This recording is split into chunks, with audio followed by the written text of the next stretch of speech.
Alrighty, I'm back. Good morning, good evening, and good afternoon. Took a bit longer than I anticipated, but here we are. Hi, back. Hi, Gestron. So I was kind of thinking, maybe I should just do one of two things right now. I feel like getting the whip orb out of the back of the mana fortress is probably the highest priority right now. Because I will have to traverse the entire mana fortress in order to be able to terminate this. After that, I think all of the other enemies you can get in the first, if not just basically second area of the game. Of the mana fortress. So that is going to be what I will be prioritizing here. Get the whip orb out of the back from the Terminators. And try to get stuff along the way, of course, kind of like we usually do. Terminate the Terminators, pretty much.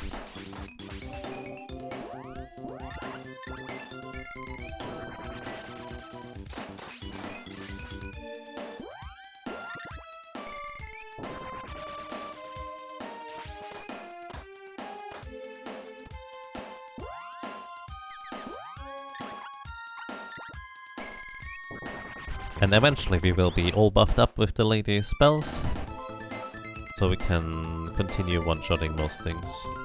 We do not need any tsunamis, because we are... well, we have all their items anyways. The only reason why we would want to kill them is because they might still have items that we need for drops.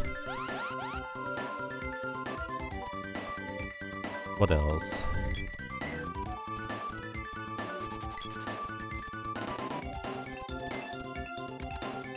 Right, these guys of course, might as well take the crabs along the way.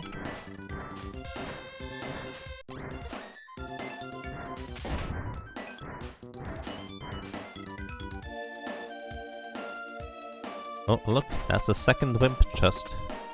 Because I remember only getting one power seed so far, this is the second one. Wimpers do give us a Javelin Orb if we are lucky enough. But Wimpers are easy to farm. Specifically, if we need to specifically get a Javelin Orb from the Wimper, we farm them in this room right here. So this guy spawns right here, we throw a Javelin at it or something like that.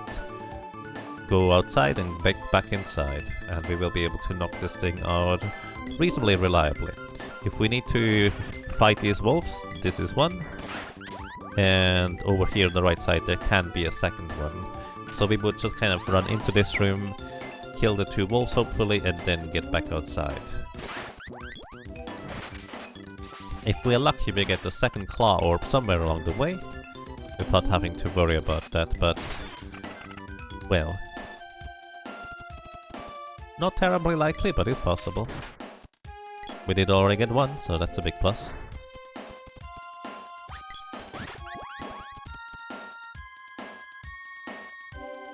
Alrighty, and we are in the third part, which is where we specifically want to go ahead and eliminate the Terminators. So we are the eliminators of the Terminators, these guys. There is one of these wolves we wanna knock out.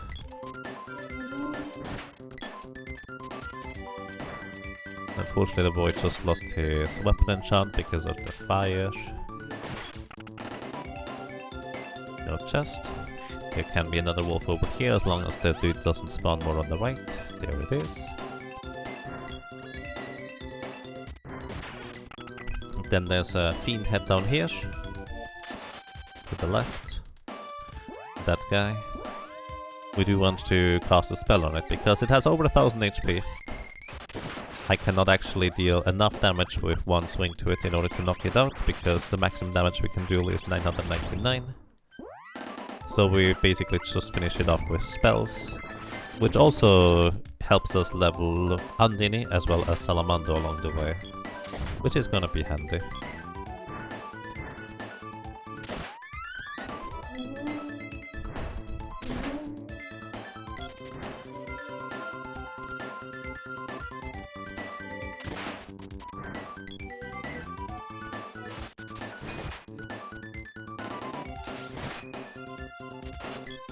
Alright, Fiend Head spawned. I was waiting there just a little bit for this Fiend Head to have time to spawn.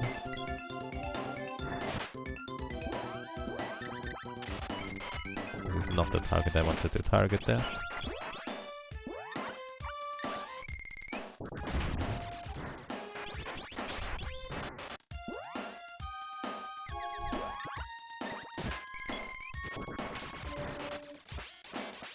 That was not quite enough. So once again, the big problem about these guys is also the more damage you deal, the longer they are in their stun animation. And you cannot deal any physical damage to them in the stun animation, which is why I usually try to cast spells on top of it.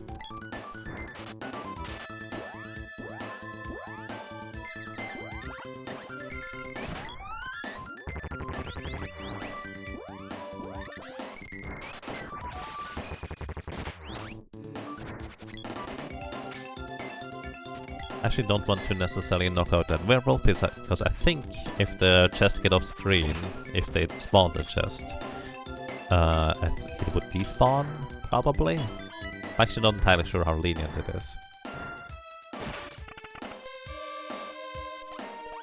Alrighty.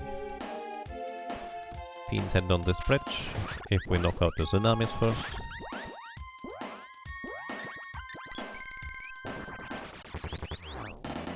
For an X-Orb just kind of randomly along the way, that would be kind of optimal.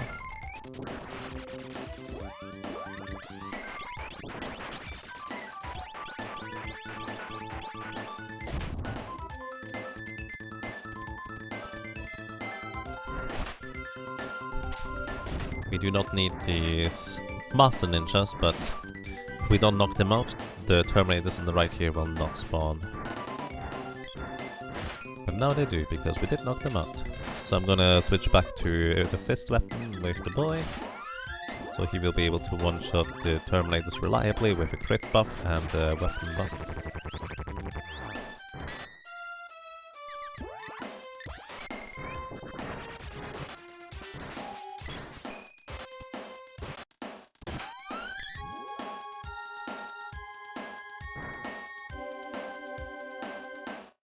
And welcome back to the grinding spot. You guys need to knock out the Whisper. And the dudes over there.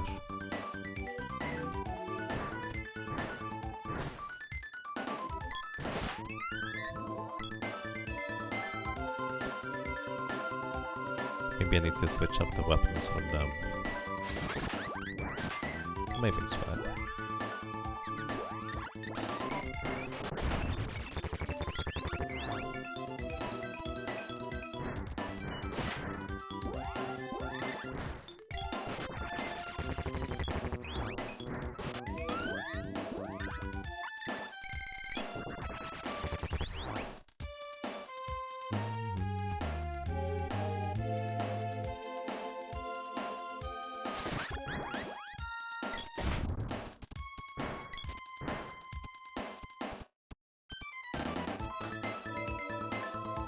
And again, the problem is these tsunamis just... Oh, they spawn apparently. But they prevent the Terminators from spawning if I don't knock them out. What weapon did the AI have before that they were reliably knocking out the tsunamis? Maybe I just got unlucky.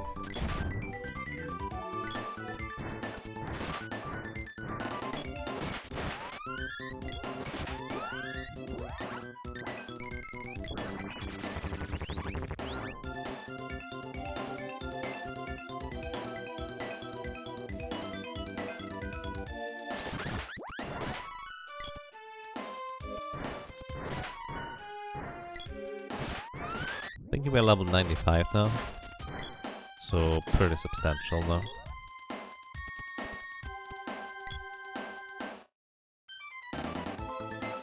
So if we defeat 6 enemies, Every third reset we kind of expect to see one chest, I guess, theoretically. So it would be right now. Right? Or not?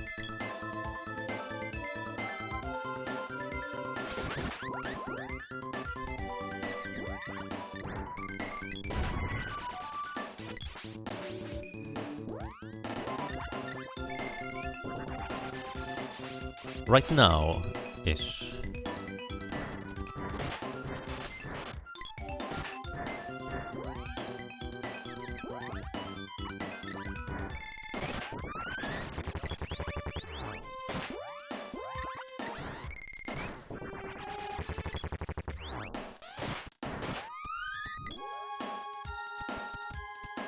We could also decide to level up the sprite's magic spells here. Salamander would not be a bad idea to nuke the dudes right here, so they can't multiply as easily anymore.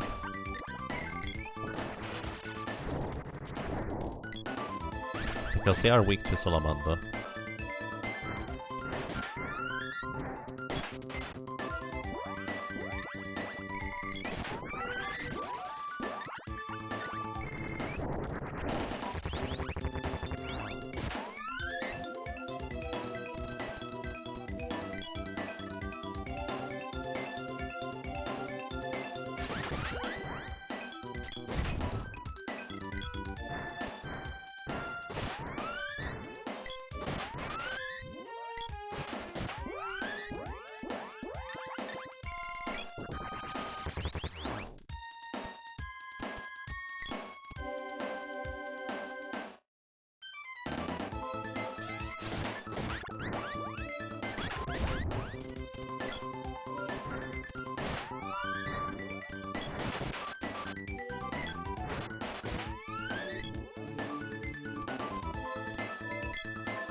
Am I muted on purpose? This time I'm not.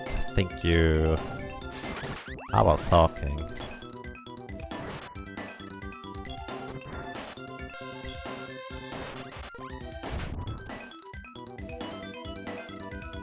Did I find the Griffin helmet? Yes, that is part of the requirement for my personal 100% definition. Getting the Griffin helmet.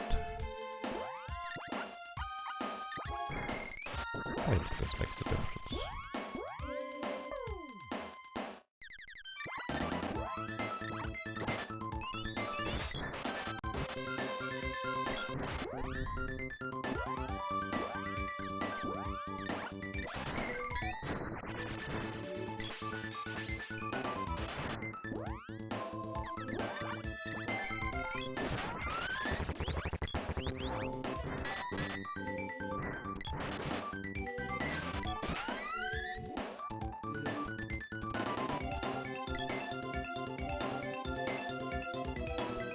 We did get an amulet helmet from the National Scar.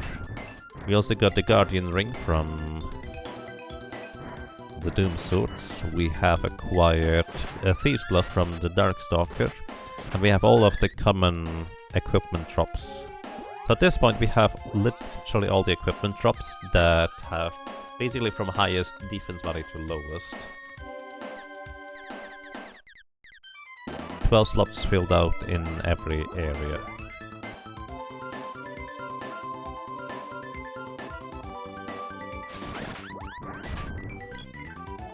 And yeah, it is certainly a grind. Rare candy? Amulet ring. No rare candies yet. Which, by the way, opening up this chest is technically useful because otherwise the chest will occupy an enemy slot where the enemies cannot spawn in. But practically it's mostly for style points. You always love the gloves. They have a really nice moveset. They are technically objectively worse than all the other weapons, because it's not just shorter range but also weaker damage. But they're also a lot more fun usually, so...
Level 97.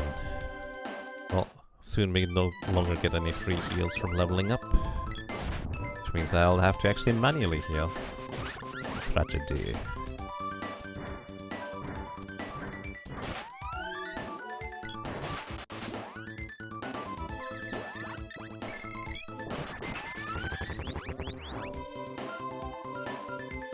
What does Luna do exactly? It guarantees a critical hit for the next 7 attacks. 8 attacks? I think it's 8 attacks right now. Unless I get the fancy animation that it's the next 9 attacks, I think. So getting whacked means that I have landed a critical hit. And the next, well, 8 hits right now are going to be guaranteed critical hits as long as I don't miss the enemy. That's kind of the one requirement. I need to not miss.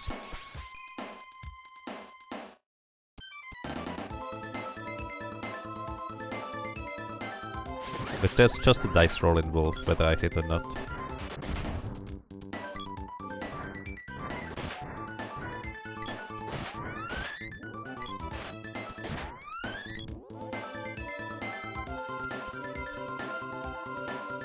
Happy New Year to you as well. Thank Thank you. And good night to you, DJ Birdman. Thank you for dropping by and have a good time.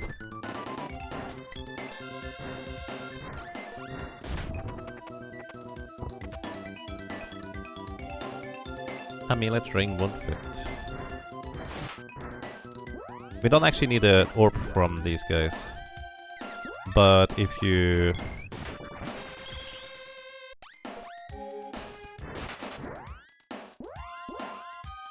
get a candy from them,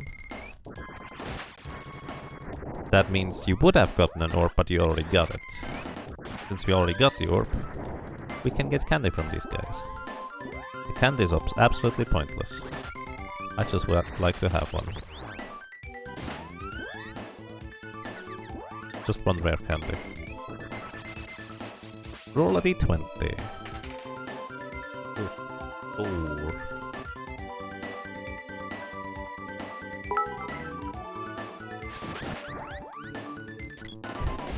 And Happy New Year to you as well, Infinitum. It is going quite well, thank you. I hope you're doing well as well. And good morning. Amulet ring won't fit.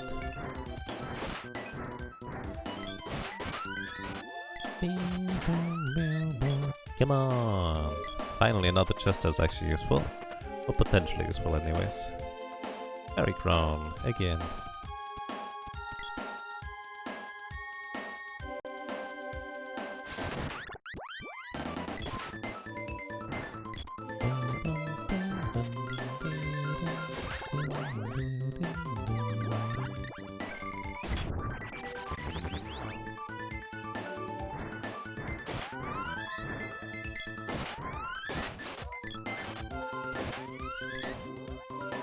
Actually, I probably should check if I actually indeed can level up to 8. I can level up to 8. I get 1 experience point per enemy knockout, but only on the boy. That specifically knocks out the enemy with the claw weapon.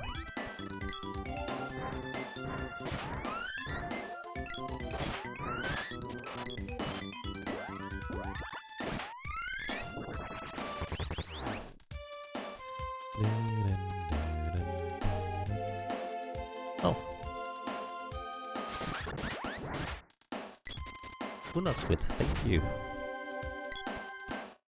Thank you so much for the 100 happy rabbits. And 2022 gets whacked.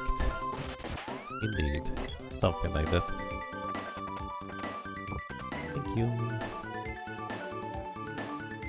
And more fairy crowns.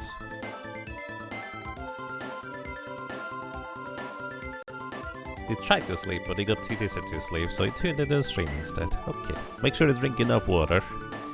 And... I don't know, maybe a fruit or 2. Hope you can rest sometime. That would be nice.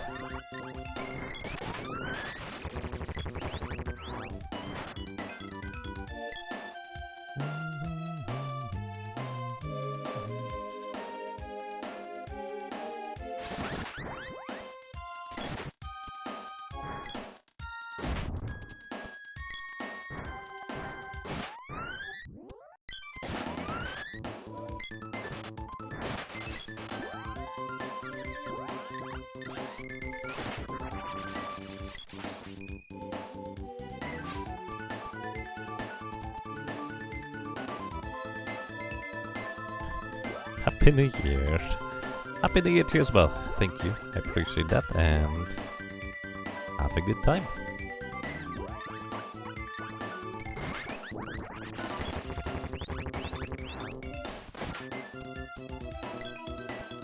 Oh, another useful chest. Javelin orb, please.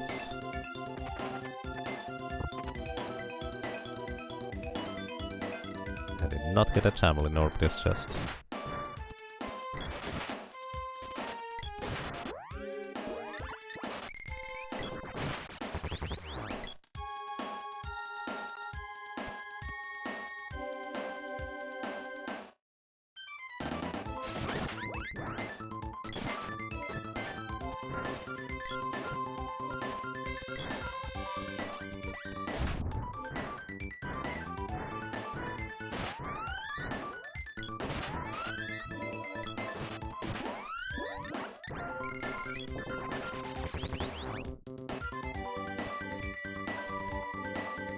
Oy, oy, oy, oy, oy.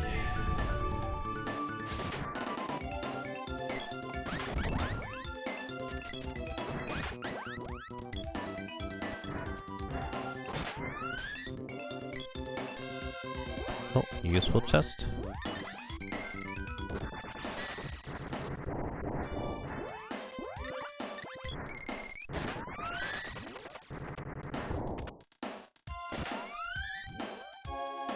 Nope. Fairy crown won't fit.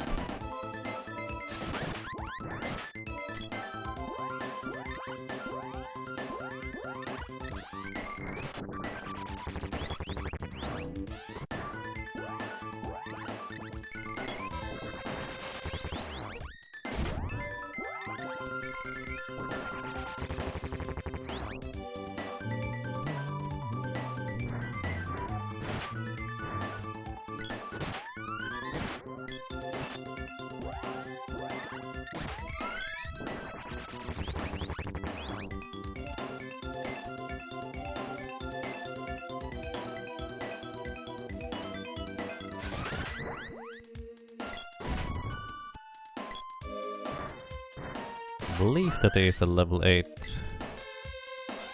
Yep, level 8 claw, so I probably will want to switch weapon now. Or I will want to switch who's doing the knockouts and get actually one of my first weapons knocked out. Oh! Wait, the sprite has 8.99 Daedalus learns already. When did that happen? Probably just missed it.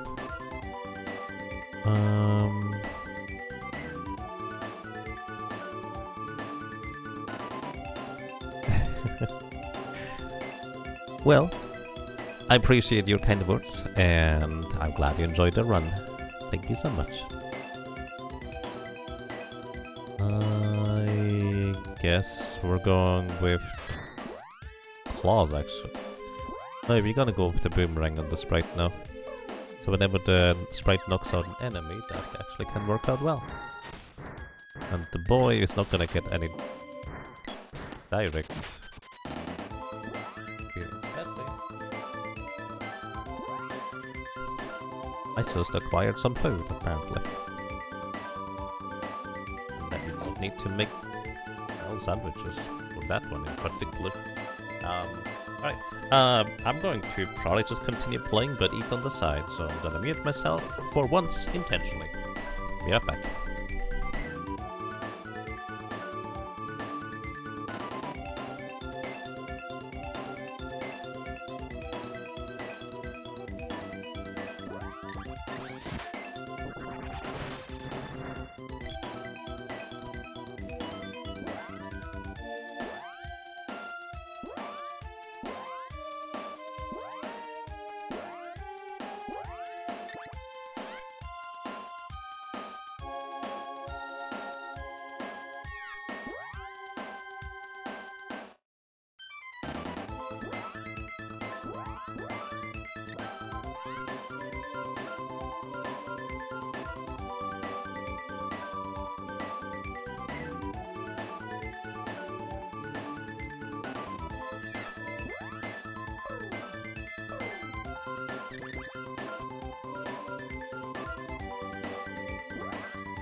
Amanda Rosehart, thank you.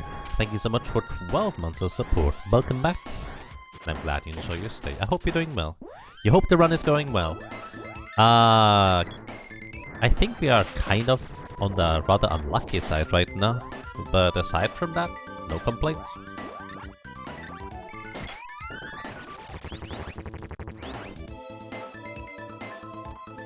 Just eating some breakfast, I suppose, so I'm here.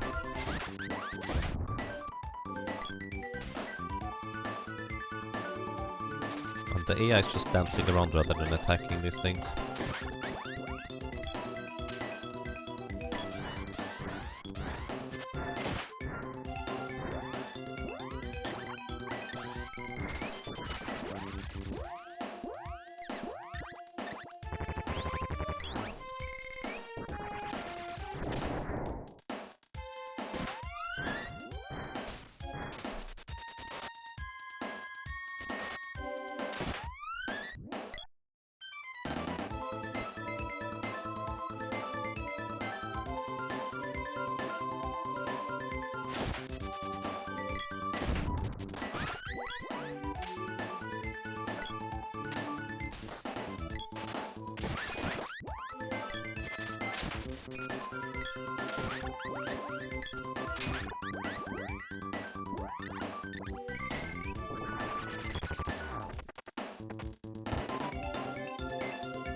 Happy New Year, Rising Bauer. Thank you. I hope you have a good start as well. And Tom Bombadil, thank you so much for sticking around for such a long time. I hope you have a good rest. Happy New Year and excuse me. Until next time. And hey, Ionic Iris, Happy New Year to you as well. Wish you all the best.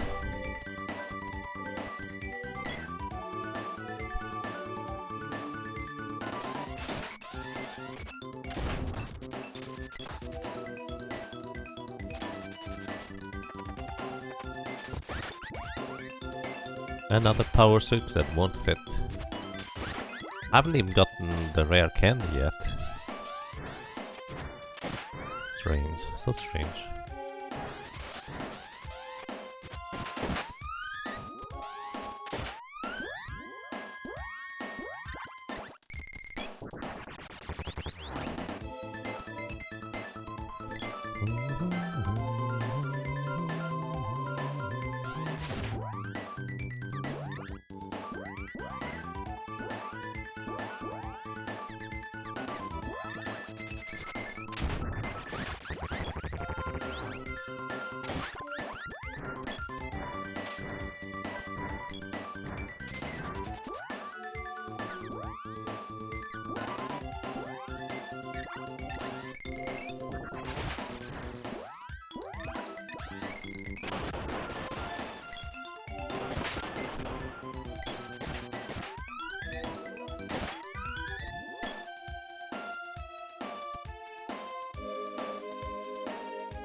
Alright, we have reached level 99. Wow. And we are still a lot of weapon orbs out here. Really not getting lucky today. Candy won't fit, finally! Alright, we at least got the rare candy. So if you already have all the weapon orbs from any given enemy, you will get a candy from them. So this is the rare candy. I got one. I do not need any of them, but I still got one. And I'm okay with getting one.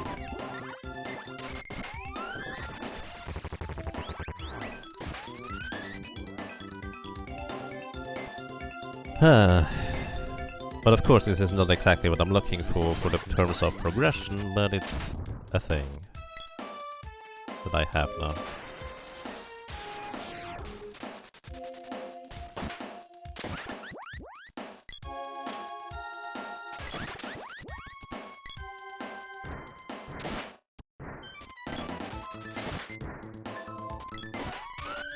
I think I should switch over to a weapon that actually I can one-shot stuff with. Even if it's less than efficient. Actually, I should just control the lady, now think about it. Because she should be able to still one-shot most things. The one downside is that I can't buff while attacking at the same time if I control her. Totally different function than the rare candies in Pokemon. Yes, this one is basically just 100 HP heal, that's it.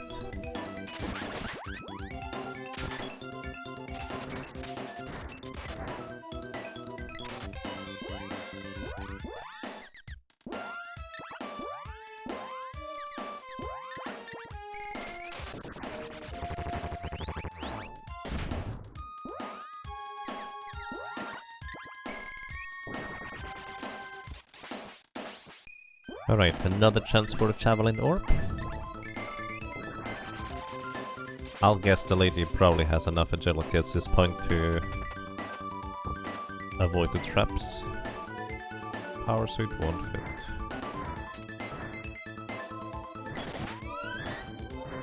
Why is this guy down here? But yeah, I think controlling her probably makes more sense right now. Holographic Donkey! Thank you so much for subscribing with Prime Gaming. Welcome to you, and I'm glad you enjoy your stay.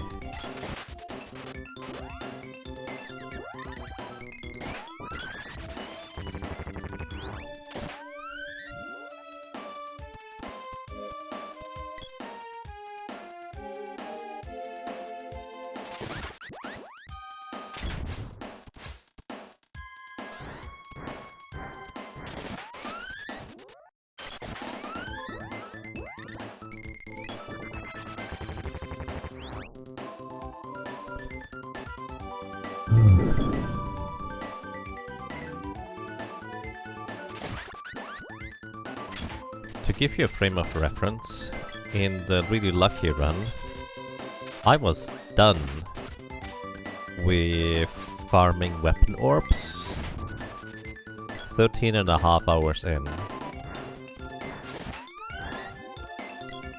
And I already had all equipment at that point as well, apparently.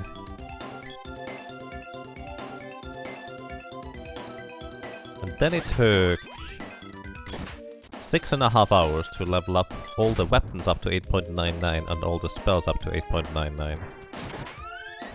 Whoa, that could take a while, guys. Oh boy.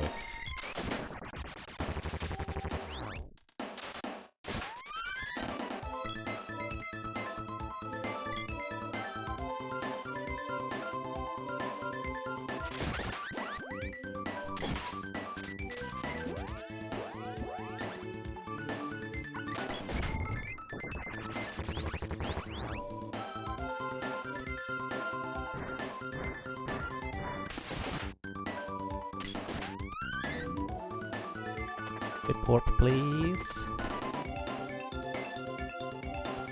No.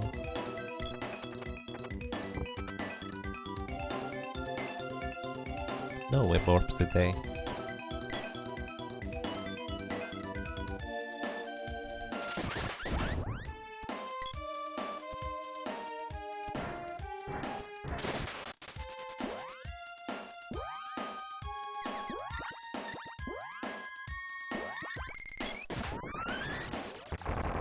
Time to start your work shift? Well, I hope you have an excellent time at work, Finis Colin, and good luck to you.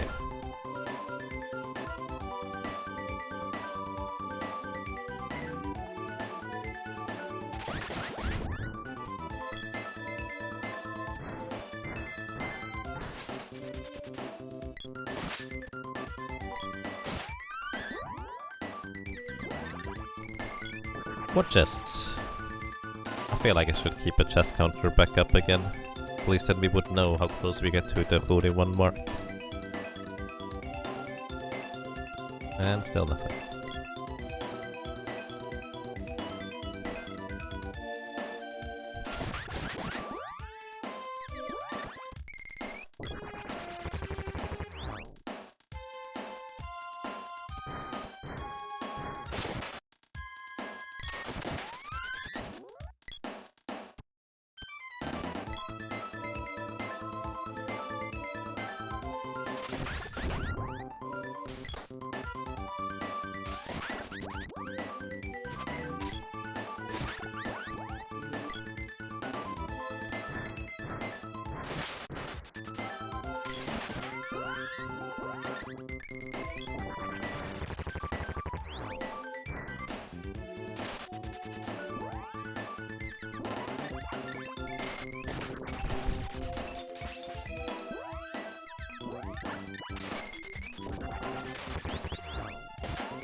Actually, I do wonder, if I give you a lunar boost as well, how close are you to one-shotting these guys?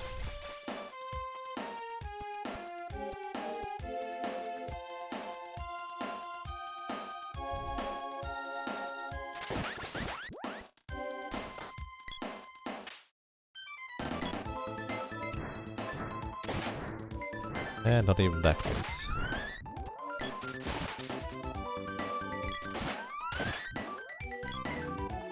The base power of a level 1 whip is just not that great, which makes sense.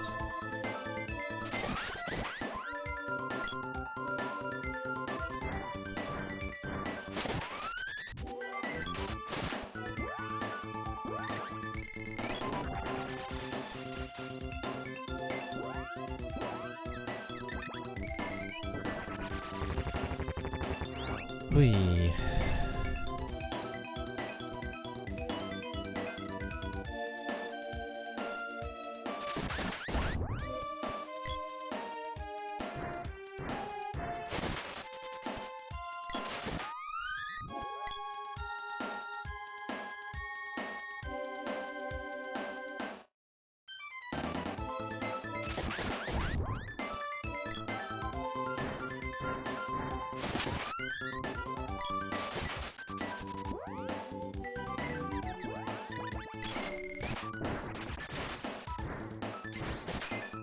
What I probably should do is have the sprite only charge up to certain level attacks. So if they do attack, they at least will deal more damage than 0.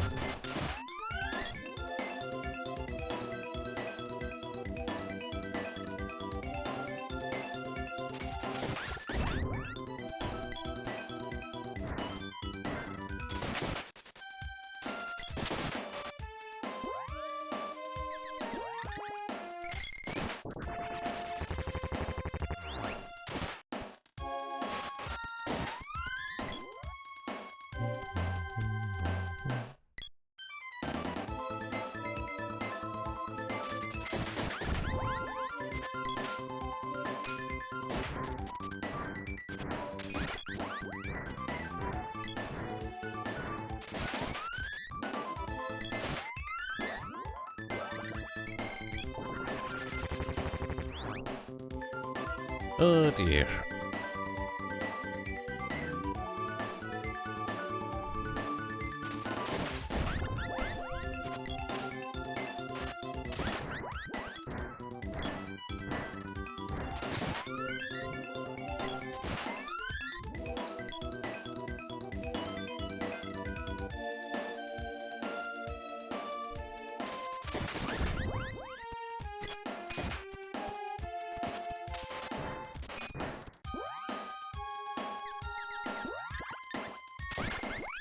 Roll a d20.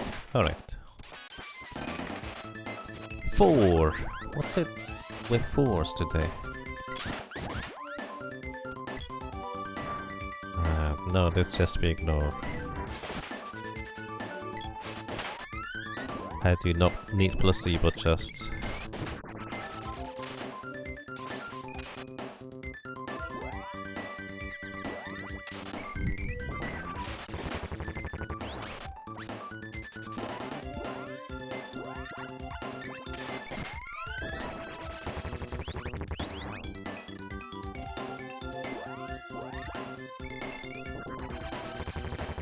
So 4 more chests until the next orb. Okay. Do we count the ones from the tsunamis or no?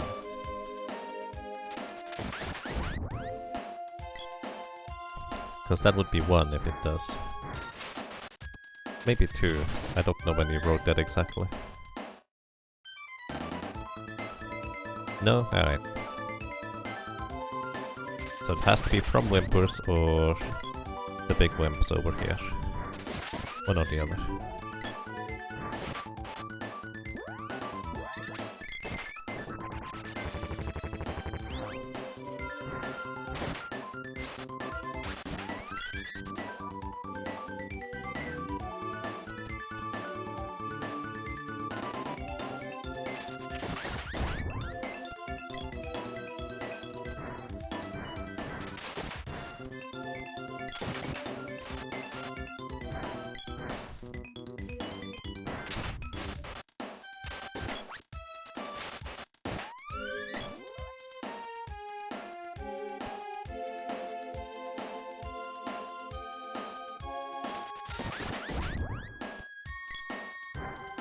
One.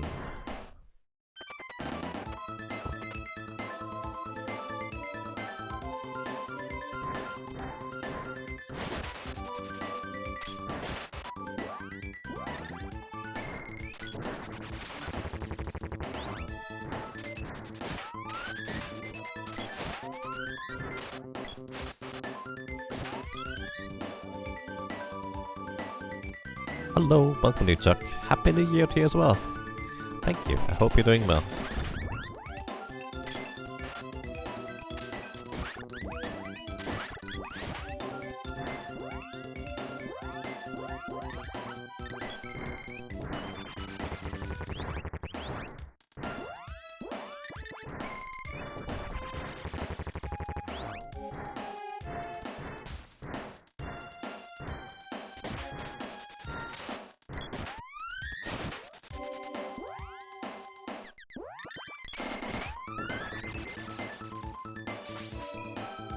You're already running out of magic on the lady again.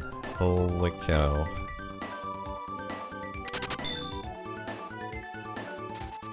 Okay, I think at this point I dare to say I'm getting unlucky. Like previously it was like, it was within, you know, reason. Now I think I'm getting a bit unlucky. Okay, chest number 2.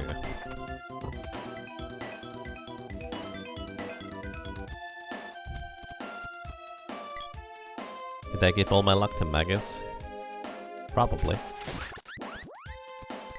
I mean, in case anyone is actually wondering, I do not believe in luck transfer. It's just chance. But probably.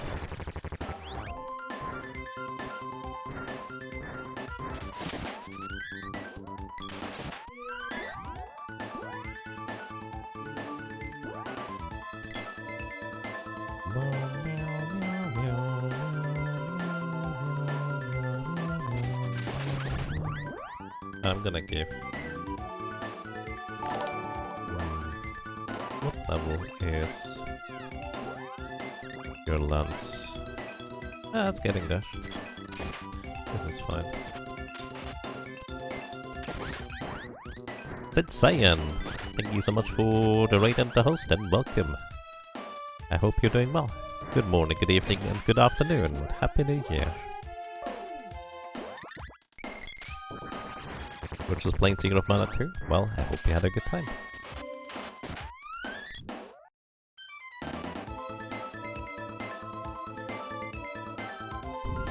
You wish you could send me luck, but you don't have any. You don't actually need to have any luck in order to send luck. Probably.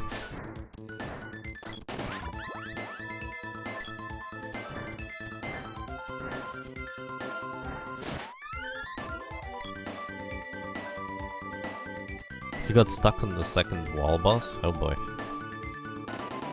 That one can throw some pretty mean combos at you if you don't know how to handle it. Well, good luck with, well, continuing once you continue.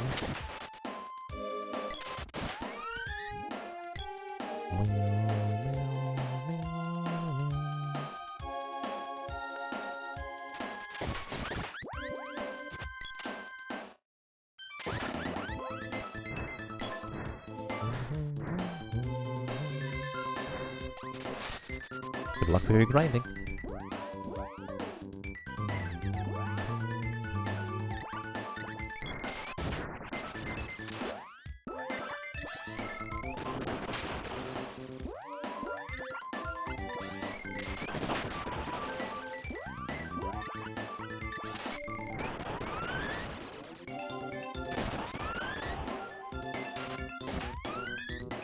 I think I'm gonna go ahead and start just straight up training magic on the sprite, rather than backtracking for more mana, fairy monas at this point.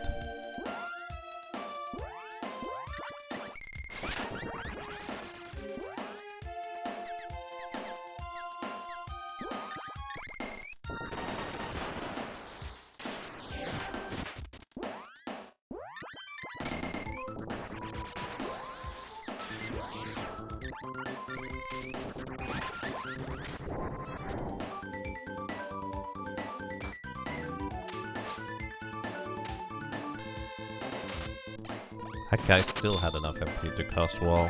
I'm impressed.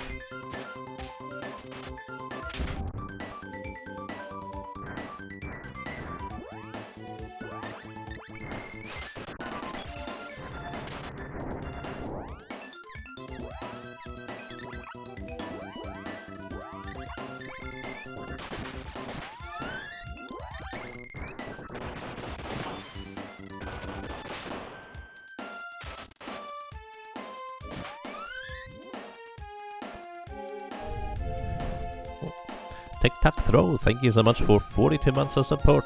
Welcome back, and I'm glad you enjoy your stay. I hope you're doing well. Thank you so much.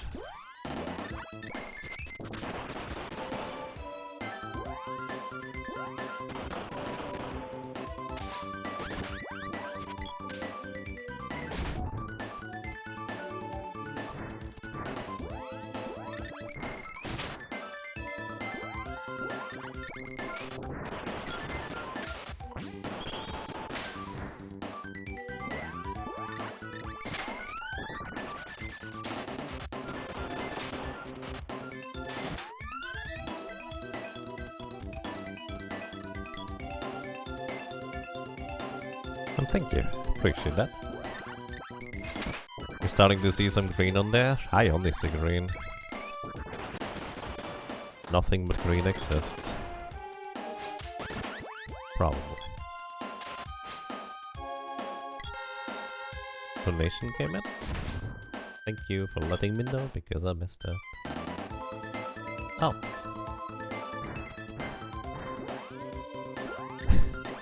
A moderator donated $25. Thank you. I really appreciate that. And moderator says maybe this will bring luck. Yeah, maybe. We'll try. Thank you. That's really nice of you.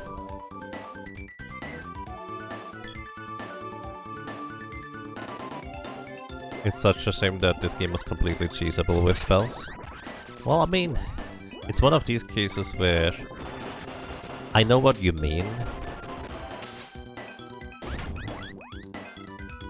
but, well, I have tried to play this game basically the entire way through. Well, I have played it multiple times through without using spells. With solo cactus, not solo cactus, and it's interesting. You don't need spells, but they do certainly make a lot of things a lot easier.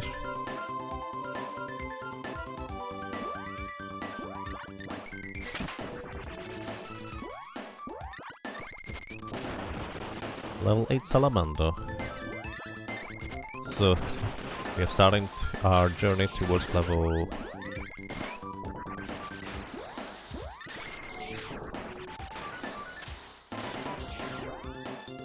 99 Salamander, or 8.99 I guess. Just being able to unlock bosses in animation loops, yeah, it's really powerful. Not even just bosses, but also regular enemies too, if you want to go that distance. Right now, because one of my goals is going to be to level all the spells up to level 8.99 as well. Salamander is gonna be one of the trickier ones to level all the way up. So I'm just doing this while the damage is actually beneficial to me.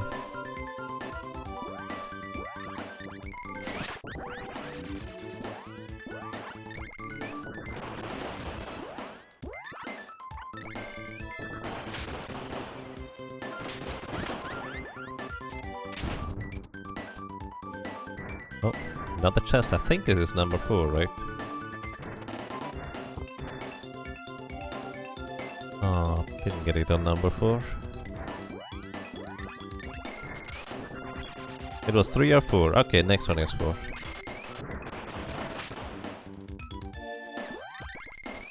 It's not the spell I meant to cast.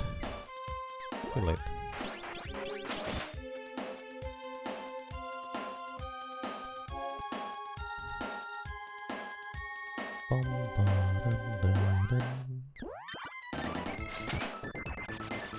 And the power suit is the common drop. We are looking for the rare drop. Oops. Which is from the knights. It is a whip orb, and these guys here, those yellow eyes, give javelin orbs. We need one each. Just still haven't gotten any. We've been here for a really long time actually.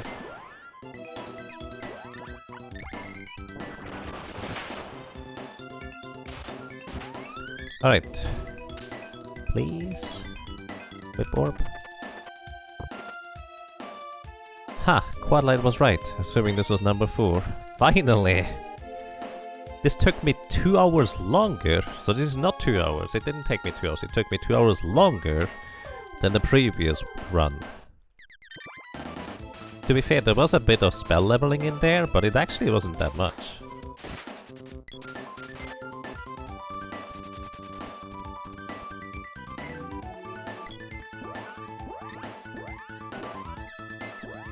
Sheesh. As long as we get it out of here, I guess we're good.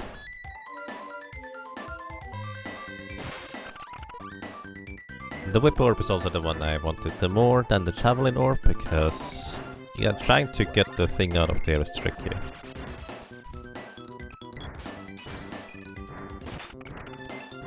no longer have to worry about these guys. We can just go through. We can try to go through. Please let me around the corners. Thank you. Then we need 2 axe orbs from these fiend heads. Not just 1, 2. And that's kind of part of the tricky issue we're running into. And also I think that's gonna be the next thing I'm going to go after. I'm gonna go for at least 1 axe orb coming up.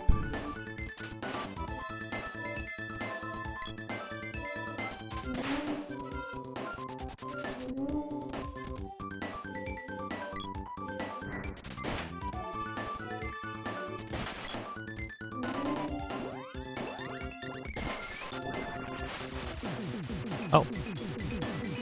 First time we get a level 8 spellcasting animation on fire salamanders.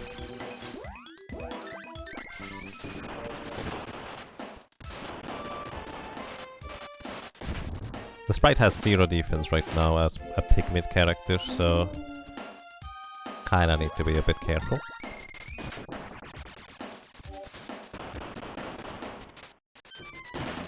We don't really have enough MP to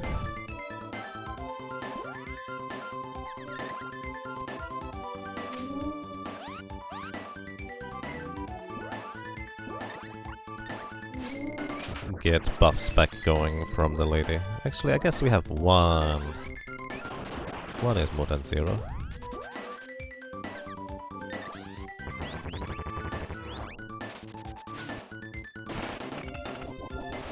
Please no burning.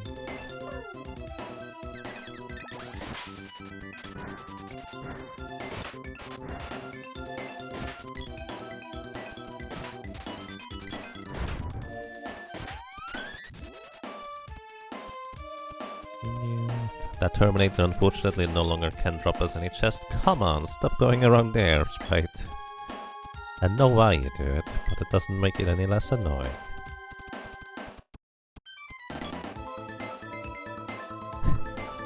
Give us your orb, Kevin. I think those are not Kevins. I think those are Lugars.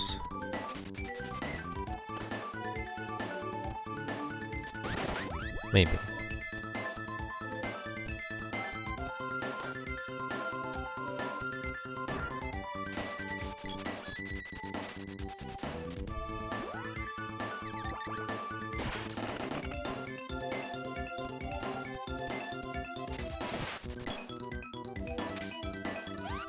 You remember when the personal best was from?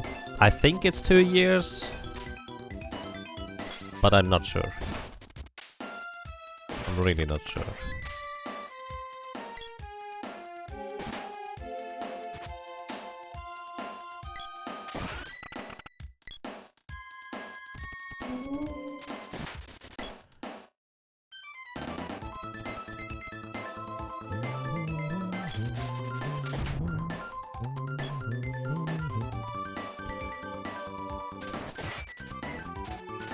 Like, it was ridiculously lucky, to say the least.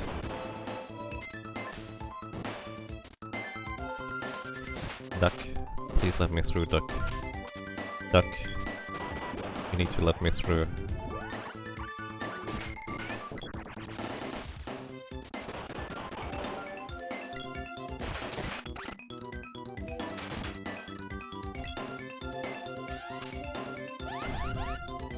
Please move, party duck. That is indeed a party duck.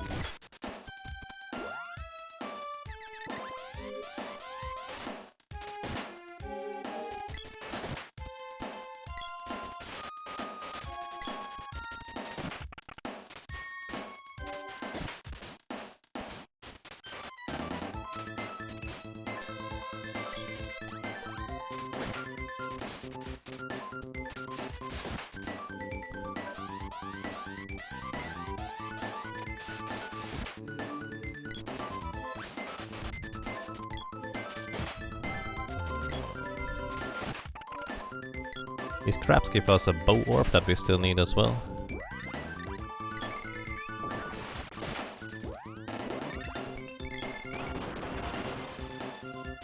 Are you casting a deck over there? Okay.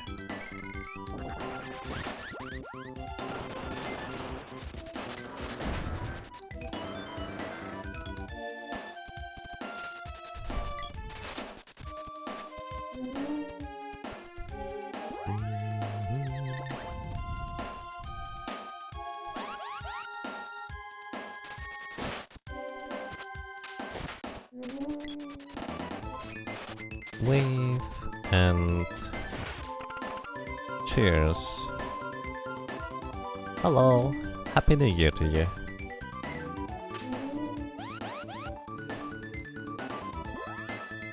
Did you ever try the 3D remake? What in this? What do you think about? It's a mixed bag. I strongly prefer the original.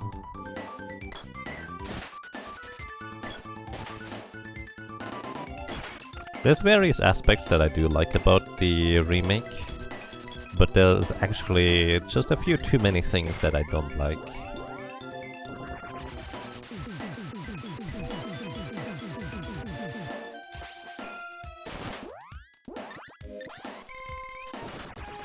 It is not inherently bad, and if you don't care about retro or don't have any nostalgia, the remake is easier to play than the original. I'm not sure I would recommend it as its own game, however, either way. Because, let's put it this way, the Super Nintendo version here did not age too gracefully.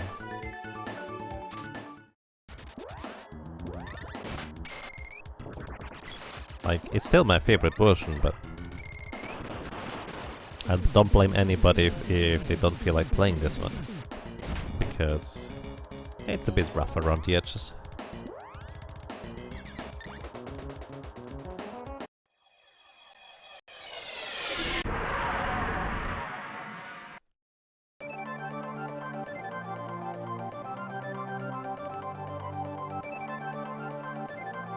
Yeah.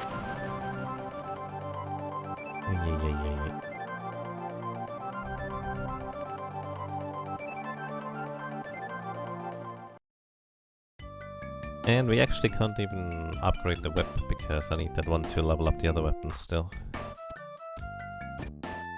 Wonder whether I should begin with this already. Probably not, because I need the other weapons first.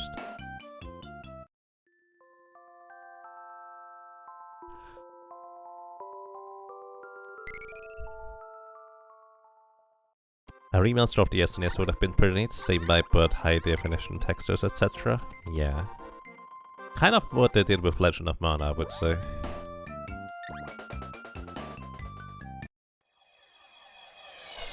Saved. Another one in the bag. It's not that dangerous. But alrighty, we're gonna go for the bow plus axe grind at this point here. I really want to get one axe orb out of the way, so don't have to worry about them too much anymore. And we also get our magic leveling out of the way as well. I might actually just try to go for both axe orbs, but it kinda really depends on how lucky / unlucky we get on this. We're gonna pygmy the sprite. Pygmy characters can cast spells a lot quicker. That is the entire purpose of this. I'm going to give you, I think, Javelin and Spear it was, for the combo. Then the lady needs to begin casting buffs. She's going to cast the weapon here. I'm gonna start casting Explode on the crabs.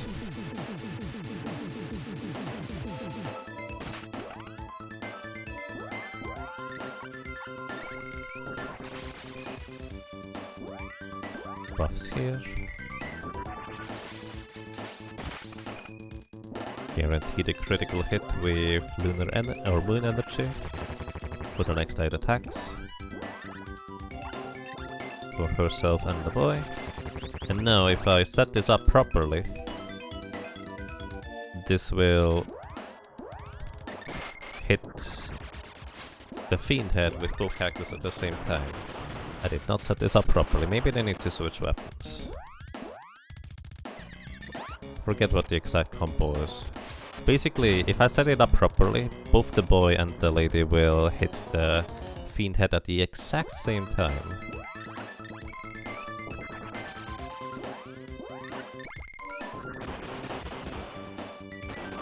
Let's see if this is good enough. This is in fact good enough. Roll a d20. There it is. So basically, the lady technically attacks 1 frame later than the boy. And that is just the difference we need in order for both of their attacks to connect at the exact same time, effectively knocking out the fiend head. Unfortunately, this grind here will just keep resetting the music, which is a shame, because I really like the music. Also, roll a d20. 6.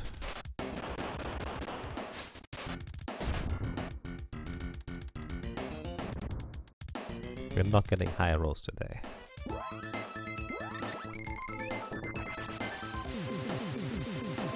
Six chests, maybe. Well, let's see how many it is this time. This time I'm gonna try and keep track, because I'm actually curious. 18 was the highest you remember being rolled, yep. And I'm pretty sure we had well over 24 chests in the previous section just now.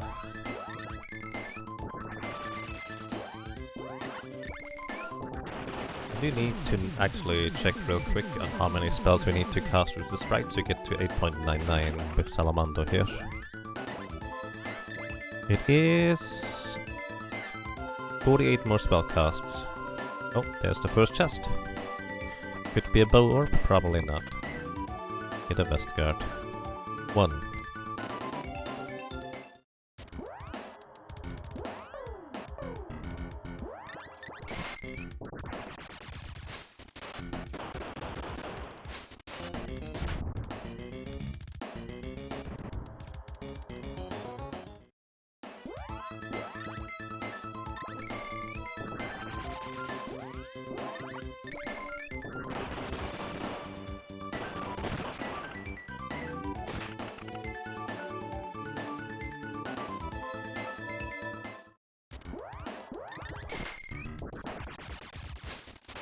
On the bright side, we don't have to go and knock out Darkstalker all the time, because we got the Thieves' Glove pretty quick for once.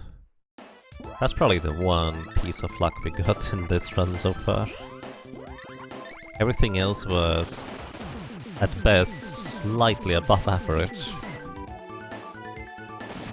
I might be forgetting something probably, but that's just kind of how it feels.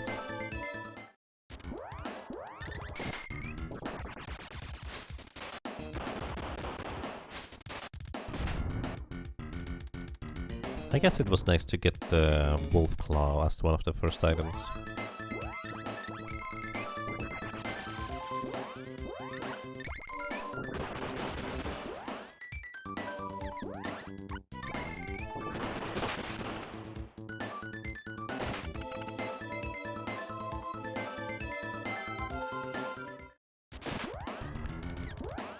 The Terminators might have beaten the Doom Sword. I'm almost certain if they beat the Doom Sword. Chest number 2 or 3 from this Vampire Keep. Delicious Vampire Keep.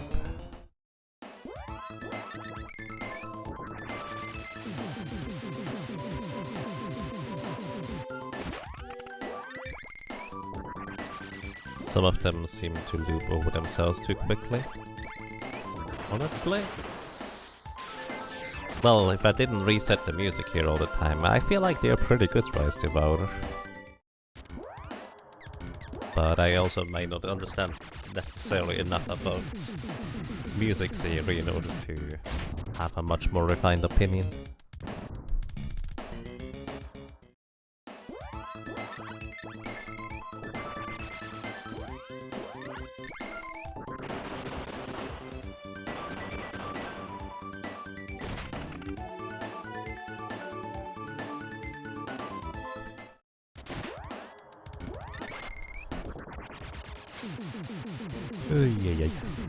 This is the part where I'm starting to get sleepy.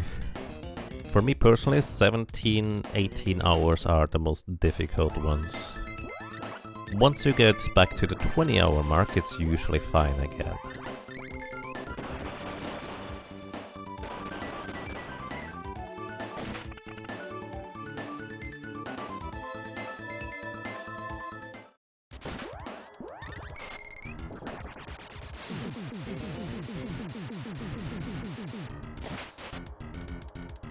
they didn't hit this time. Okay.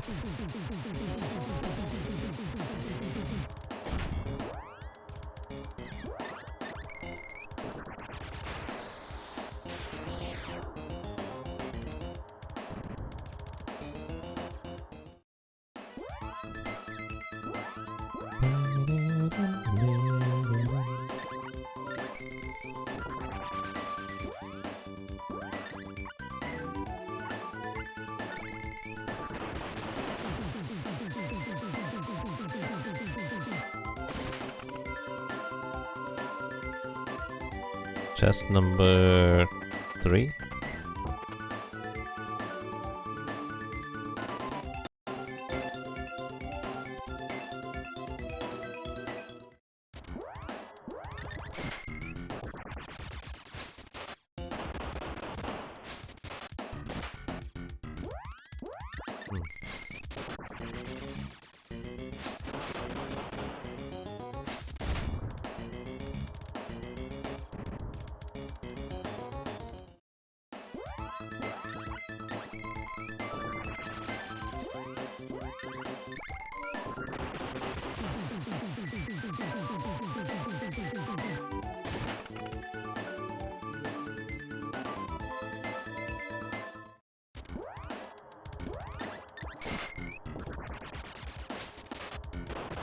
To grab, to hit. Okay.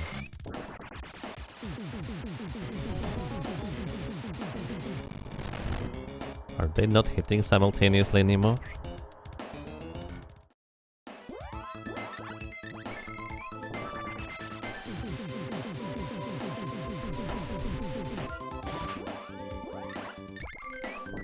I like the goofy eyes of the crabs, I think they're quite fun.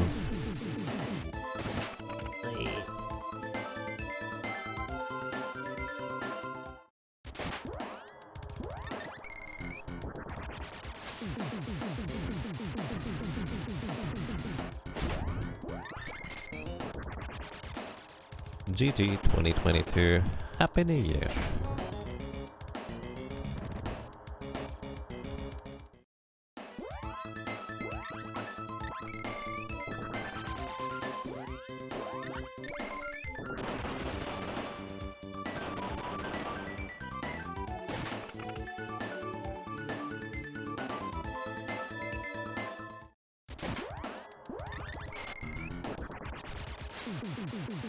Huh.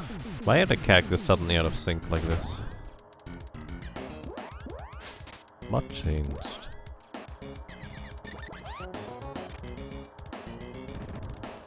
I guess they're not fully buffed anymore? That would be a weird thing to affect it.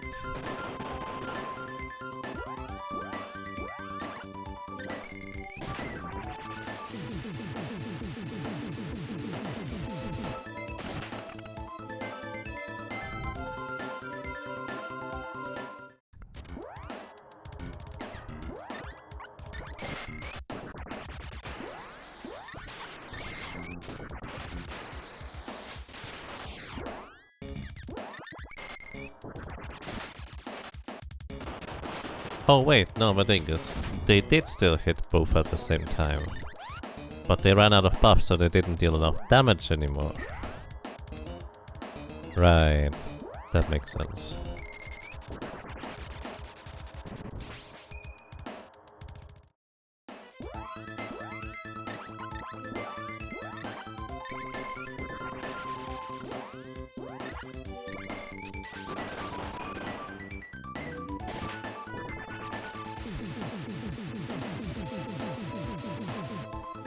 Alright, brief check. How many more spellcasts? 8. 8 more spellcasts with Salamander. That is 2 Fiend Heads and 4 Crabs. That is not true. For some reason I was considering 2 Fiend Heads per... 2 spellcasts per Fiend Head, which is not actually accurate if I have to set up proper.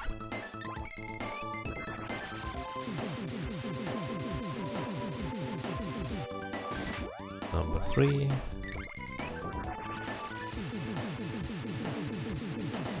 Also, these fancy spell animations, they do deal more damage and they look pretty neat. But for the purpose of trying to level up quickly, they're terrible. It's actually gonna be 5. Oh, it's not 5 fish.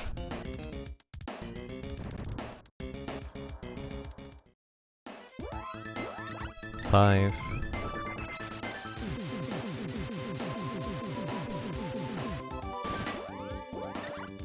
6.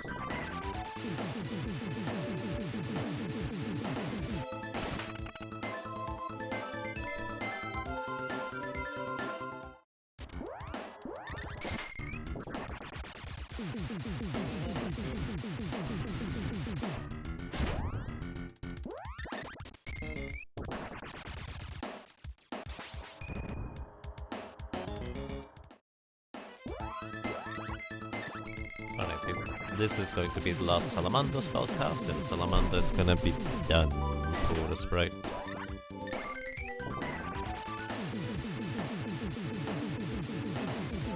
Next, we're gonna level Undini, because Undini does also not have any HS number, I don't know, 5 probably.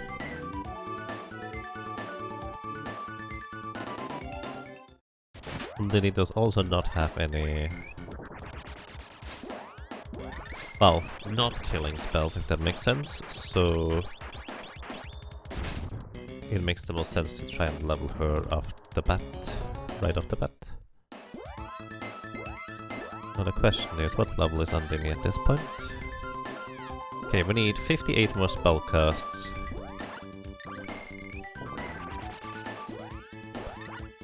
Which if we deplete 48 spells.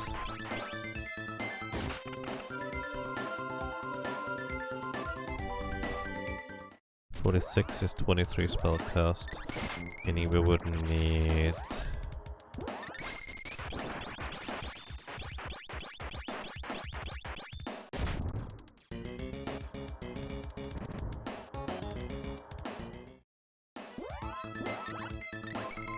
No, 23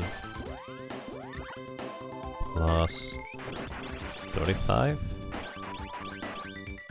So once we get back up to 99, that is 70 mana, remember, so 29 Ampere gone. Well, that's a theory.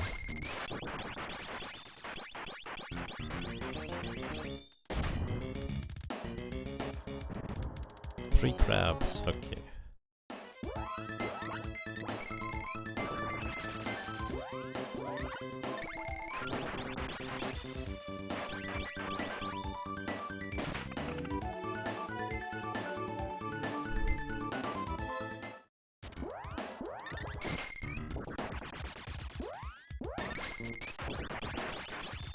It's 2023 here now. Welcome to the next year. I hope you have a good start into it, Esgrunt. Welcome to you.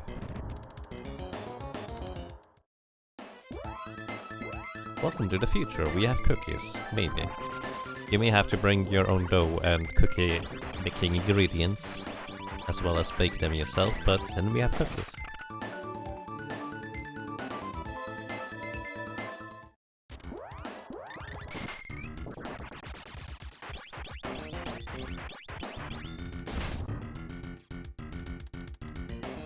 Yes, for Spectacular New Year. Spectacular New Year to you as well.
Just number next.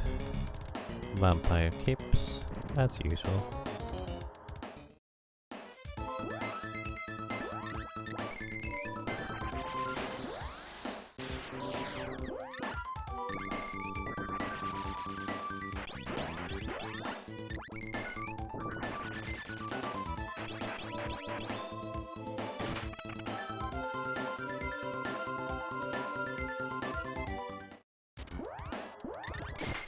Five out of 6 from your prediction. Okay.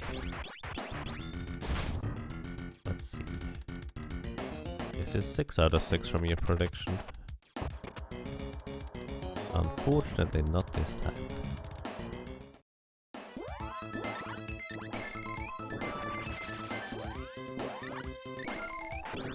Womp womp. 4 fins.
Thank you, Profness.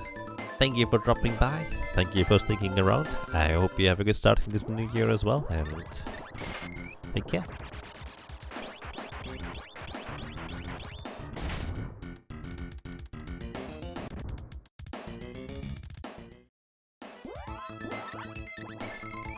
Alright, and I'm gonna take a bit of a break after these crabs right here.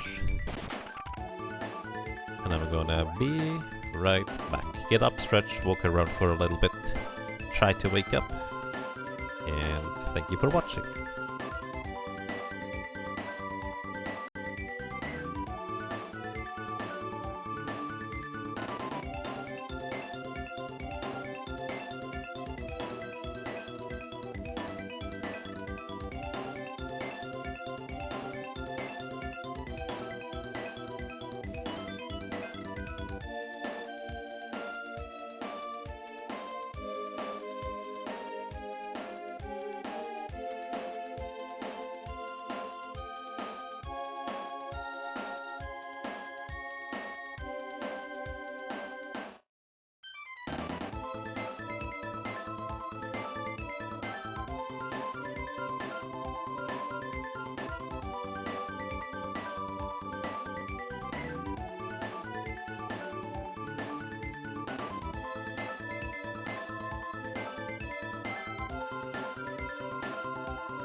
Hello.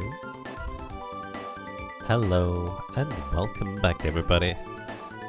Or welcome back to me, who knows. Okay. I suggest let's continue. We are trying to get an axe orb, which is a rare drop from a fiend head outside.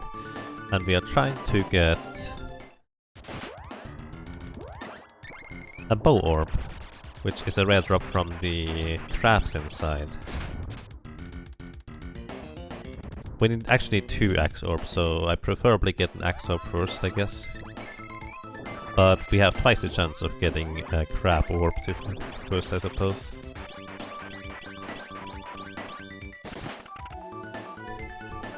Hello. Chest. When you play, do you think you only managed to get the spear and bow orbs? On the other hand, you enjoyed maxing out Luna and Riot magic. Nice. Yeah, spear orbs are relatively quick to get because you basically can just farm the ever self-reproducing tsunamis. And I guess crabs are not bad if you're specifically farming for them. But a lot of the other ones can just be kinda mean. Maybe, kinda depends on what kind of person you are.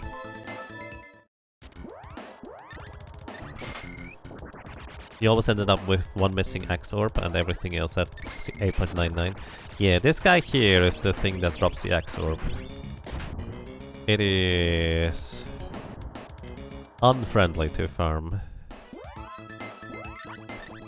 And you have to farm to yourself.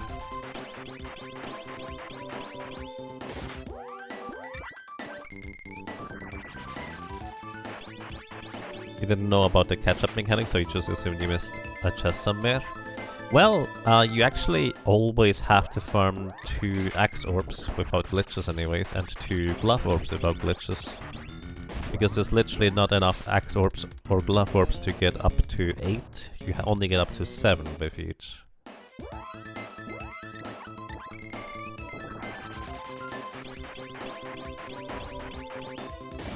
So you didn't miss any actually, it's just you need to farm 2.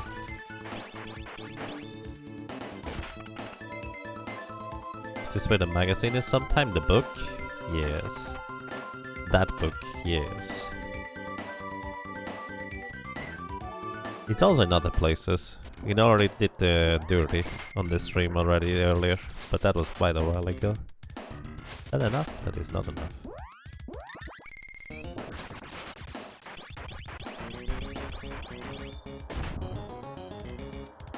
You actually cannot get back to go and grab chests in this game. Once you're past certain thresholds of orbs, you have permanently missed those chests and you would have to refarm it in the Mana Fortress. Do not recommend missing those chests. Unless you really enjoy farming for orbs, I guess. Which, if more farming is the goal, then I suppose.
Let's see how much more we need for leveling up.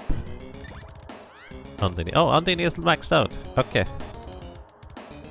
So we just need Dryad, Gnome, Luna, and Shade. Luna kind of goes along the way. I guess we're gonna go for Dryad next, actually.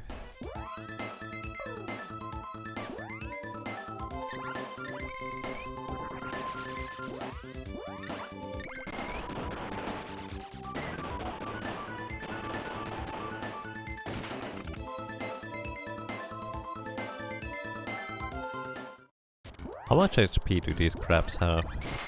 On the bright side, I don't have to rely on a fancy spell cast, because this should always knock out the Fiend Head.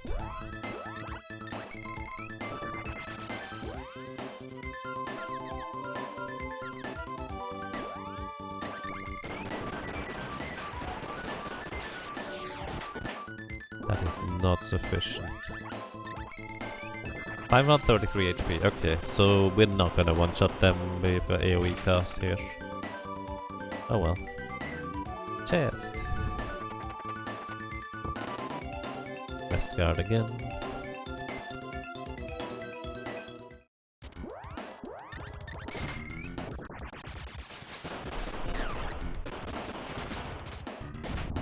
Chest? Ah, yes, chest. I almost walked into the door. Vampire Cape.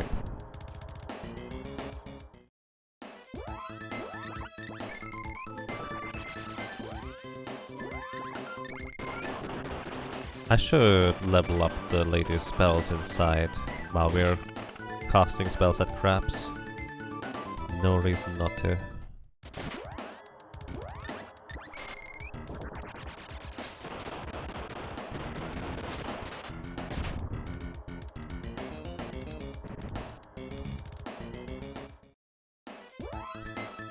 What am I gonna cast with her? Actually, probably just straight up. No, wall is bad because then wall is gonna bounce over to the crabs, and that's bad. What do you need to level? You already have Sylph and what? Sylph and Luna are done. So let's do Undine. That way.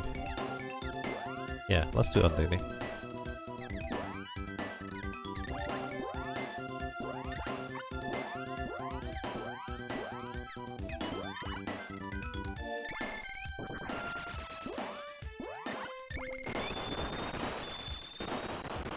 Do you get to use any different boss threats in this? It's largely just the same boss strategies as an any percent glitchless run. Nothing too terribly different, honestly. Until I get to the points where I need to grind to begin with. Then it's basically just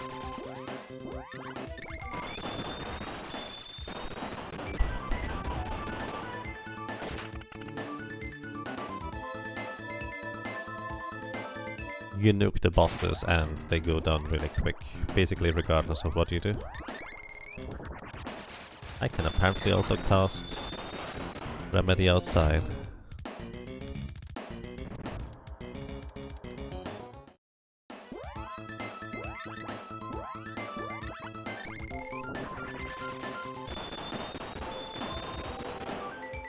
Oh, I need to cast twice.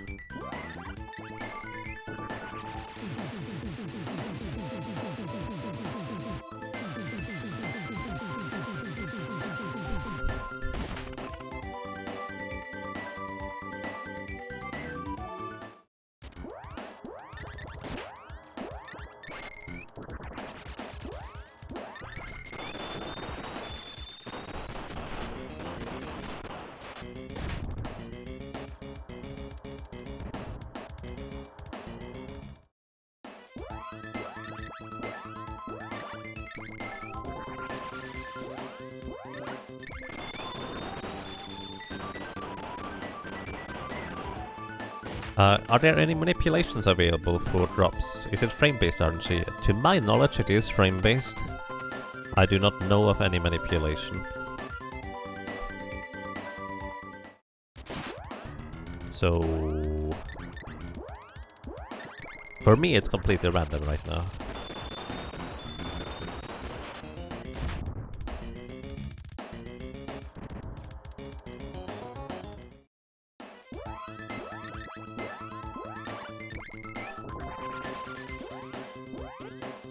Oh, not enough MP.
This is such a slow spellcasting animation that I think I'm better off leveling this later with Dryad, so we're gonna switch over to Gnome.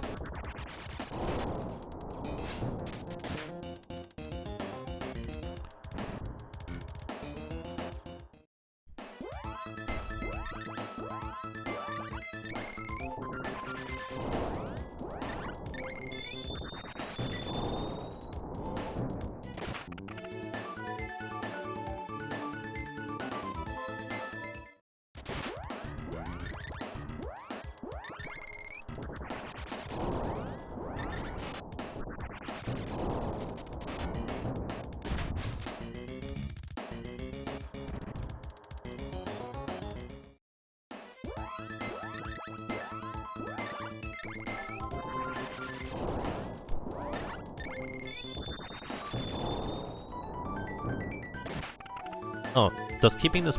sorry, I didn't see that one until now. I'm starting to space out here. Does keeping the sprites small affect RNG? No, the sprite small is just to cast spells quicker. Because it cuts out your animation frames when your character is pygmid while casting spells.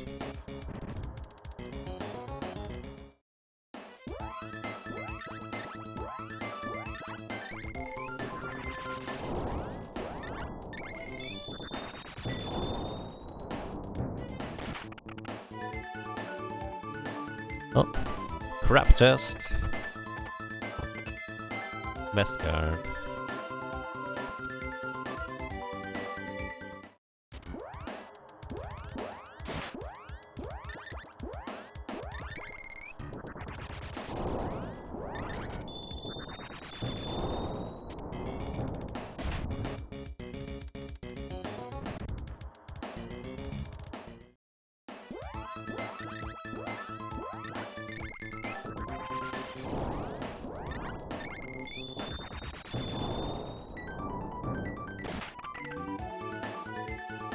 Oh, crap.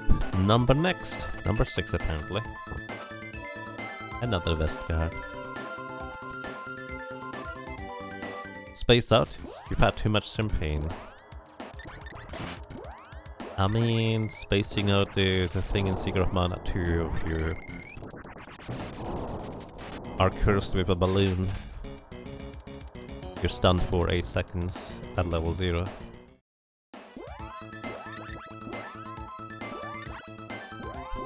I need to get MP first.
West guard won't fit. Too many cookies. All the cookies.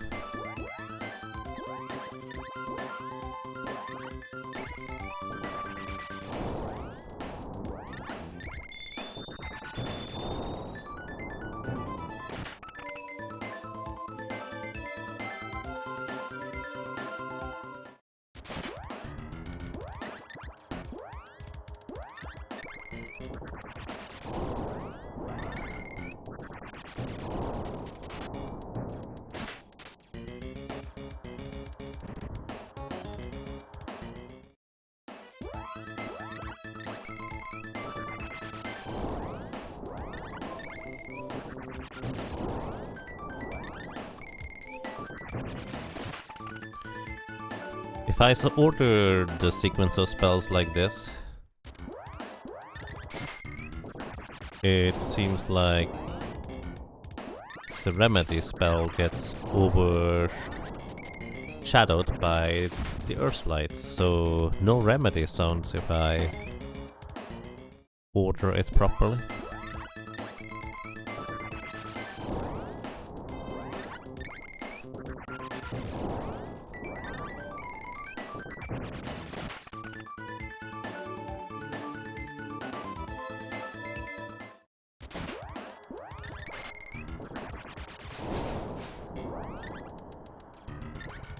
Why are you using Earthlight instead of Gem Missile?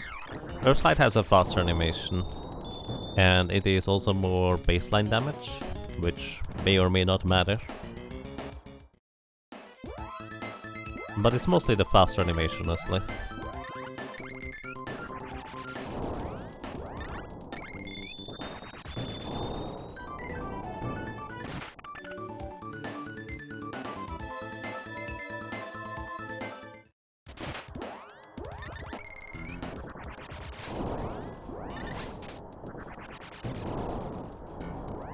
Also, recovering MP at this point is super easy because I just cast MP Absorb and I don't have to worry about much at all.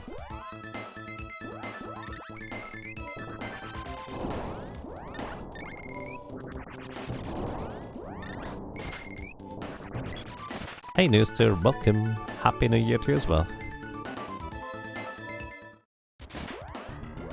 I wish you good luck into the next one.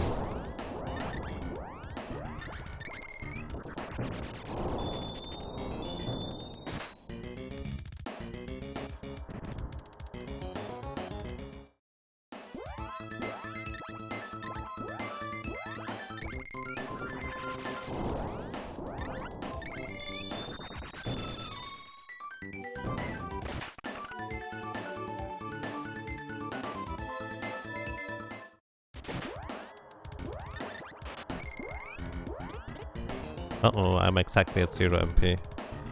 So maybe I should just cast one random spell so this doesn't accidentally happen. Because I'm also out of Fairy Walnut.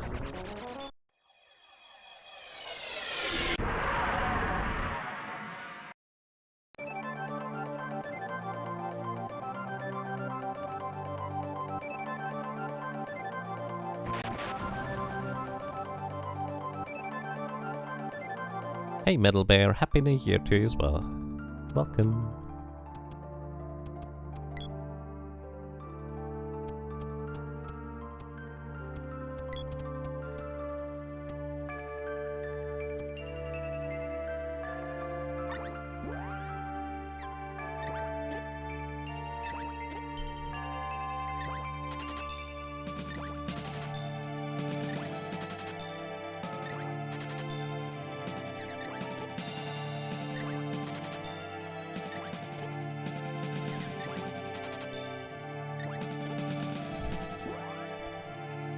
Is this technically the best place to level magic with the lady?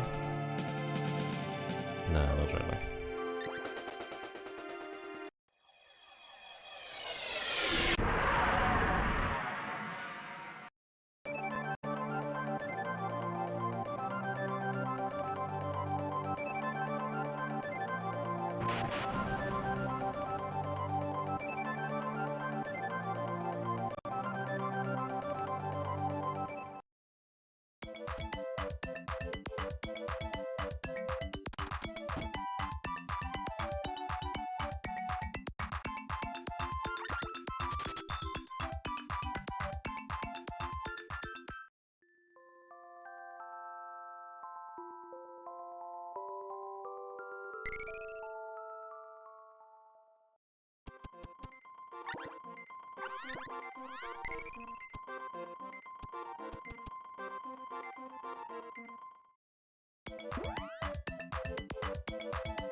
Oh, yeah, actually, we are level 99, so that should be green.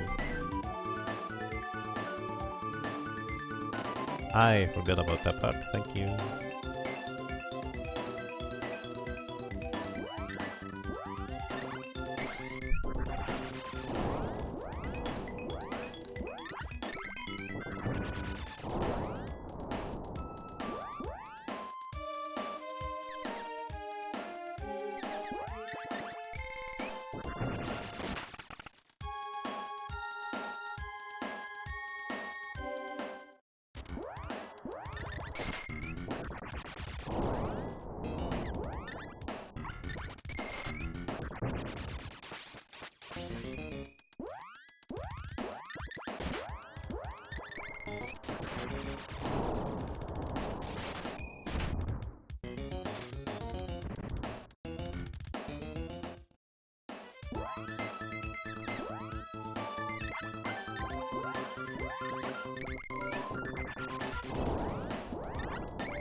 You missed when I got all level 99, so I have to do all the levels again. I think it would be easier to just play the recording of it.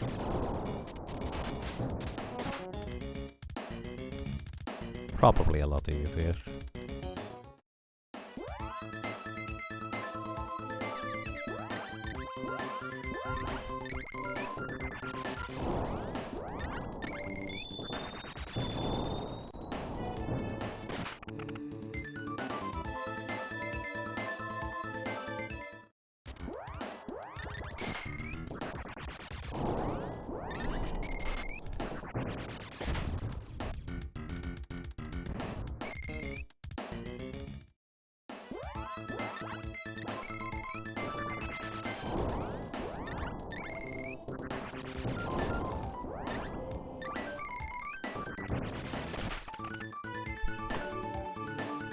Oh.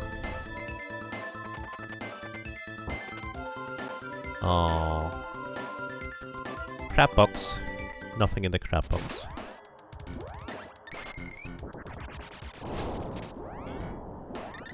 Maybe head box?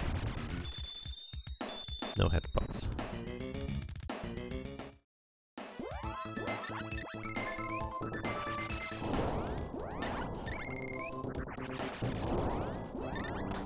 Crap box. Oh, crap box.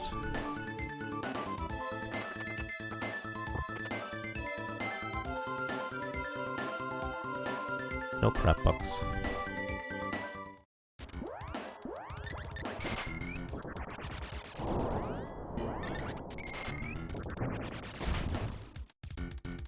Head box? No head box.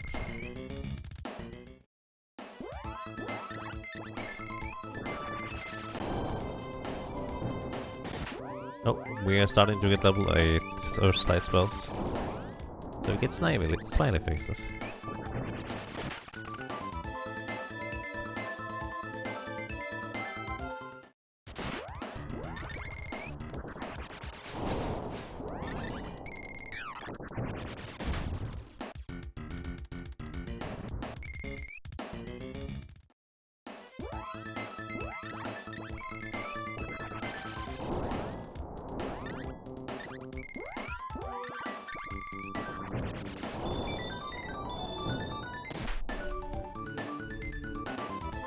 Oh. Crab box. No crab box.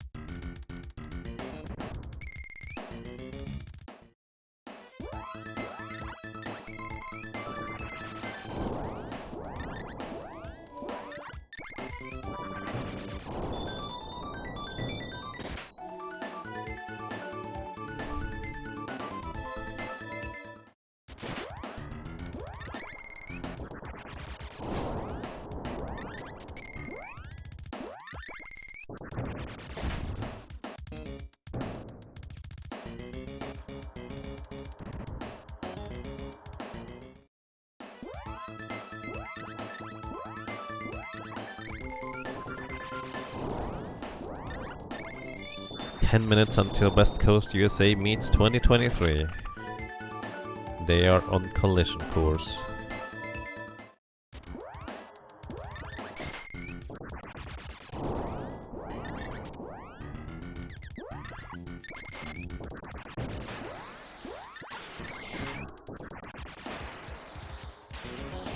Run while you can.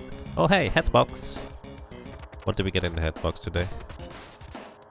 Vampire caves, of course. What else would you expect in a headbox? Bean 6.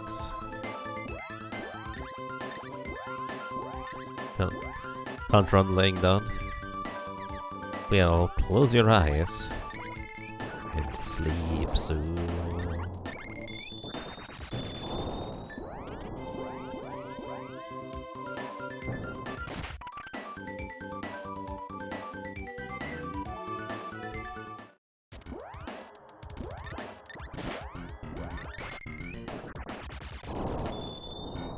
Smiley face.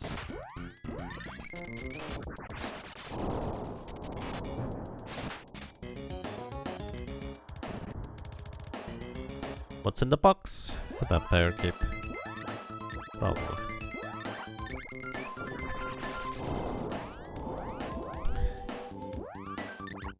We need the door broken, great.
Oh, crab box. What do we get in the crab box? A vest guard, as usual. This is incredible.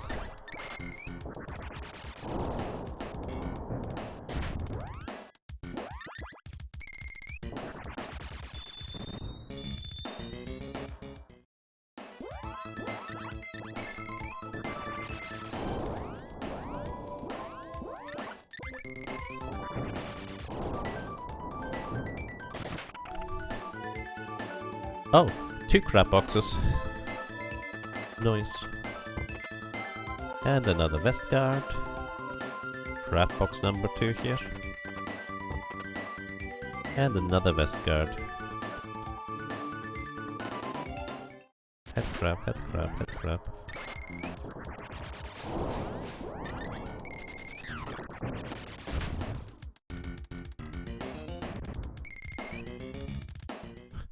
We've all had access to accurate atomic timekeeping for like 20 years now. How do people keep missing New Year's firework by still 2 minutes? Excitement. It's just like fireworks.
Oh, headbox. What do we use in the headbox? And pipe. What are we looking for? We are looking for weapon orbs, specifically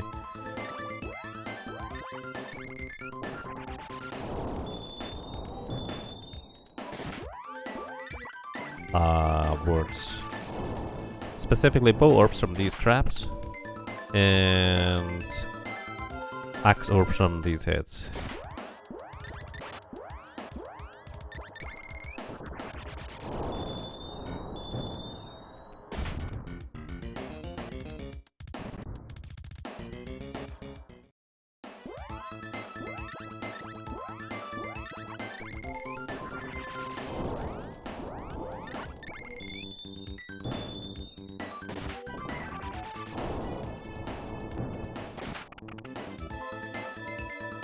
Okay, crab box.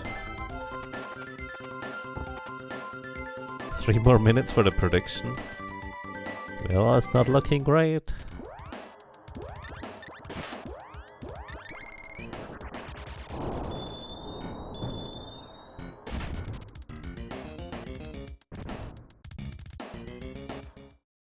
Happy New Year! I hope you have a good start.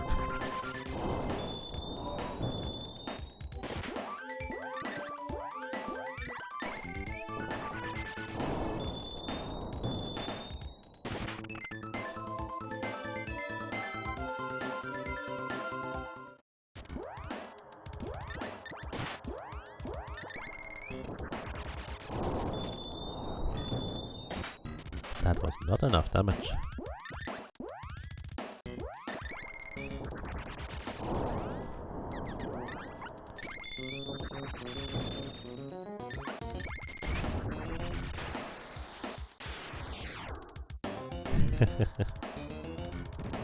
I see. That makes sense, Ruff. Welcome to the next year, I suppose. Soon, team.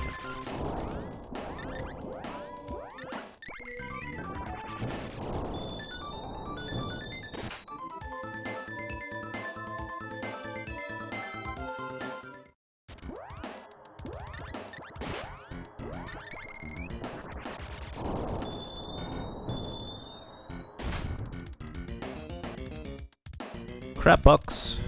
Wait, no, that's a head box. Vampire keep.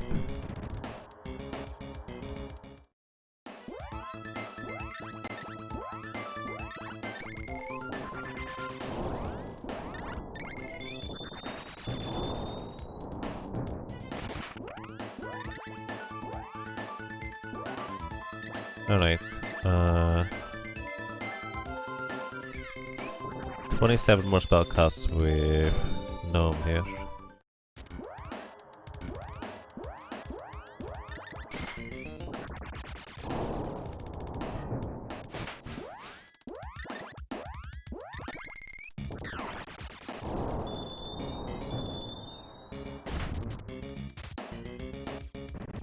Happy New Year! Welcome to 2023 West Coast friends. Happy New Year.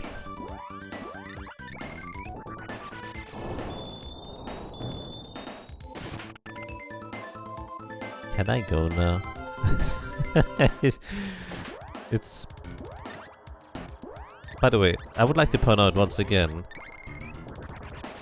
I have not spent looking for this orb for an hour. I have been looking for this orb for an hour more than the previous run. That's the crazy part.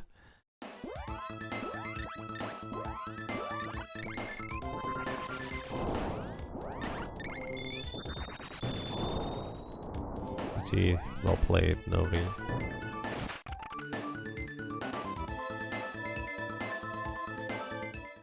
Here comes the booms. Well, I hope you like them more than I do.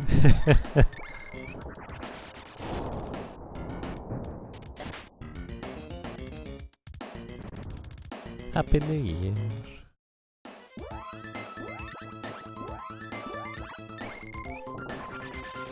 Yep, no was the winner. We did not get anything. Nothing at all.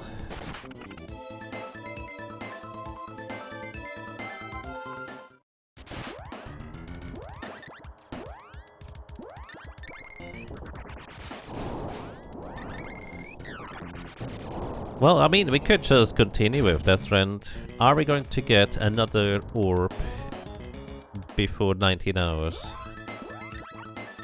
I mean, it would be a little bit ridiculous to not get one, but given our track record today, it's actually entirely within the standard or the standard expectation at this point.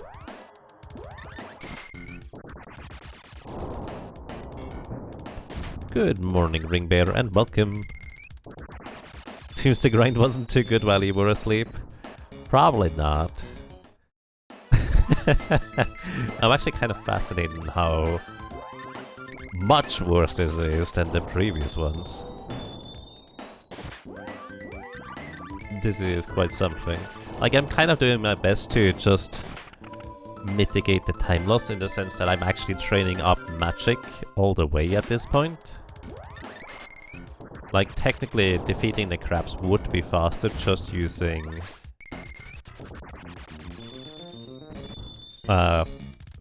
physical attacks, but I will have to train up the magic at some point anyway, so I'm just doing this right now and training up the latest magic at the same time. I do not know how this is taking this long, but that's just how it works sometimes.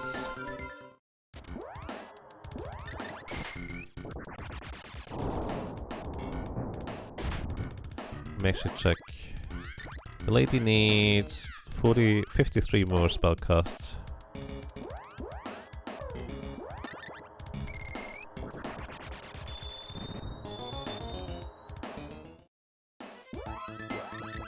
Sounds like Black Hawk Dawn in your neighborhood.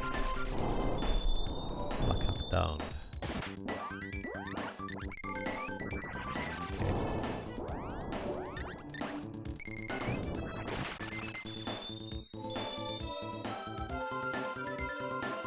It's a war movie.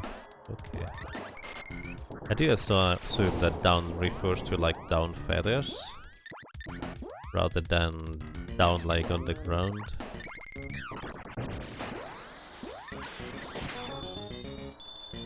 I guess if it's about war, down on the ground kinda makes sense too, you know?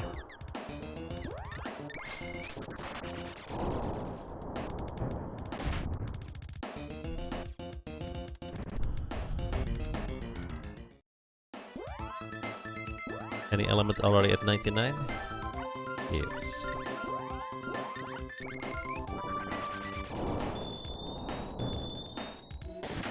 We have Sylph for both the lady and the sprite already at 99.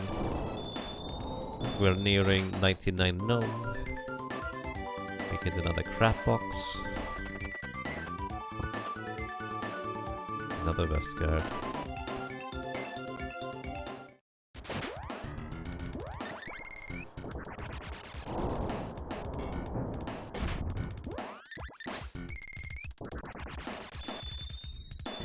We need another roll here. Okay. Let's see what the roll is gonna say to us today.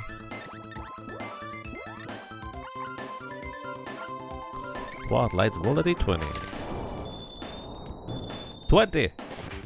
You actually got a 20. Does that mean we have to go another 20 chests in order to get a orb?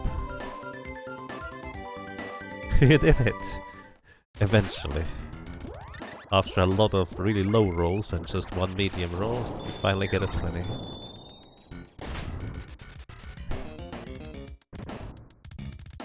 Only 50,000 channel points in.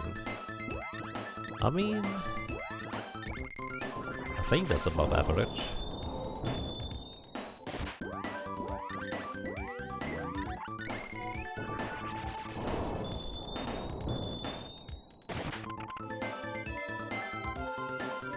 At least 20 rolls total. Yep, nobody else has gotten a 20.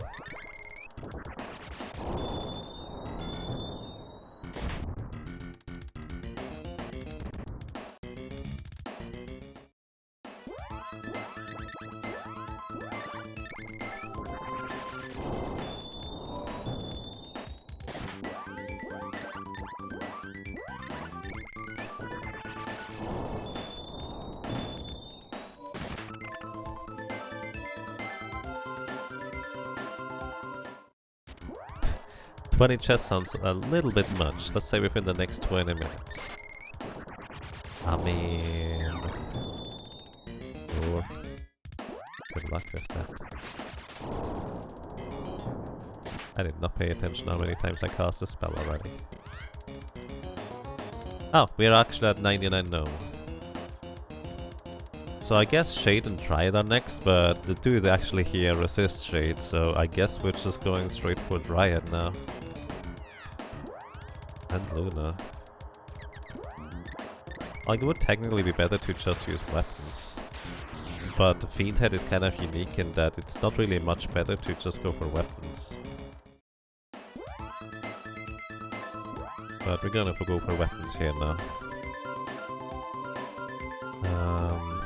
This does mean I do actually want to try this. See whether that's gonna be sufficient damage. Crit up and right. What weapon do you want to go for? Daedalus Lance.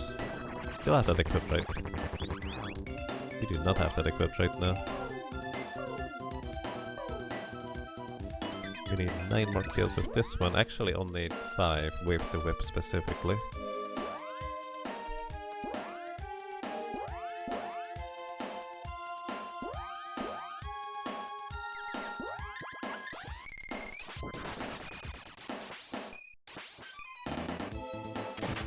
That is not enough damage. I'll give you this too. Sometimes enough damage.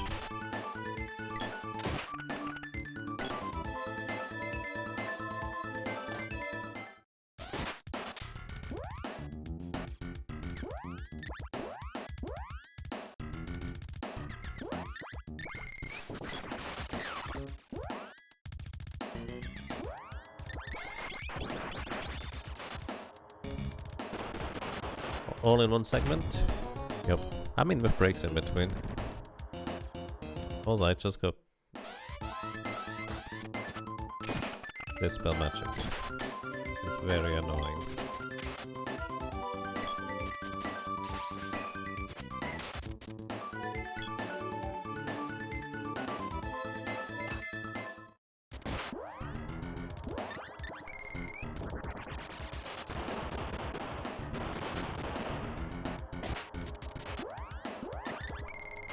This does not work the way I hoped it would.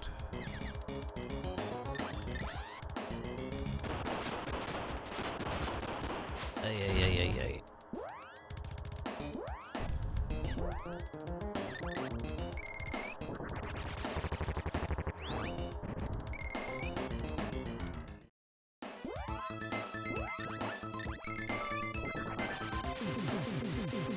And this is why you don't want to use this for leveling. This spell animation takes forever and a half. So I guess I'm going to switch inside to the boy.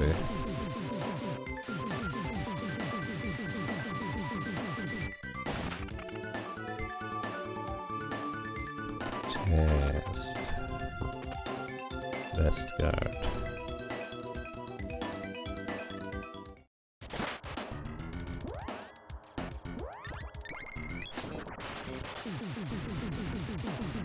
You got to see it.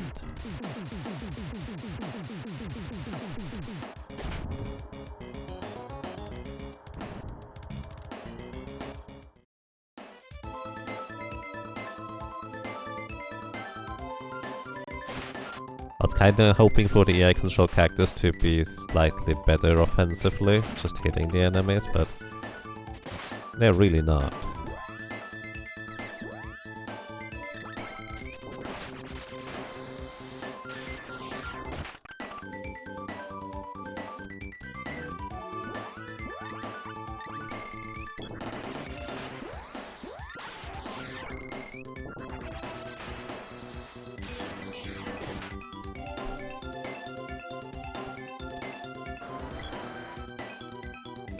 Burst is your second favorite max spell animation.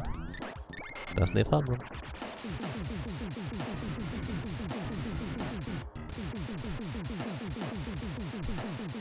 Just way too long for the purpose of trying to just briefly knock out some fiend heads. I might actually literally just stick to Urslide just for the animation.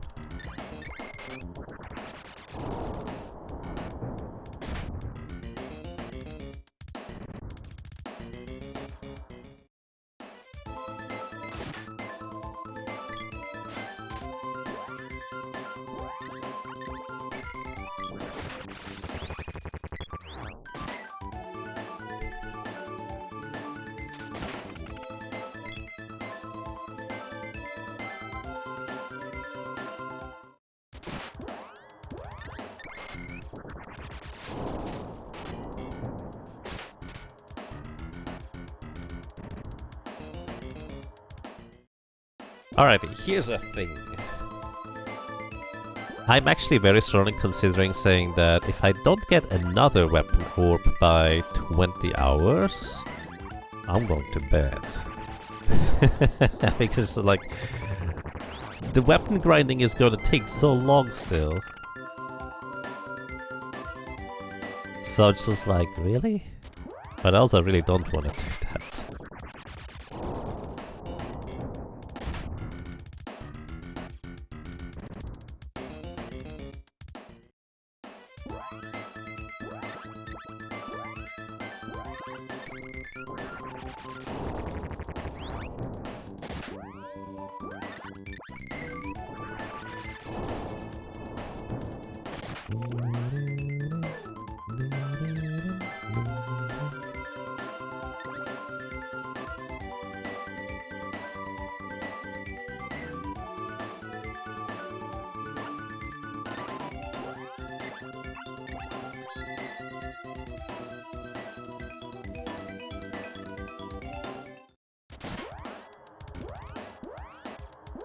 The fire ones are really cool. Here we have Fireball! Fiery dragons. Like in Life Force. What else do we have? We have the big exploder that is actually kind of pretty much the same, it feels like, compared to Burst. Just not quite as lengthy. And we have Lava Wave, which I think is a full screen Lava Wave. We did not get the full screen Lava Wave. It's actually not full screen, just next to the enemies. I was thinking of Trials of Mana.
Alright, good night, Rakadagdalas. Thank you for dropping by, thank you for hanging out, and take care. Until tomorrow. I'm still around areas, I guess.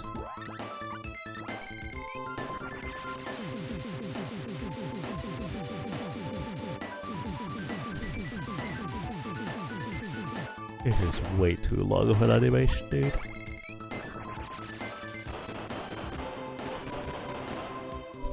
Like, burst is normally already a slow animation, but in comparison to the final burst animation, this is downright fast. Yaga yawn, indeed.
I was kinda resisting going back to Earthslide, but I'm gonna go back over to Earthslide now.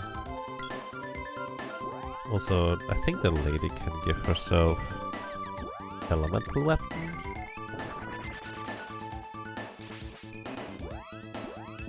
Because she should not get this belt in comparison, I think. Guaranteed crits with moon energy. And 20% more damage with lunar boost.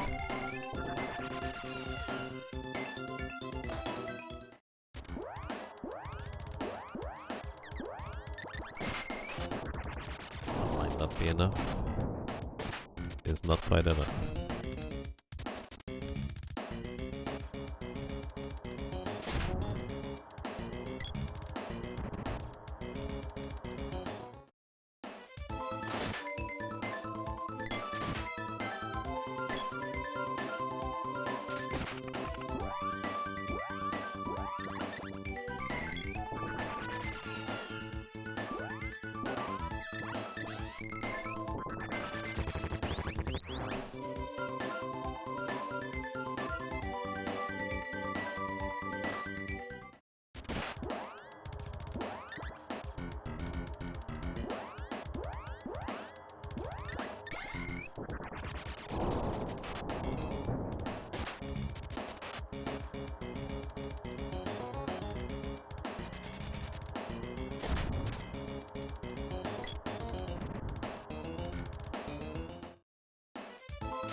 Alrighty. Yaga, stand up, do 5 jumping jacks, 5 big arm circles, look off into the distance for a few seconds, and take a deep breath. Okay, be right back.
Alright, feedback.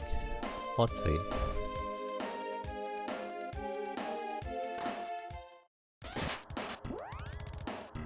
Actually gonna have the lady be not aggressive, see whether that helps me for getting the damage in on the boy instead. Because one Earthslide here is not enough unless we get the level 9 animation.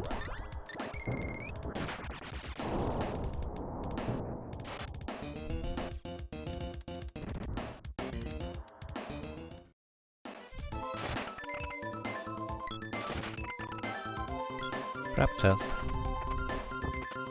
Oh, wait. Hey, Silver Frog Flame. Hope you're doing well.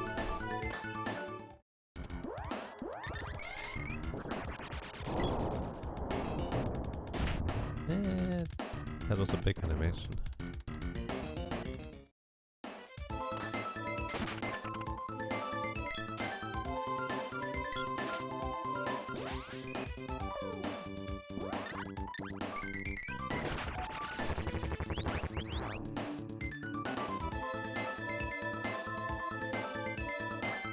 Crab 15. Yeah, that's just a crab.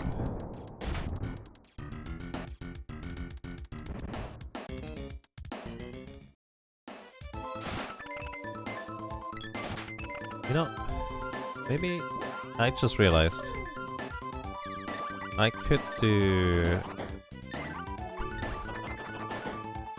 So I didn't even consider this to be a particular option, but theoretically, the Fiend Heads are weak to Lumina.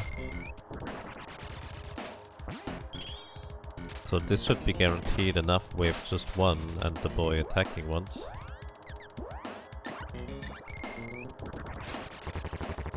As long as the sprite doesn't hit it, I guess, which could just put them to be more passive now.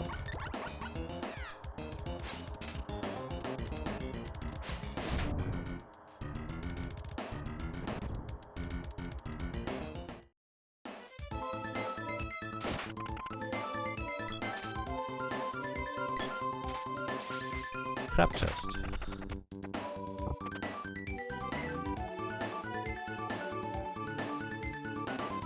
Bad luck. I love how the mini lady just runs forward and gets whacked by the dude.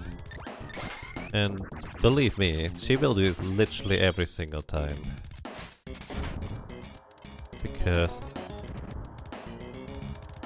for some reason, pigment cactus are just super aggressive. Even if you set them to be the most passive setup. It's fascinating in its own right.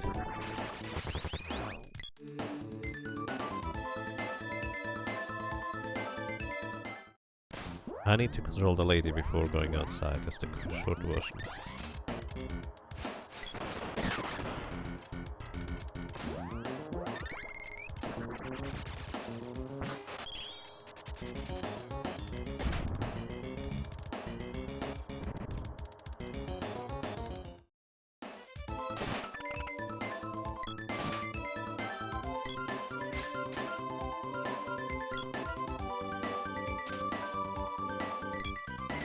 That would have been perfect as we just hit the 20 minutes mark from Euro prediction.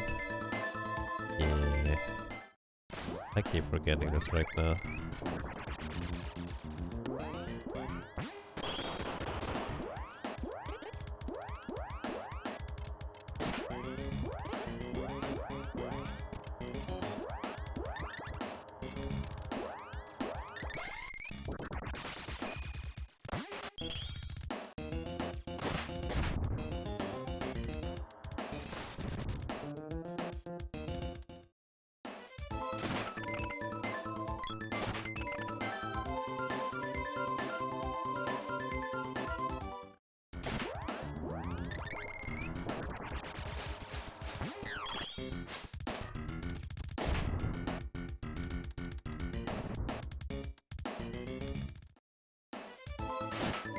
Pygmy Girl was messing with the assassin dude.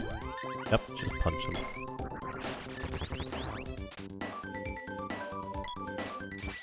You can't do anything if you just punch them. I think that's how it works.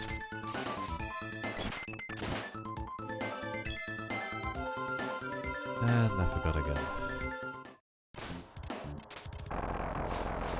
It's just annoying.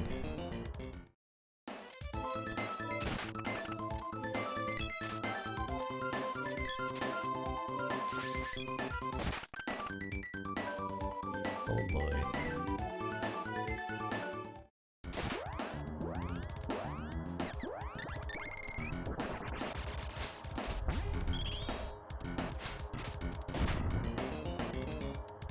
Pile up spell glitch, like in Secret of Mana? You mean stacking spell damage?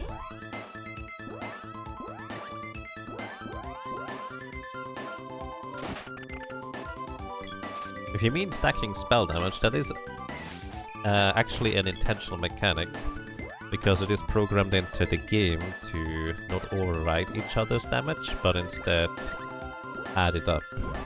Because if you see enemies casting spells at you, if they cast the spells too quickly, it overrides their damage because they don't actually have a specific adding up calculation to it.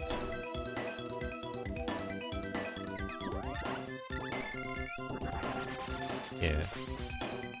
But it's true, Secret of Immortals does have to, which is a thing.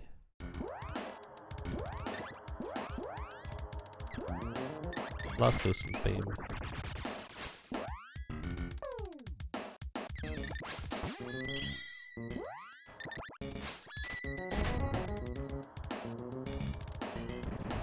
I'm not sure this Lucent Beam is any better, to be honest. Insects are sure awkward to defeat. And I don't normally have the spells this high level already. But because we had to just keep grinding until we get the things, it just doesn't...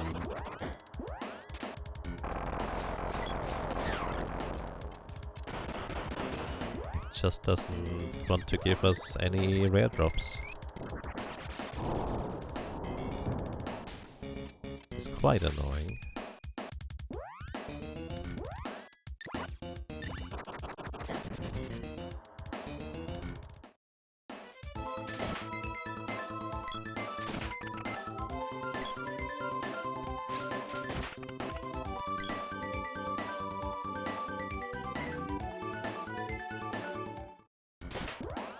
Alright, we need to set the lady to be aggressive again, if we want her to contribute to this attack damage here.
The problem if you're using Stone Saber, by the way, is that every time the boy gets dispelled, he just doesn't have it anymore. Consequently, it also deals less damage.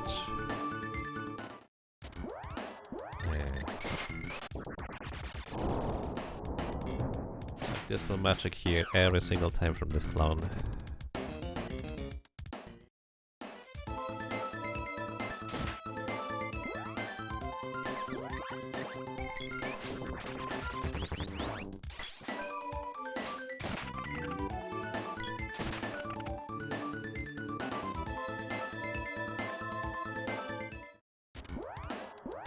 Happy Dirtball. Yeah. Hello! I like this face. It's great. Wall doesn't help against this spell? Nope. This spell is the one spell wall does not reflect. Which makes sense. That is your only way to get rid of wall to begin with.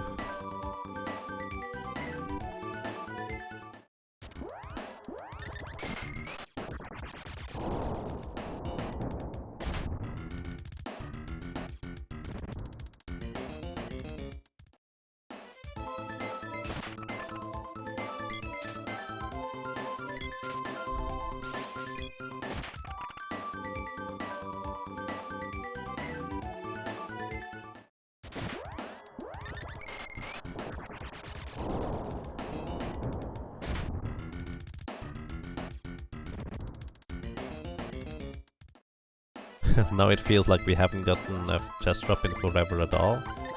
Right? I agree. Chests do not exist anymore. Happy New Year, Gavronis, and welcome to you. I hope you're doing well.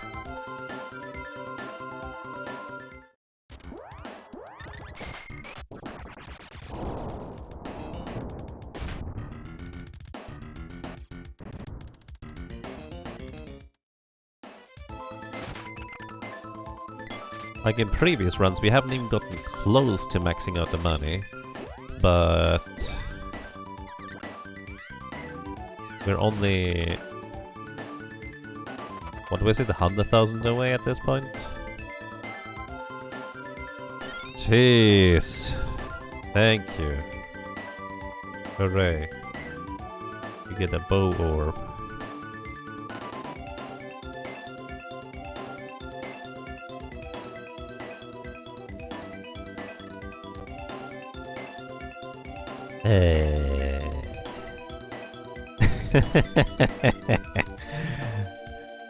I mean, look at the bright side. Now I can just focus on the fiend head and not worry about the crabs. So it's just one thing at a time. It's fiend head, wolf lord, and whimper. You know what? I feel like going for an easy one next. So we're going for... Sure. But your head with the big head. We're going for the javelin orbs next. Because that is a nice and easy grind. Well, it's not necessarily going to be short, but it's just going to be easy mentally because there's so little to do during that one in particular.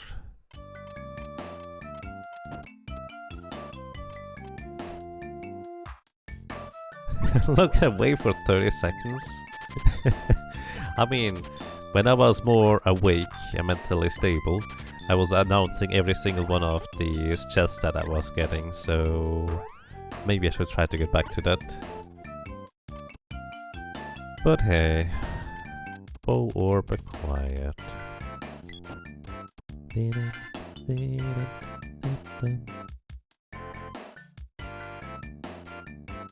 Did I not mark the whip on the tracker because it's not upgraded yet? No, I just forgot. Thank you. It is marked now. Do not upgrade the whip yet. But upgrade the bow. I think we're rich, just a little bit. There's nothing to do with the money.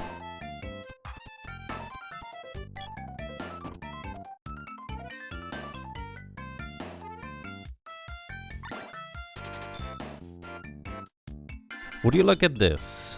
Compared to the splits, I have 1 hour and 6 minutes to get the next weapon orb. But I bet with you there was some weapon and magic leveling in between on my, well, personal best run, I suppose. So take that with a grain of salt. Let's see. That's probably not gonna happen.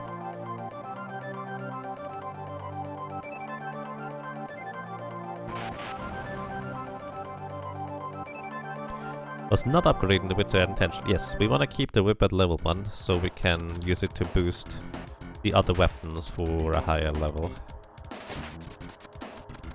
We also keep the sword at level 2 because, well, that's the lowest level you can have it, and the sword is the only weapon that does not get boosted up to the next level either.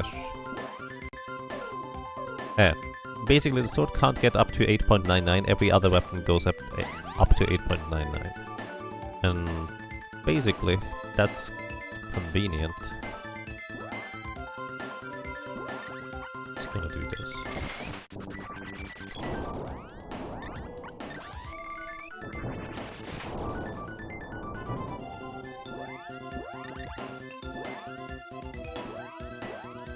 Because getting all the weapons up to 8.99 is... Well, the short version is, because of the quirky mechanics of how weapon leveling works, you literally can't get all the weapons up to 8.99. Unless you literally leave a character at level 1 until you have all the weapons that can go up to level 8.99 and then slowly boost them up and level the other weapons too. Glitches, straight to jail. No. No jail allowed.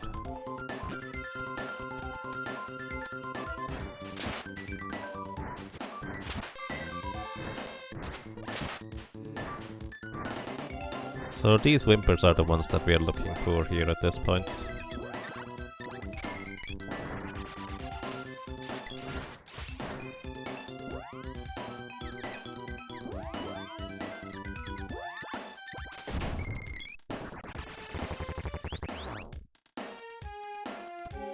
Because they give us javelin orbs.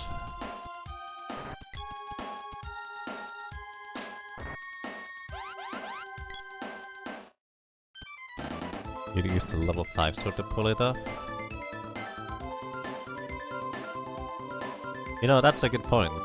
I don't have to keep it at level 2, do I? Level 5 sword is still fine, because 4, 2, 1... Yeah, actually, level 5 sword is fine. Right now it's level 1, 2... I could upgrade it to 3, 4, and 5. So I could actually upgrade the sword 3. You're actually right. I forgot about that part.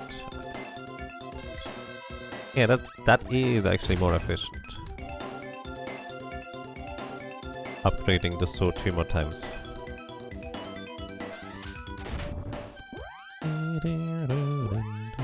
Alright, speaking of efficient... Optimally, I would be able to one-shot these guys with the whip to be able to boost the allies' weapons up to the next level. And you want the... You literally want one more level on the Daedalus lance. No, don't give me the javelin orb yet, I need to level up the weapons, dude. Come on. Okay, thank you. It's a power set. I was worried there for a second.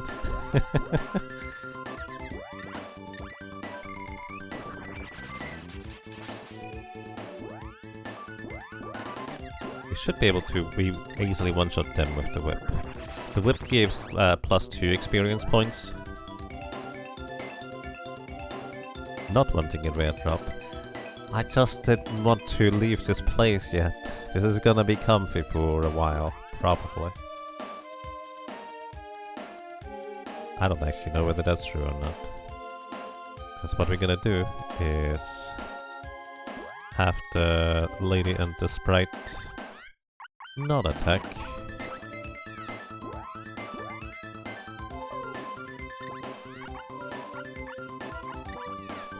Just have the boy attack.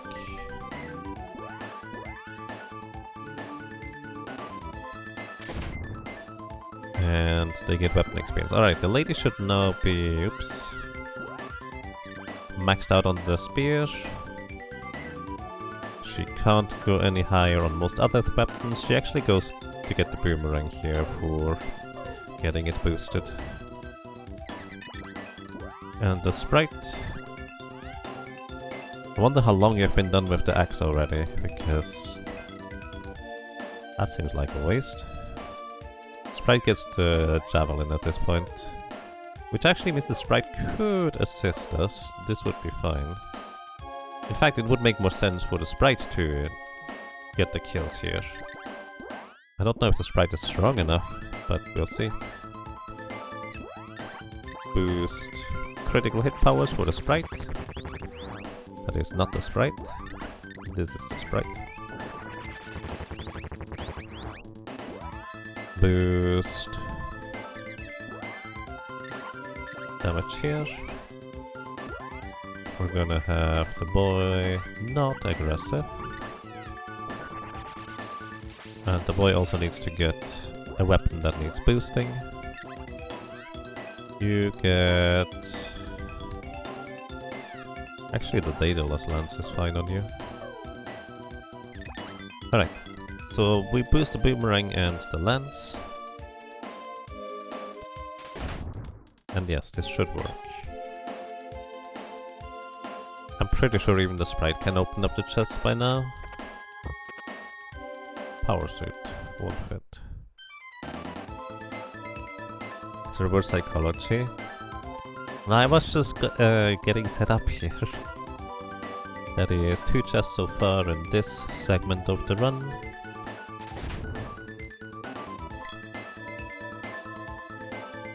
Alright. Good morning everybody, how are you doing today?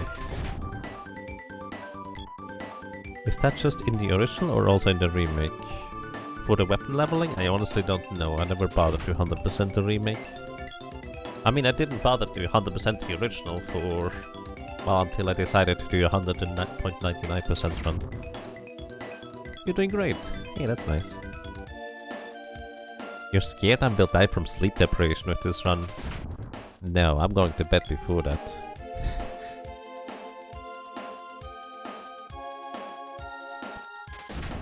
I'm going to bed before that. Bum, bum, bum, bum. But it is kind of demotivating seeing that for the last 2 weapon orbs I effectively lost 4 hours. So that's a thing. There's only so much you can do with leveling stuff along the way. Going to sleep, 2 AM already. Well then, I wish you good luck and rest well until next time.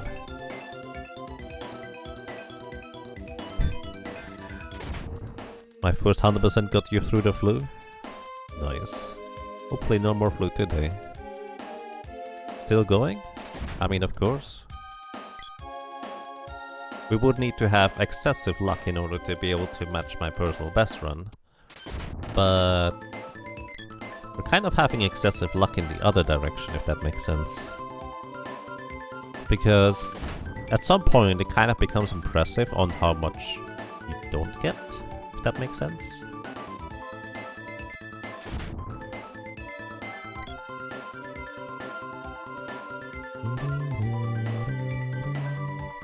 The weapon orb is the easy part normally. The weapon grinding up to the max is what takes like 4 or 5 hours by itself. Oh look, another chest.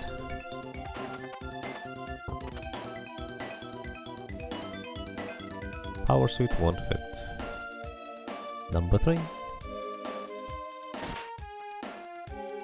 That is not enough damage. And you missed. This time it was enough damage. My muscle memory still tries to give the boy the buffs.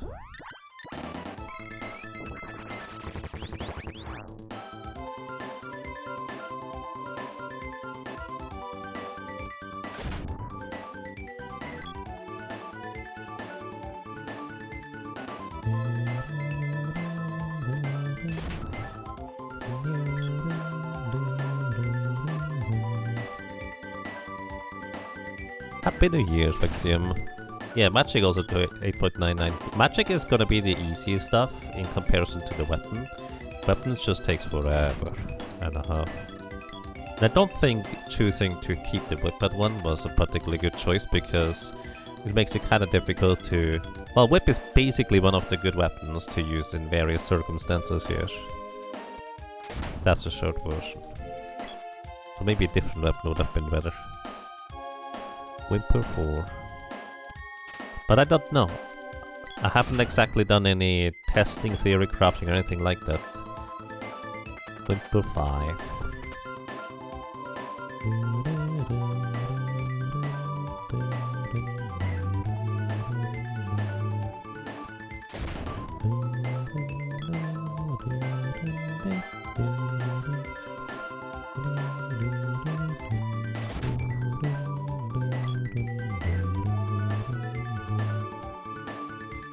Good chest rate anyways, you take it.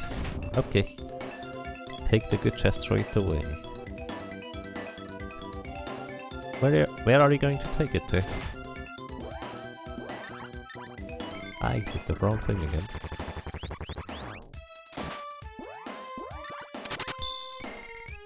Happy New Year, Bell Fury, thank you so much for 28 months of support. Welcome back, and I'm glad you enjoy your stay. Take you to the D20. Okay. 14.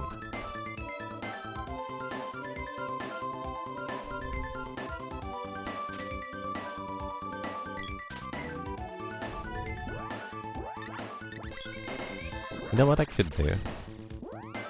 If I'm lucky, the AI control character is gonna just do all the work by itself. If I set it to be more aggressive.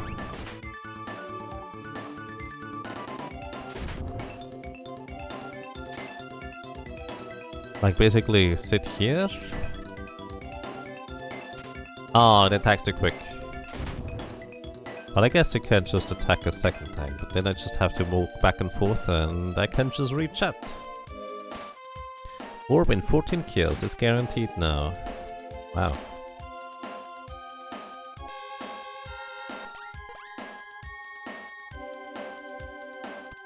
Come on. Get the thing.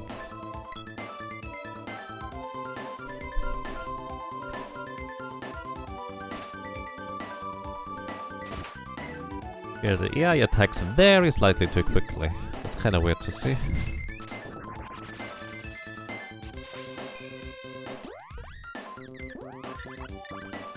Every time. I'm so used to giving the boy the buffs. My menus are just wrong.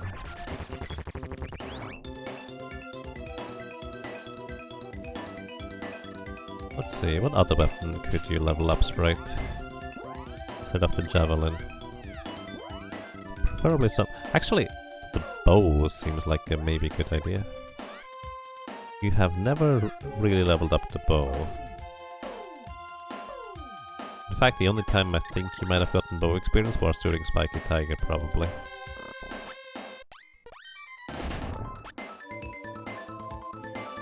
Chest number... Next. 6.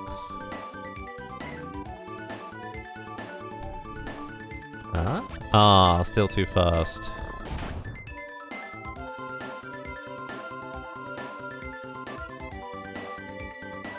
Maybe I can set the AI to be a slightly different behavior. Keep away, then eventually attack.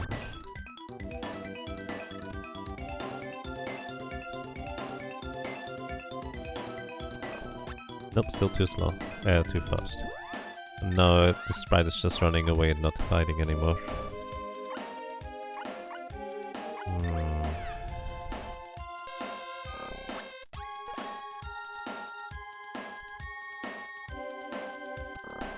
Shame.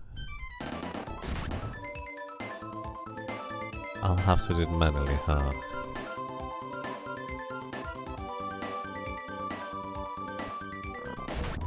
...2022 didn't go out with a whimper. I mean, it kinda depends on where you are.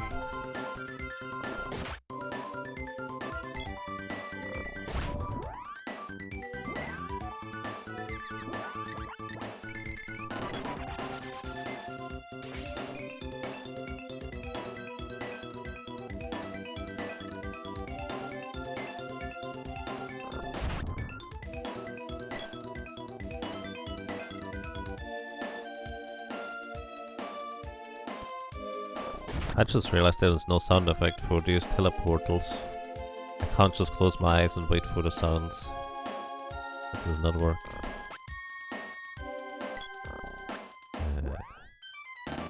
Sprite's relatively low accuracy does not help our case here.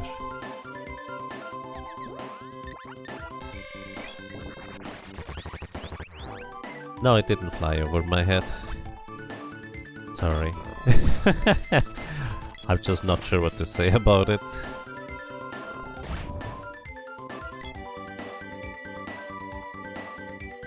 But I was just mainly thinking of the timing of starting to farm the whimpers. Which, well, if you're 10 hours behind me, then it could still go out with a whimper.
Chest!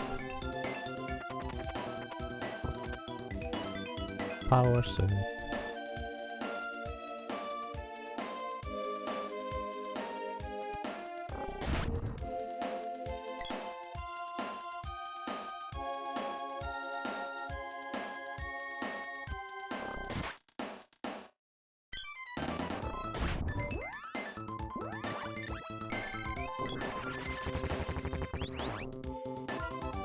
It just started raining right after midnight. Nice. I like rain.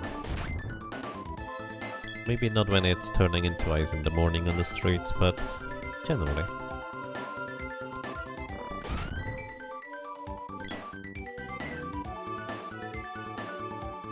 But yeah, that's actually an excellent point, by the way. I should upgrade the sword to level 5. That would definitely help our cases. Power suit.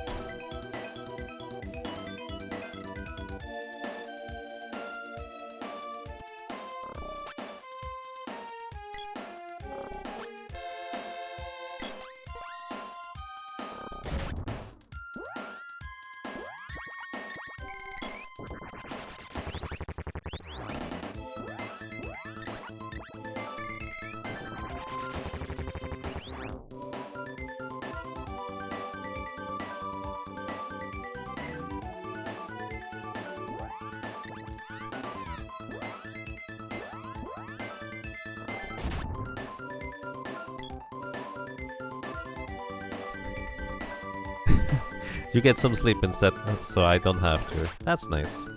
Happy New Year, Tag. Thank you for dropping by, and I hope you have a good start. Take care.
Alright.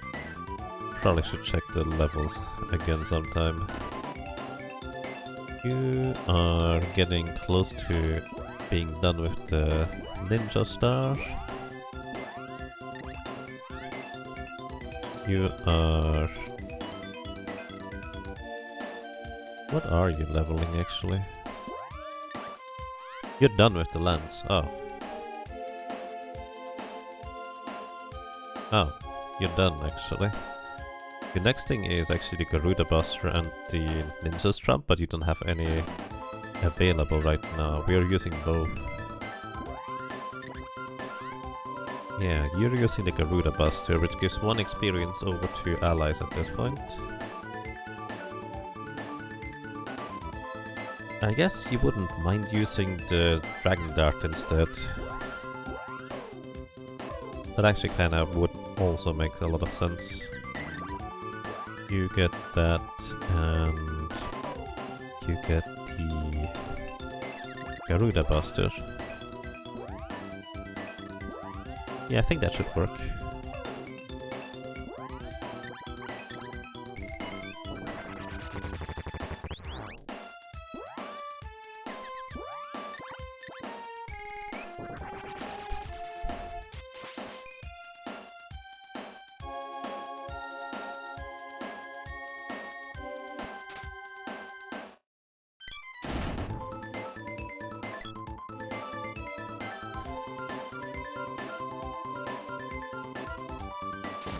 Can someone which part is missing in this farming?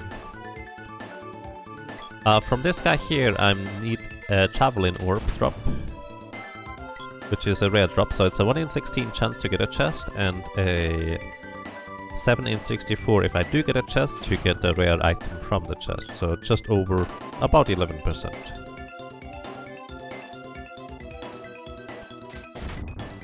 And then I will need one more claw weapon orb drop, which is from the werewolves, and 2 axe weapon orb drops, which is from the fiend heads.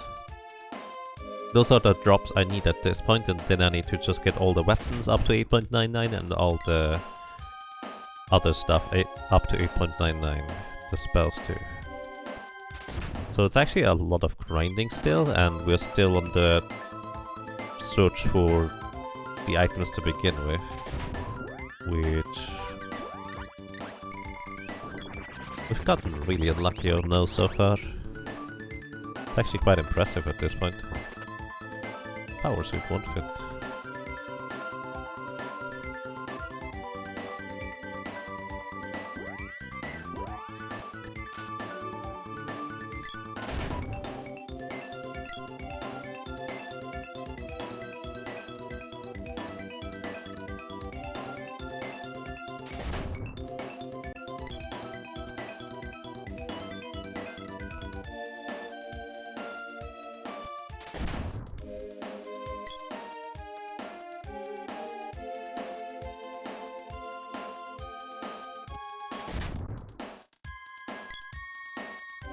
Chest.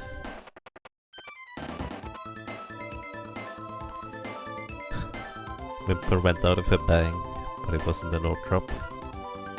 Yep, not this time.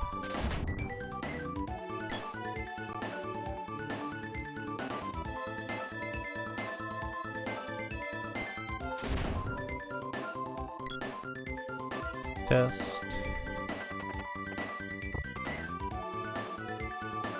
Still nothing.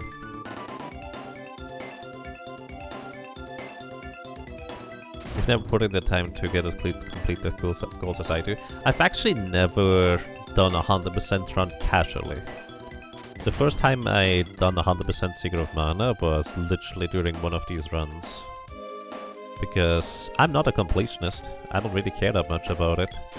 But the silly challenge of trying to do this in a single sitting against, well, the literal odds is kind of fascinating to me.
That Doomsword up there is glaring at you, asking for revenge for all its brothers and sisters murdered in the Grand Palace. Nah, I think it's just trying to pretend to be a piece of furniture, so I don't go after it as well. Multiple interpretations. But unless we ask it, we're not gonna know. And I'm not gonna go up there to ask it, because as soon as I go there, it's gone. Literally, if you go up there through the other door, the sword isn't there. It doesn't spawn.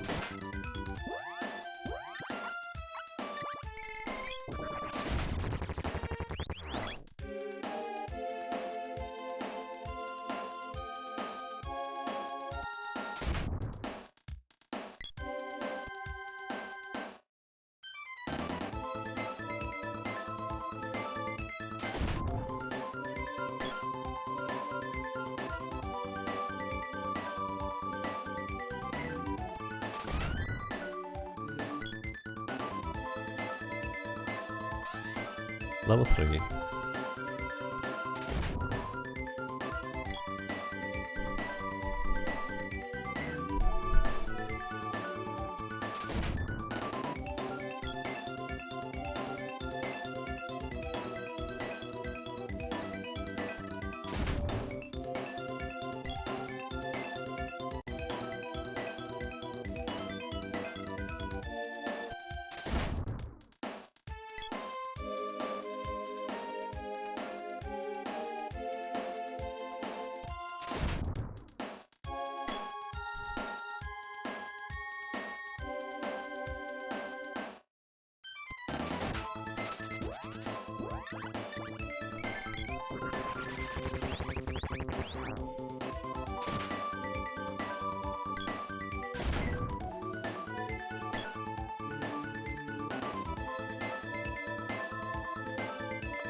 You have a good feeling about this next one?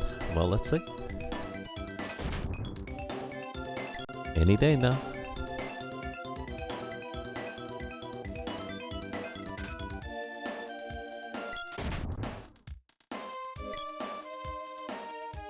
I mean, I assume you mean this next chest, right?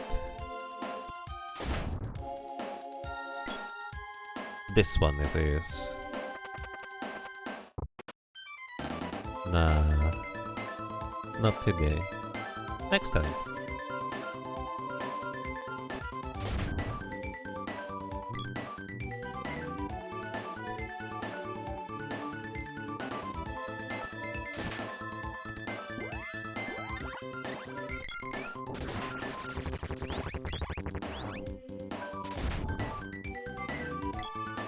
Chest! Is that 10 chests for Whimper? I mean, we have picked up like 4 or 5 chests earlier already, while we were looking for the whip orb. So I think it's like 15, 16 total. You have about a 7 out of 64 feeling per chest. Well, odds are you're correct.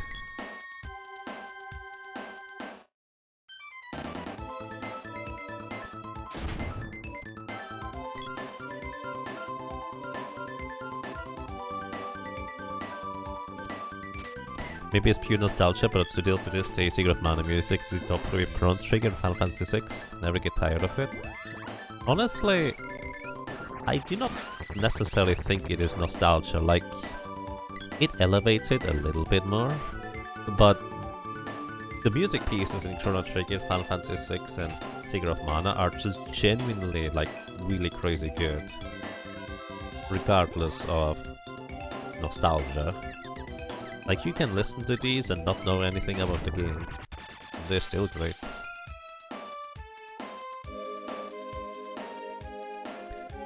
ST3 did better, much as you lost Secret of Mana. See, that's kind of an interesting point. Like, the music is more refined, but compared to Secret of Mana feels like it has, to me, more variety and like more distinct feelings and sentiments. SD3 feels to me like a lot of the music kind of sounds like similar-ish, same-ish. Obviously not exactly the same, but it has just kind of overall similar sense for me personally. So I do actually prefer Secret of Mana, but ST3 is really, really close to Chest. Goodbye, Chest.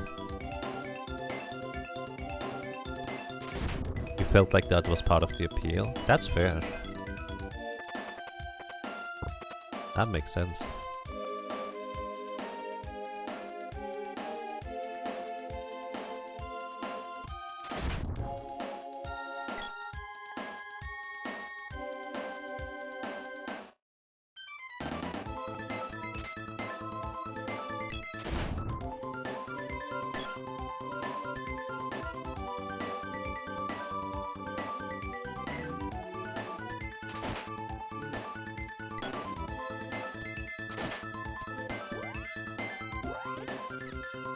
Oh, no more MP on the lady.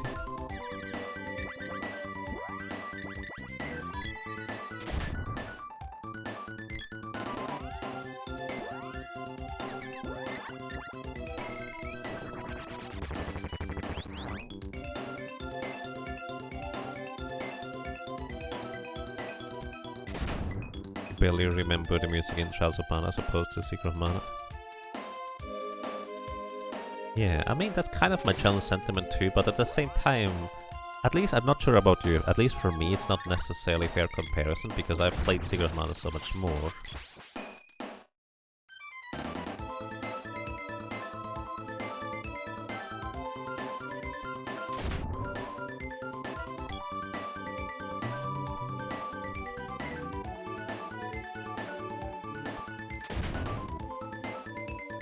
All of Secret Mana has the same boss music. True. ST3 has a lot of varied and really good boss music.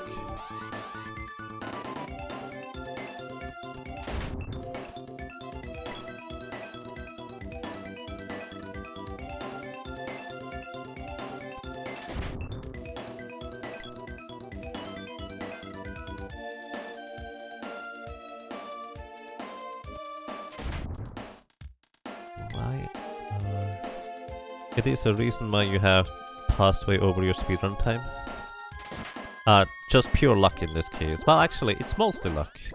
I did make about 40-ish minutes of mistakes, but it's mostly just pure luck that I just didn't get the drops. That's just kind of how it is. My previous run got ridiculously lucky. This is not a good comparison. This is not a good benchmark. Like, this run got fairly unlucky. It's not too crazy yet, but it's getting there.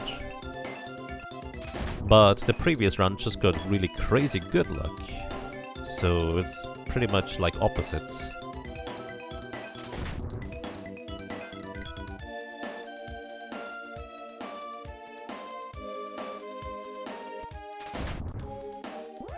Actually, did the lady already level up the boomerang?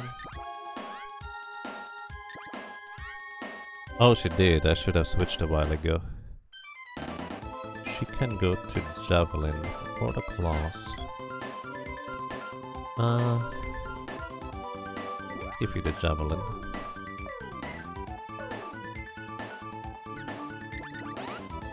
And Sprite, what do you need?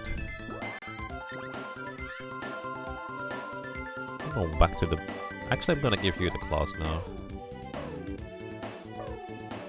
Maybe the claws actually work out in my favor for AI Control Cactus punching the thing. Let's try.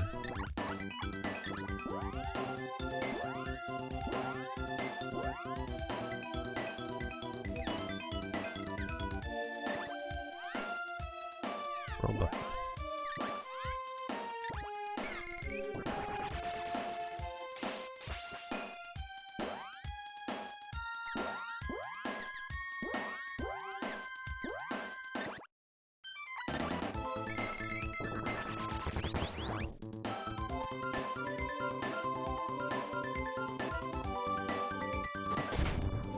Nice.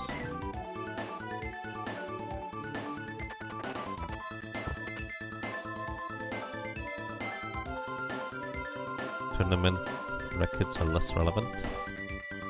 Thank you for the good luck. But yeah, effectively, nobody has done a run of this same category that I have. Like, there's not even a leaderboard for the 100% run. I'm just playing this for fun, effectively.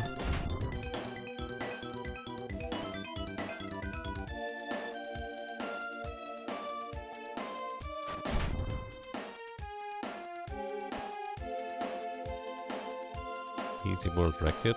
I mean, I want to go for a world record.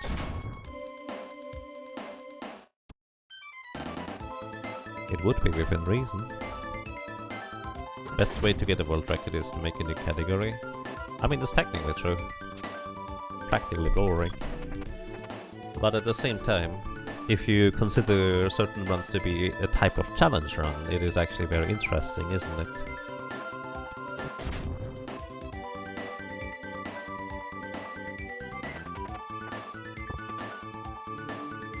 And yeah, basically we've been doing Secret of Mana 100% runs basically into the new year for the last few years. That's just tradition at this point.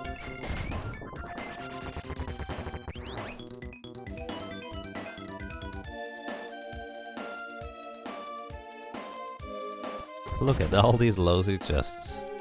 Where are we now? Like 18? You didn't see any lice in them. Does lousy come from lice?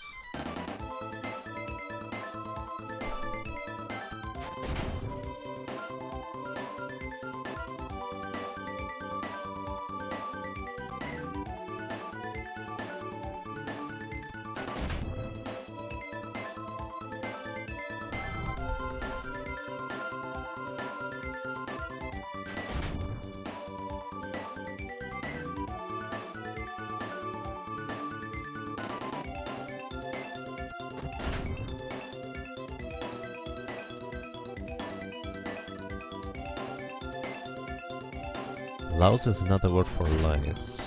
Okay.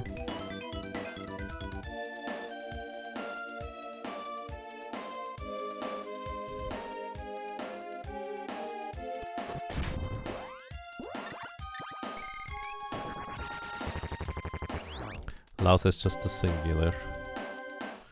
One louse, two lice.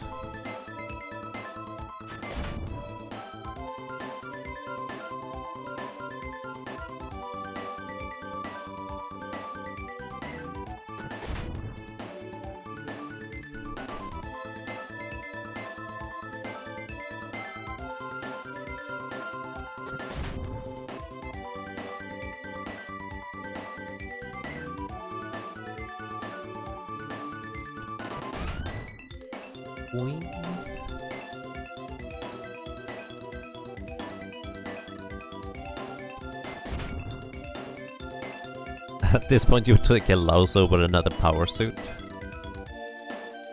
We only have a collection of a few so far. It's fine.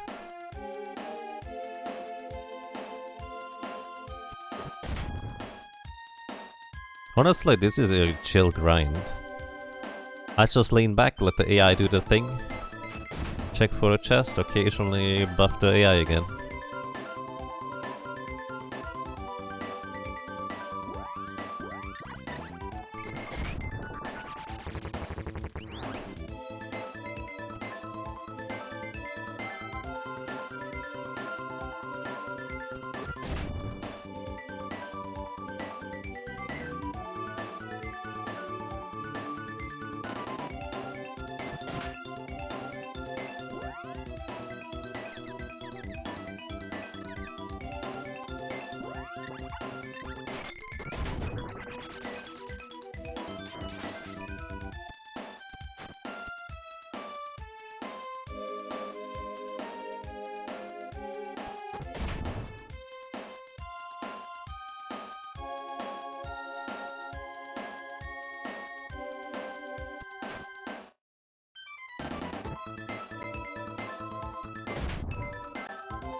Chest. Probably like 18, 19. Just for whimpers.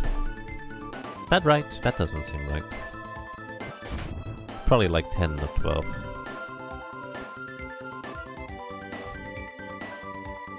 So I think the only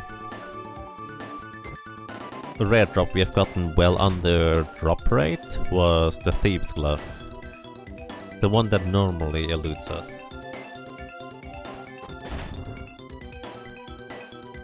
And we have gotten like 1 or 2 under drop rate, but not much beyond that.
Chest! Hooray! You think Whimper chests around 16-ish? Oh, let's say 16 now. 16 now sounds about right to me.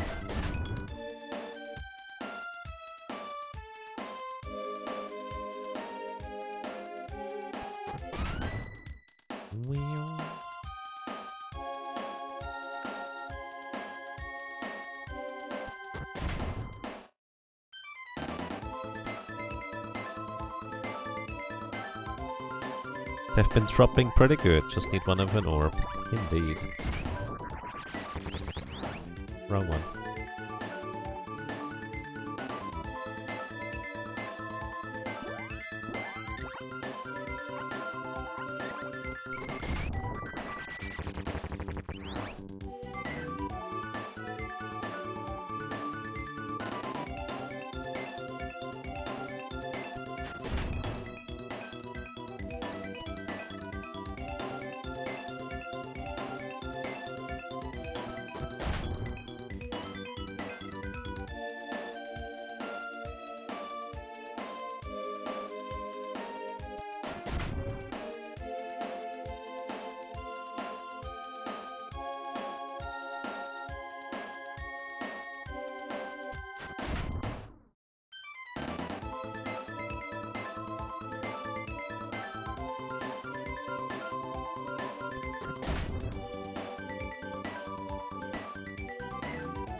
Chest!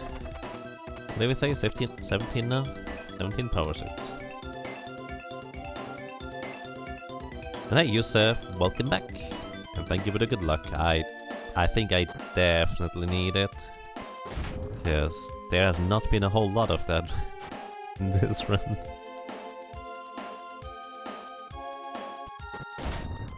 This run is getting all the bad RNG out of the way for the rest of the year? Sure, why not? That's okay.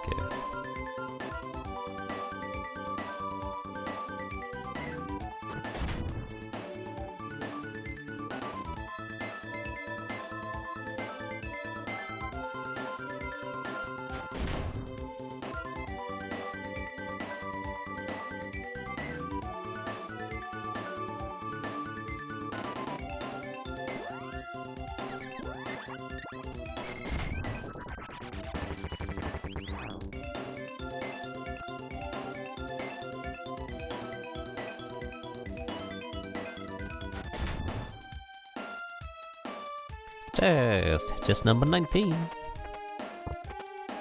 Power suit. I'd like to point out that I believe in the super lucky run that I'm running the splits against, we actually got 2 rare drops from the Whimper before we got the power suit. That was quite fascinating. So we specifically had to go out of our way to get another chest from a Whimper so we wouldn't get the rare drop.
You guess that technically counts as bad luck?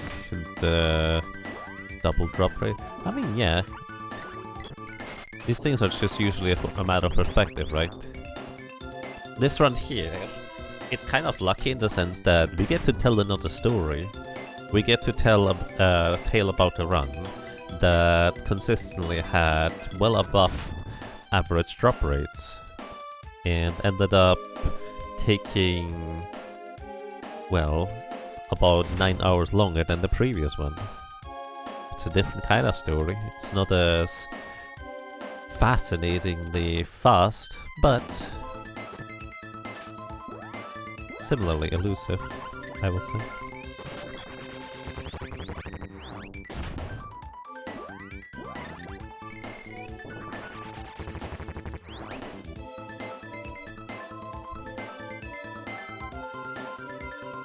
Because I mean, I have 4 probably 100% files.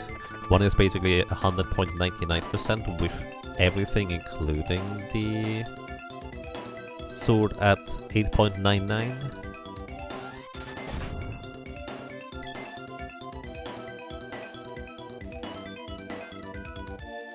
So that's just how it is sometimes. Can not always get lucky. Let's see, your level with the Dragon Claws is growing. It's not that great yet, but it's getting there. Your Dragon Dart is still getting good experience, and your Garuda Bus is probably also still getting decent experience. Yep. 19. Can we beat the 24 from the Doom Swords? Again, at some point it just takes so long that you're kind of wondering. Honestly, the main mistake I made in the previous sections were I just didn't count how many chests we had. So we didn't have that kind of fascination factor of, well, maybe we reached the magical number 41 this time. By the way, for reference, I think somebody calculated that once we get 41 chests without a drop, that is when it is less than 1% likely to go that long without getting a drop. Which, again, I think is quite fascinating in its own right.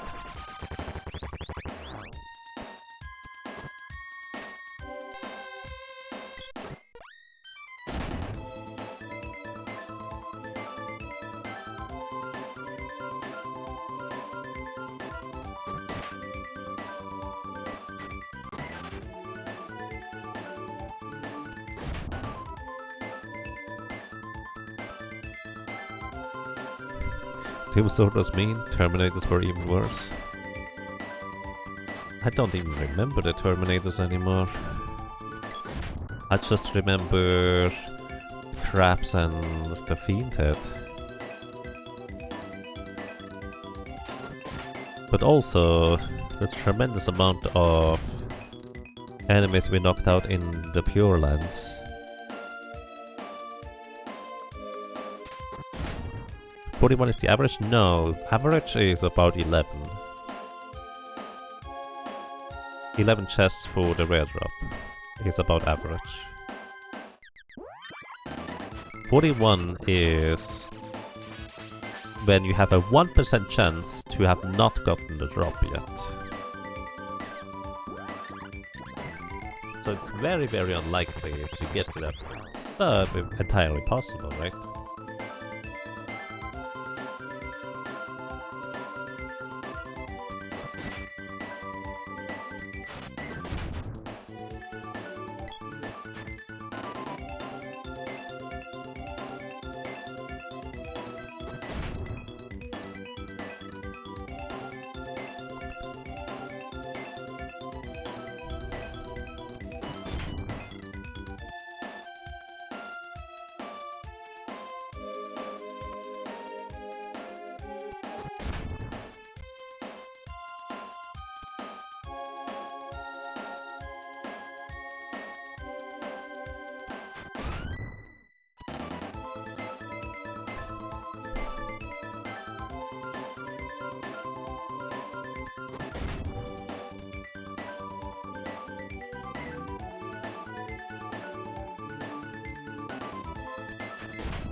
You remember talking about going through the vault to look up Terminator chest, but you talked me out of it? I mean, yeah, it was gonna be a waste of time. What I'm saying is I should have kept track of it to begin with, right? Like have like a little cross list on the side where I add +1 to each time we get a chest from a particular enemy. I think that would actually be quite fun to just do it that way.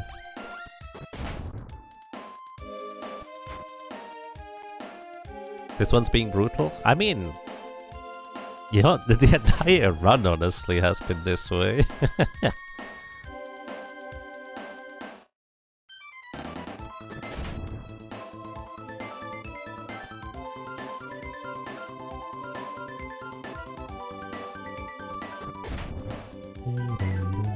You dropped the ball on this one?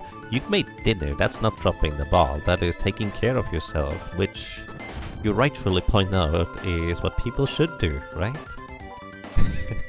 Just... what was this, 20? 21? 20, alright, 4 more to get a current personal best. See, this is where it gets interesting again.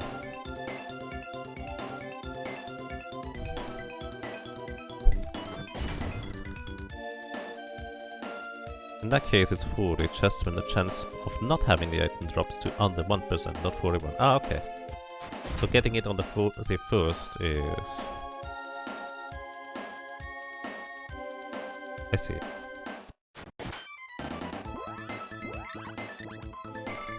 There's the Muggles! Muggles? Muggles. Muggles. I wonder what kind of sound effect you get when you open up a chest with a Moogle. Would that crash the game? Would it actually even matter if I crash the game right now? I don't think it does, right? Because we haven't gotten anything.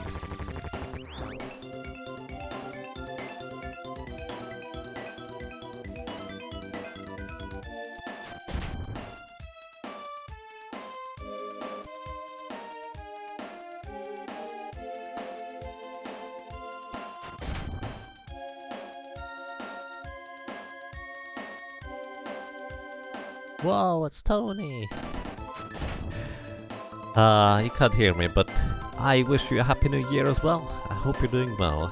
Thank you so much for dropping by and good luck to you.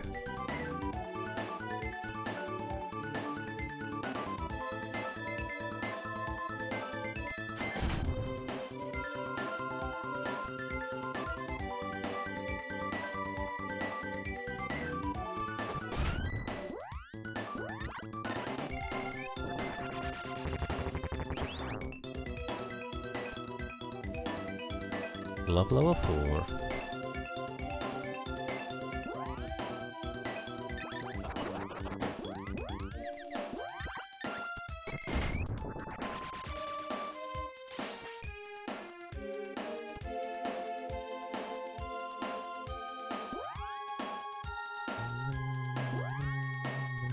Oh, thank you, Ruff.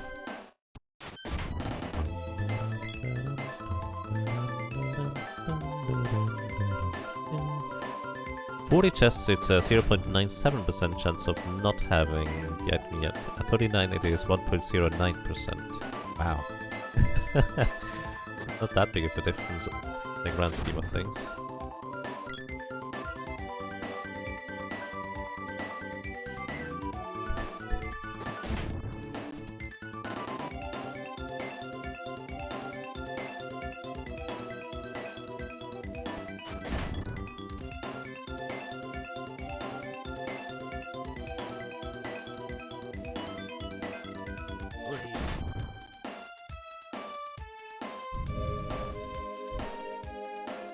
What did I name the cactus in this room? Humpy New Year. It's like happy but hump.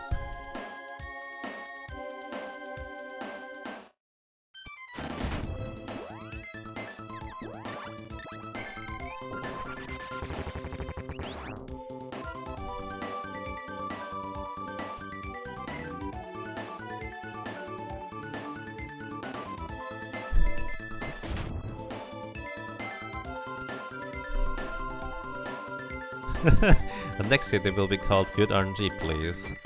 Chances are pretty high I would have... Well, I will be mostly forgetting what kind of RNG happened this run.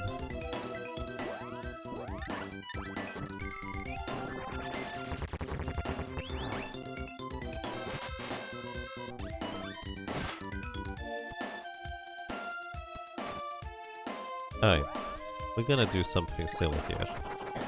The boy is gonna get moogled. We're gonna unmoogle him and immediately open the chest.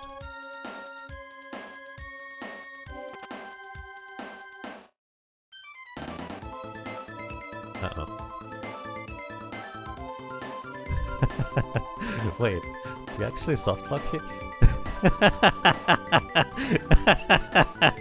Wait a second. I wonder whether that only happens when you actually get an orb. Oh yeah, I did actually just softlock the game here. It's not a crash, but again, we didn't get anything, so it doesn't matter too much. I mean, this is glitchless, right? I'm not supposed to do this, so this is just instant karma.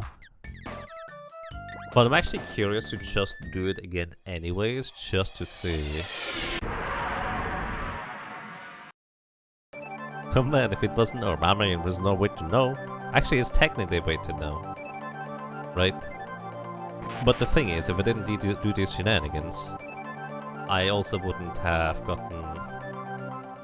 Actually, no, we did lose a lot of weapon experience. Oh no, Yaga, come on. Why though? Oh, I didn't think about that part.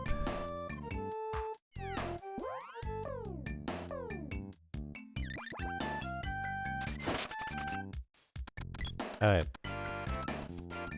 I'm leveling up my weapons here, and I'm looking for a chest. Ah, Gar, thank you! Ah, thank you so much for 10 gift subs to people, that's really kind of you. I really appreciate that. Thank you so much. Oh boy. Like, I thought, oh, I'm not gonna lose anything, I didn't get any drops, and just like, oh yeah, weapon experience. That's why I was having the sprite with the fist to begin with. Like, oh, come on. Yikes. Like, I did not even know you could softlock that way. Like, that was... I literally did this for fun. So, let's try this again, right? Just because I want to check. Because this cannot be... I need to open it from below. Just to have the same setup.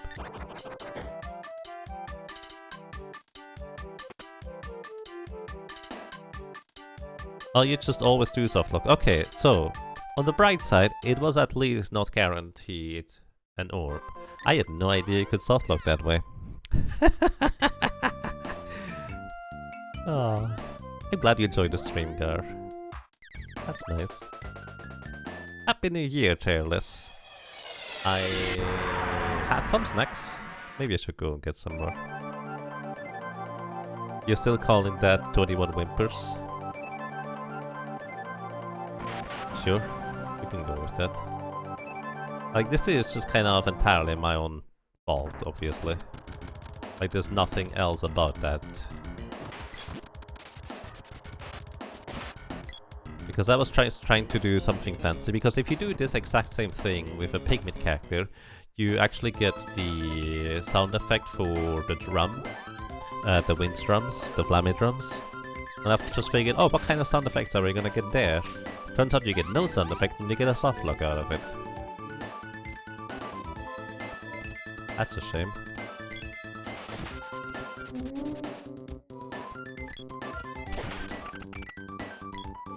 Ooh, chest. Oh, could have been so nice if it was a claw immediately.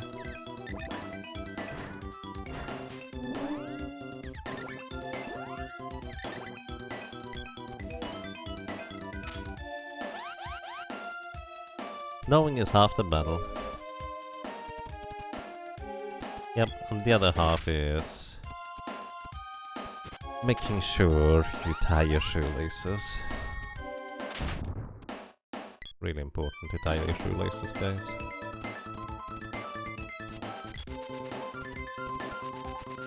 Especially if you're doing so much running around, as we are.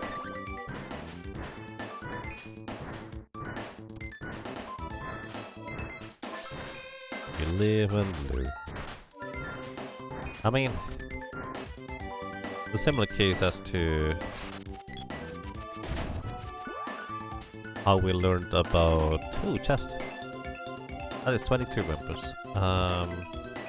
It's a similar case as to how we learned about the crash that happens on Dark Lich when you cast Change Form on him. Keep finding more things.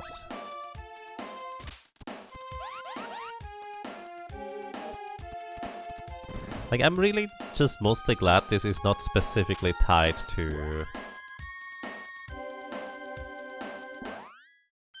getting a weapon orb drop, because it's just probably was not gonna be a weapon orb either this time either. So this is just whatever. Well, I mean, I guess not entirely whatever, because again, that was a lot of weapon experience that we are losing here. Yikes. Gonna go for the ninja trump. Boomerang that is. And the sprite goes for the claws. Sprite also goes on the offensive this time again. All out. The lady gives you the appropriate buff so you can deal more damage. The boy does... Actually, I guess the boy can attack too. Is there any downside? I guess the downside is that the boy does not distribute the weapon experience. So yeah, there is a downside. Alright, we're back. Never know when the next breakthrough will happen. Maybe. Alrighty, welcome back here. I hope you're having a good time, everybody.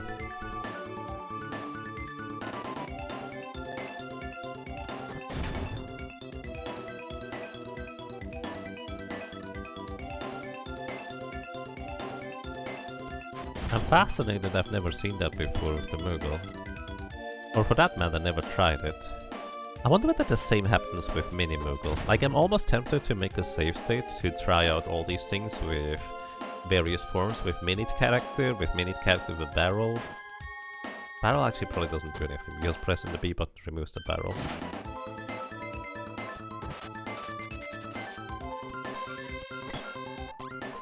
It's like we never left. Or something.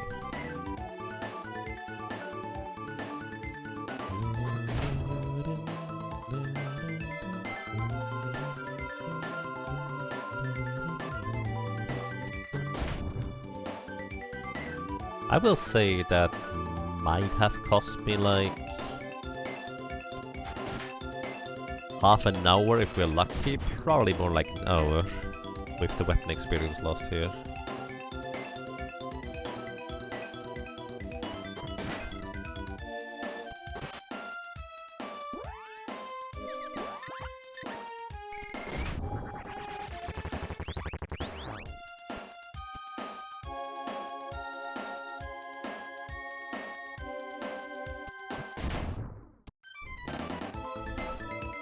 Good morning, Alrai, and welcome. I hope you're doing well.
Ring.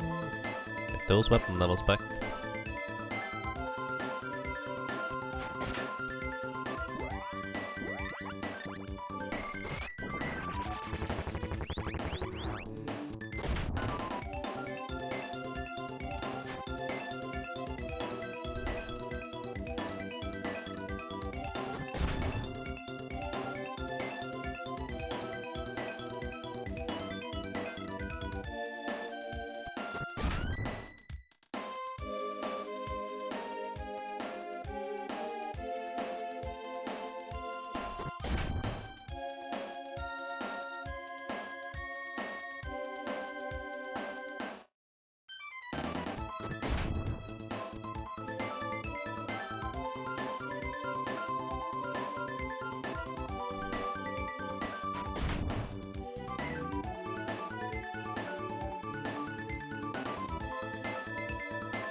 Oh, I forgot that eventually the weapon energy runs out. That's why the sprite is not dealing enough damage with one hit anymore consistently.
Oh, hey, there's a chest again sometime. Is that 22? I think that's 22. 23, okay.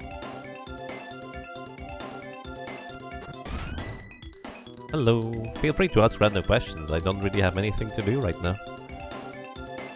You're working on a history of pacifist Diablo 2 runs. I was wondering if you knew if you had any VODs saved from your runs in that class.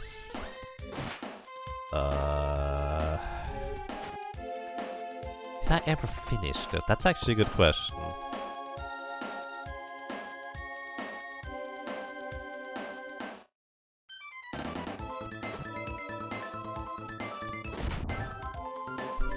You ever finished that one? Let me think.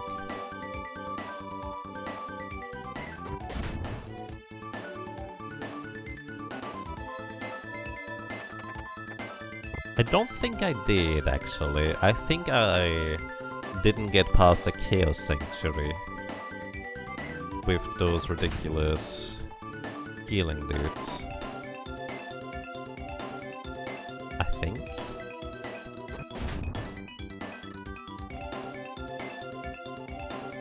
This is, yeah. I forget what I tried. Because I did try like a few things. But I believe that was one of these runs that I never actually ended up being able to, while finishing. So, probably, if I did finish it, there's a high chance that I didn't even highlight it. Actually, there's almost no chance I highlighted it if I didn't finish it. Other than that, it would be on the channel somewhere in the highlights. What games will I stream this year? Well, Sigurd of Mana is for one. I will try to actually see if I can get back into one-player 2-controller speedruns for this game. I would like to do like mini-events where we go back to old favorites like Tales of Fantasia, Terranigma, just a casual-ish, lore-ish percent playthrough.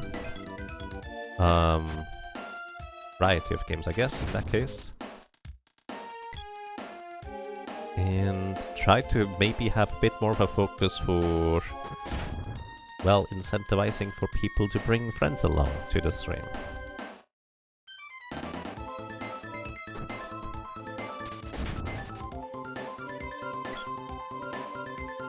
Was my mercenary run pacifist run? I mean, does mercenary count as pacifist? Because I did do a mercenary run. I don't think it counts as pacifist. I think pacifist is literally just recoil damage.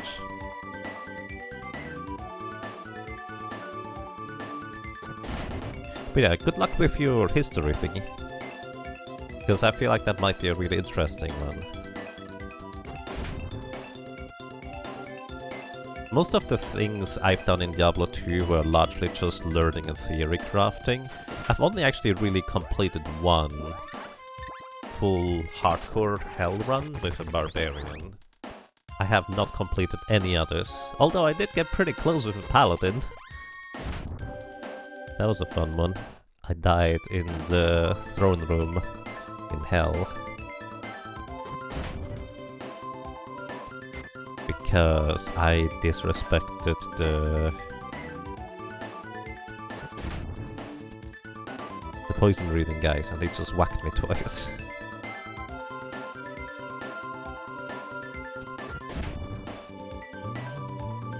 But yeah, honestly the main reason I haven't done one-player 2-controller runs is just burnout. I just really did not feel like it.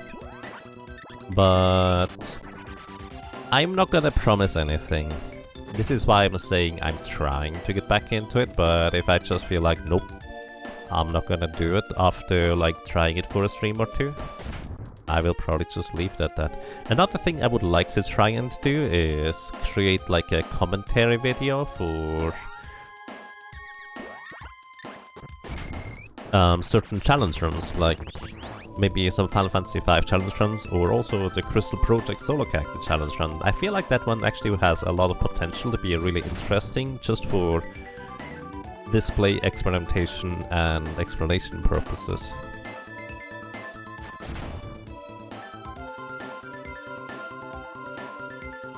They got wiped at the start of 2020? I didn't even know that.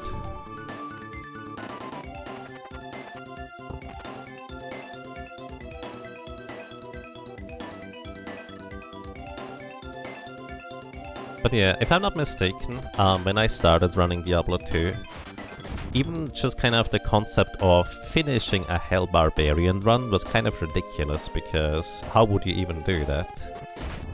And I believe it was Mr. Llama who came up with the idea of just yelling the opponents to death.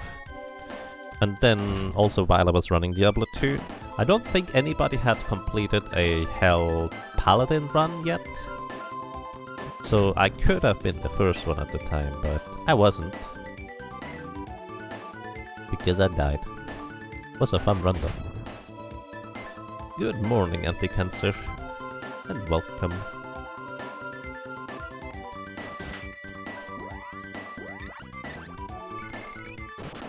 I actually had no idea about the Diablo 2 leaderboard wipe. Oh, is it because of the remake master thingy? I guess that might actually just bring in the mechanics or something. But that would be surprising if you don't keep the originals. He just accidentally deleted it one day. Oh no. Oh, I shouldn't laugh at that. I mean, I didn't really have any runs on it, I don't think. Oh, but it just sounds so absurd to me that it was kind of funny. They tried to restore it a lot, but it went missing. Ah, poor Tio. I must have felt terrible. Yikes.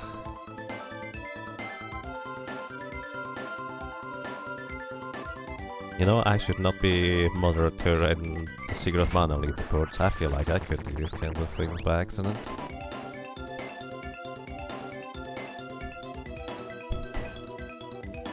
Everyone has that one moment where they realize they should be keeping backups. Yeah. One fit. Not one fit at all. Hey, incroyable! Welcome! Bonjour! Bonne année! I hope you have an excellent time so far.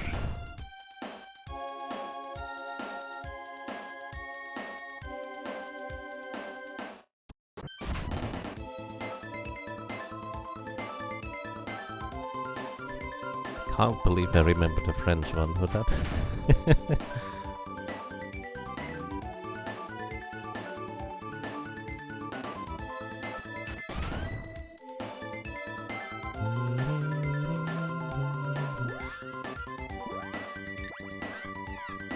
Alright, the lady is at soon maxed out.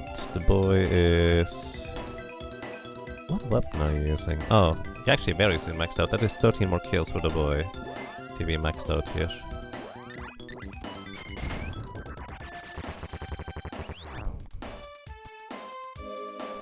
Just swinging by. Well then, I hope you'll have an excellent start into the 2023s. May it be gentle, or whatever. I don't know what you need. Maybe you need that. I don't know. Whatever you need, may that be. Why not? Just power suits. I didn't even register that we had already 26 now. We are way past 24. And thank you. You can't stay much longer? I'm gonna write a notepad on how many thingies I have. Maybe I'll remember. Not bad. Thank you so much, Ruff. But I hope you do have an excellent start into New Year. And you do need to get some rest, my friend. Thank you very much. 27. Marcus stole all the RNG. He didn't steal it, I gave it to him. Big difference.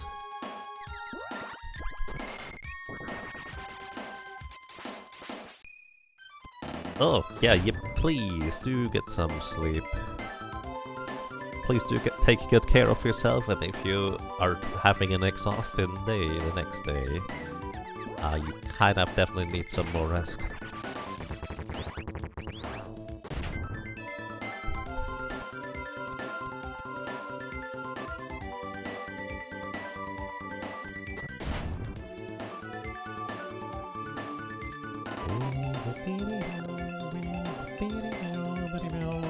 I believe the boy now should be maxed out with the spear.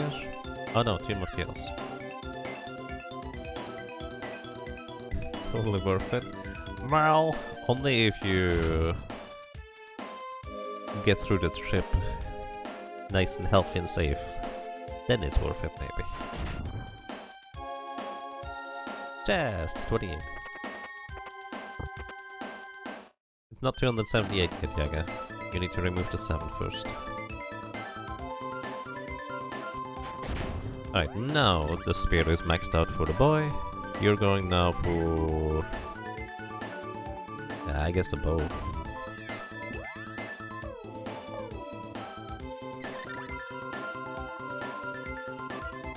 That was 28, yes.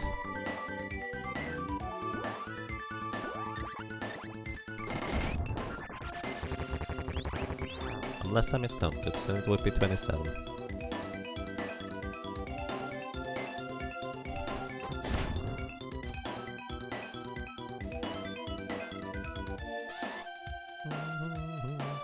How many more kills does the lady need here?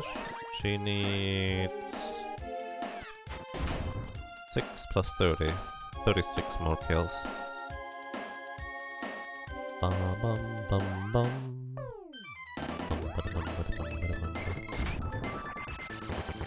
Fiend Tess is at 8. Okay, thank you. Fiend at 8. I wrote it down. Winter is 28. Nobody has any clue how many wolves it was.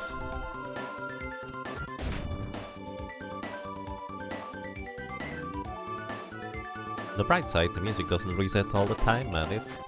It's really good music. I do not really get tired of this song.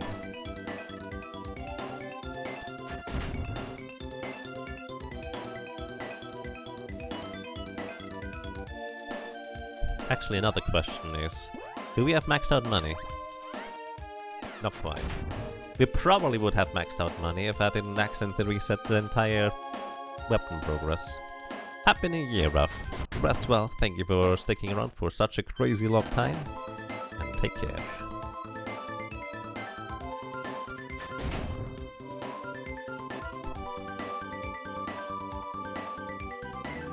And good morning to everybody who might be waking up soon.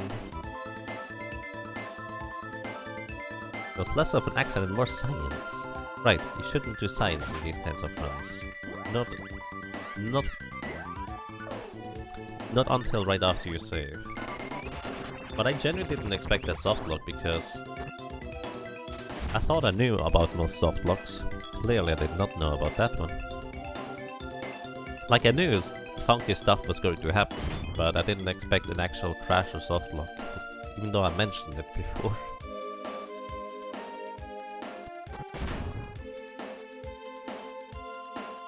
But even with, like, let's be generous, 2 hours of mistakes. We're still so far behind if I didn't make them. That's fascinating.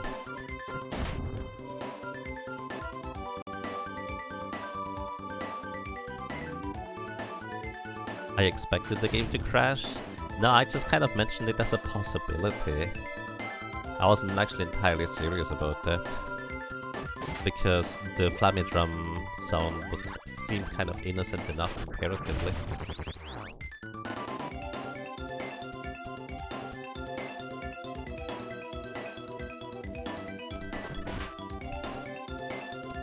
Oops, I didn't mean to reset.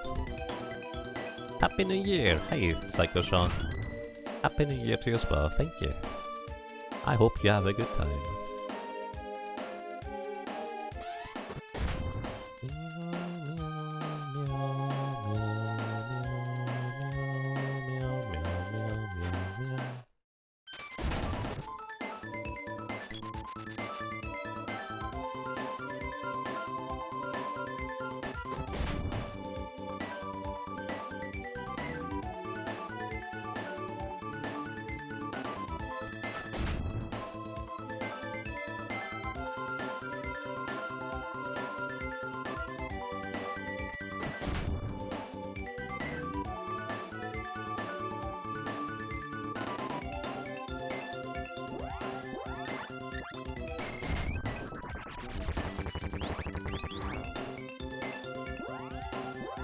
Alright, oh, that's the wrong one.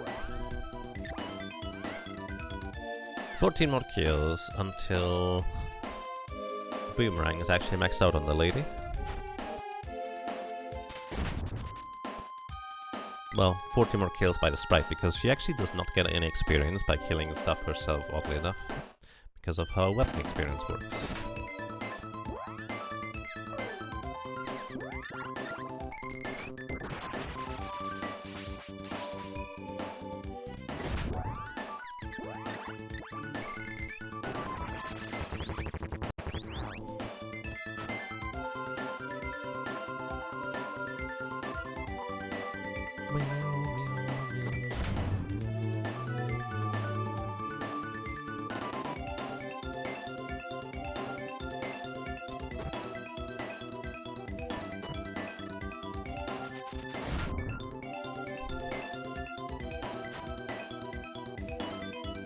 I mean, this is basically, honestly, the most comfortable enemy to go dry on in terms of drop rate. Because I wait until the sprite wax the enemy, we reset. That simple.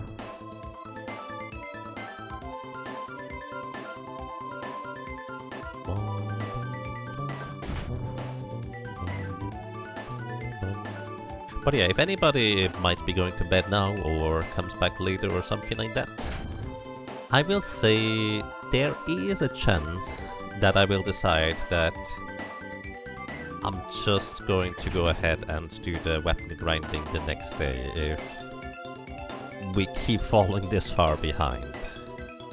Because again, I do think it is a very fair point that you should probably take good care of yourself. And I'm prepared to go for about 24, 25, 26 hours.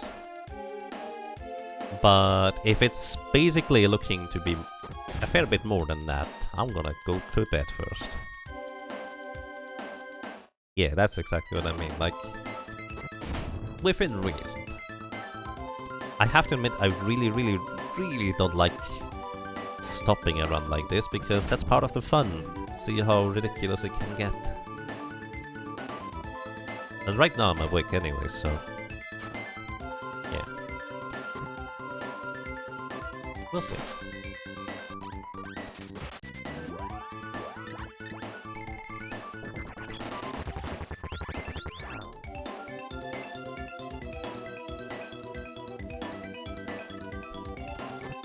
You don't want to start 2023 with a 40-hour string because of bad RNG. I would be amazed if it was 40 hours.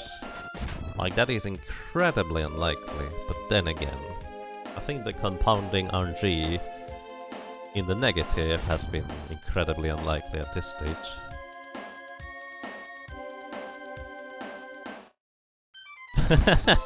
He just stumbled in and looked at the clock and wondered how he got to the Mana Fortress in 20 minutes. I believe you could technically do that with arbitrary event execution. I think that is technically an option. Arrow reaches level 5. I actually probably reached level 499. I did not pay attention. Good job, man.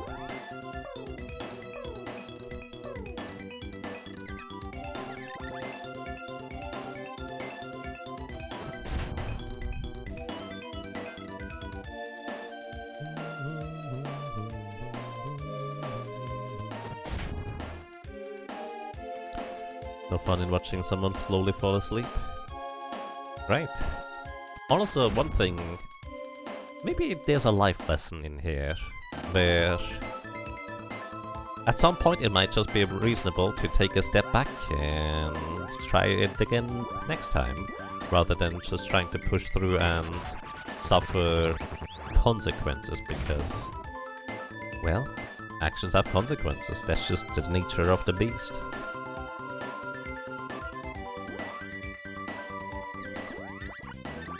You don't remember how weapon skill level ups work in Secret of Mana 1. So, the short version is, you get weapon experience, like the baseline weapon experience you gain is 9 minus whatever your current weapon level is. So at level 0 you get 9 weapon experience, at level 8 you get 1 weapon experience. And everything in between, of course, follows equivalently. Then, there's 2 caveats to that.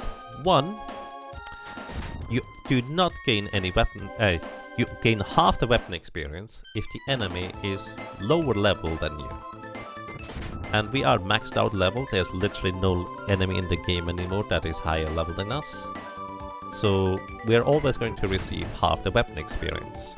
And weapon experience that you receive is always rounded down. So 3 goes to 1.5, meaning it's 1 weapon experience per enemy kill. Now, that's one part. The other part is if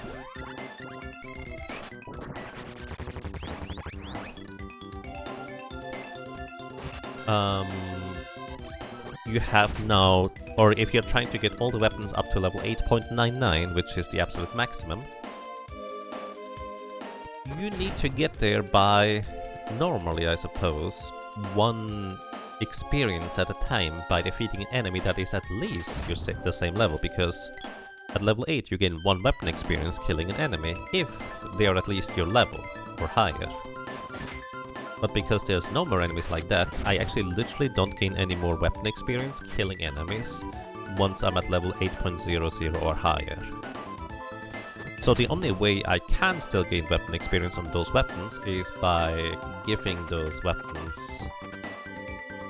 giving experience from other weapons to those characters through their allies. So basically, the weapon experience you gain is as explained. But I intentionally left the whip at level 1, which means at level 1 the whip gains 9 minus 1, 8 weapon experience, half because the enemies are too low level compared to us, and then half of that goes to the allies' weapons. Regardless of what level their weapon experience is at, they just get half of that anyways. So this is kind of what I'm more or less abusing here. The sprite has the claw weapon equipped, which is only giving 1 weapon experience over to the allies, but it doesn't matter how high the weapon level is. Like, I could be at 8.11, I could be at 0.0, I would get 1 weapon experience out of this.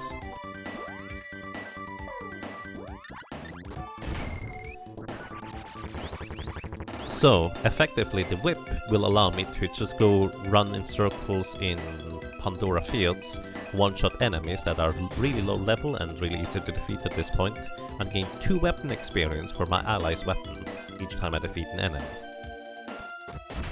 And because the maximum level of the sword is 8.00 without using a glitch to get the mana sword, I also have the sword at level 2 right now. Actually, I can get it up to level 5 apparently, which makes sense. And the sword you can always max out without glitches, because 8.00 you can always reach regardless of enemy weapon level. So effectively, I will use the sword in order to boost the whip through the last few levels in the end. That's the plan. 30! We have reached 30 chests, by the way.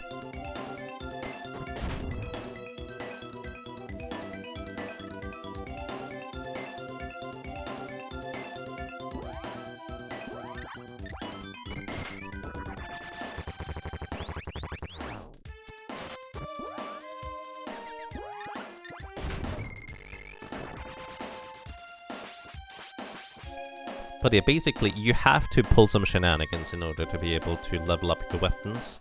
If you don't plan ahead, chances are pretty high you're not gonna be able to max out your cactus levels for the weapons.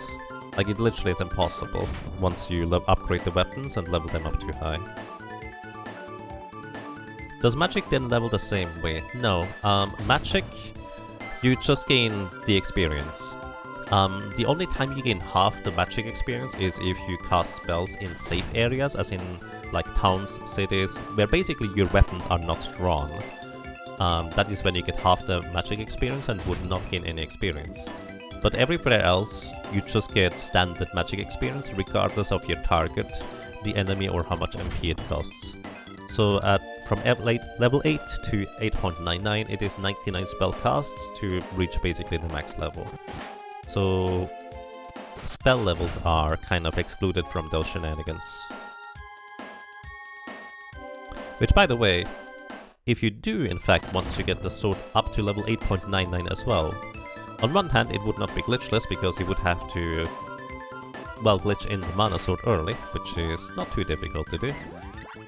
But on the other hand, you need to actually specifically have a character that is low enough level to boost all the other weapons up to 8.99 while also leveling their own weapon up to the maximum without being too high level. Effectively, the first time and the only time I did this, I kept the boy dead the entirety of the run until I got all the weapon orbs, and then I very slowly started leveling up the boy's weapons while boosting the allies' weapons. Just kind of along the way. And I leveled him up on really weak and not many experience-giving enemies until he finally was done. So basically I had a boy that had a power suit plus 5 strength, a griffin helmet plus 5 strength, and a gauntlet with plus 5 strength, for a total of plus 15 strength at level 1. 31 chests, power suit 1 fit. This is amazing actually. We're starting to get to the 40s. But yeah, that's a thing.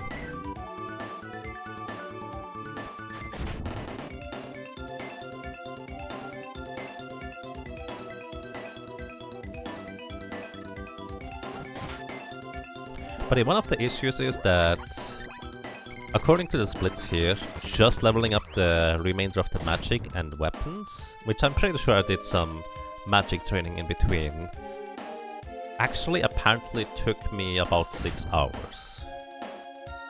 So that's just kind of a little bit past the threshold, and that is if I already had all the weapons orbs farmed. You wonder if Mr. MV is lurking somewhere in chat? I have no idea about that.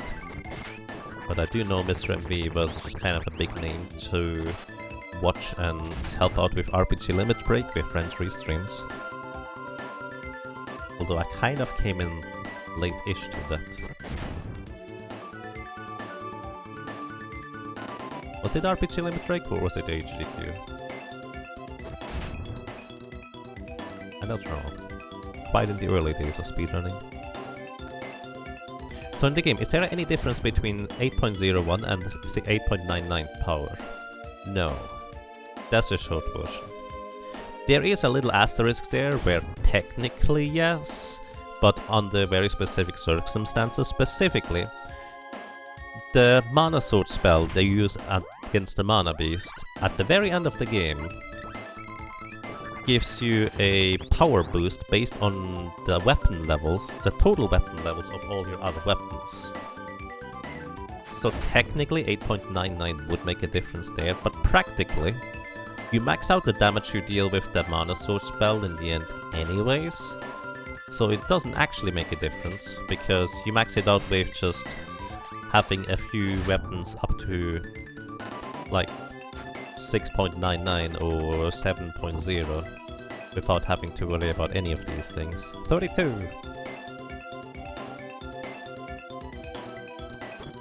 Oh, MV was legendary for giving bad luck in the days? Oh, I see. I did forget about that part. I wonder if I ever knew. Probably.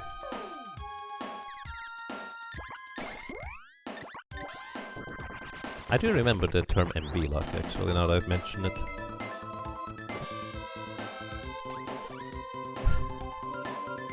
Due to the power of 5 chests, no luck. Hey, +1. 33. Power suit, nice. I kind of want to get to 40 now with all chest. If we get to 40, I'm going to bed. Actually, honestly, I might just go to bed without getting to 40, because, yeah, I mean, look at the splits. The timer says I'm gonna end at like 30 hours at this point.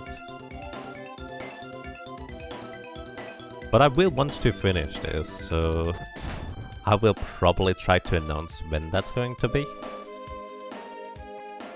I'm already just kind of in my head, it's like, well, I'm probably not gonna finish this today at this point, to be completely frank.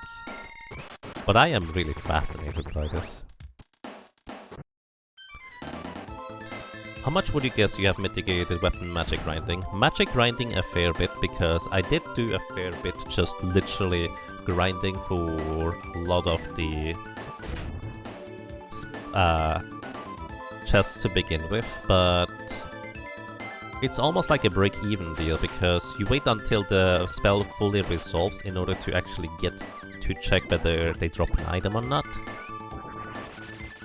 But I did actually level them up to level 8.00 on my end, 7.00 on the Pure Lands end, so that is actually a fair bit of grinding that I kind of did do. But it's not gonna be much more than half an hour. And all that time, if there was some time left at this point honestly, would be gone now that I accidentally, well, softlocked the game with a good amount of weapon experience just not being present anymore.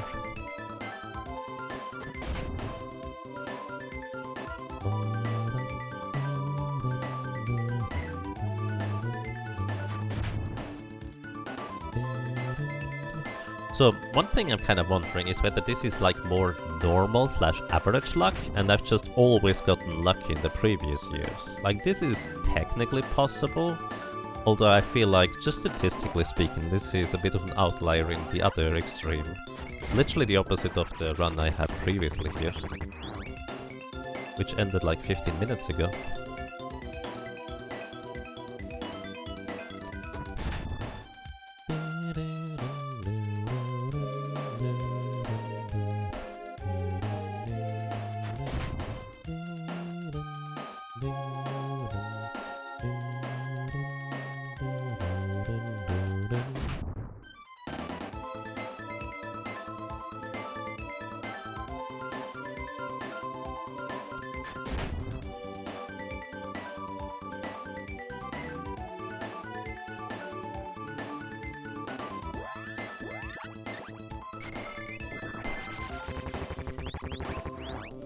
The first run was 32 hours, the personal best is 20 hours, I guess the truth is somewhere in the middle of those runs.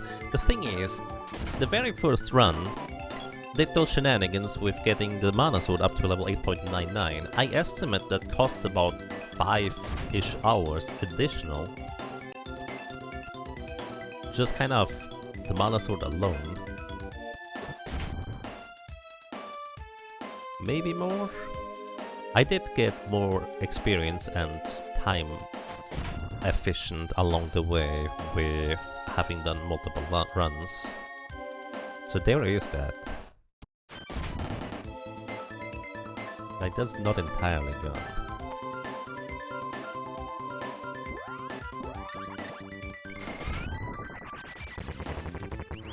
What level are you now with the... Glove reaches level 6, which actually means the sprite no longer shares experience with the other characters with the glove. We actually grinded all that back and more.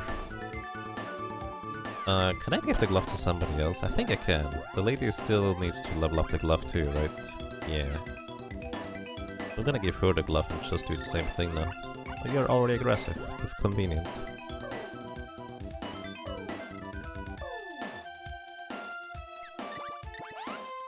What does the sprite need to level up? Dragon Dart would technically work by itself. I'm gonna give you... I guess the Boomerang makes the most sense here.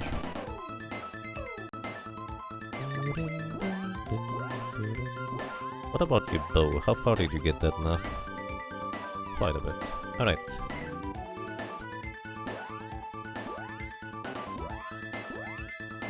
Alright, I'll need to get up and go to the bathroom, so I'll be doing that in just a short moment, so quick break. Yeah, back.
Alrighty, I'm back.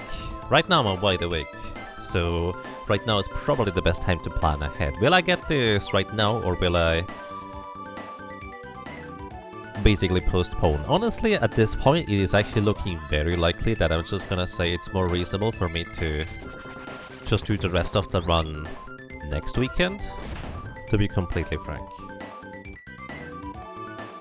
Because taking care of yourself is pretty important. I have done enough preparations to go 24-ish hours, give or take 2 hours. But as it's currently looking, with these times, and honestly with the mistakes I've made too, it's going to take quite a bit longer. So I think my case is this. If we get the orb drops within the next hour, as in 21:30 on the clock, I will finish this run. But realistically that is very unlikely. But hey, we can try.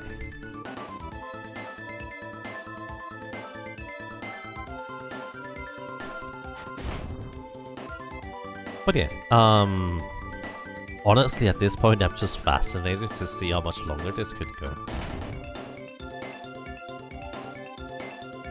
Because I'm fully aware that the grind for getting all the weapon levels up is actually significantly, well, quite a lengthy one to say the least. Like, that is no joke. That is going to take up the majority of the time. You might think that leveling up the spells is going to be a good chunk, but I estimate that leveling up all the remaining spells up to the maximum is like an hour, 1.5 maximum at this point.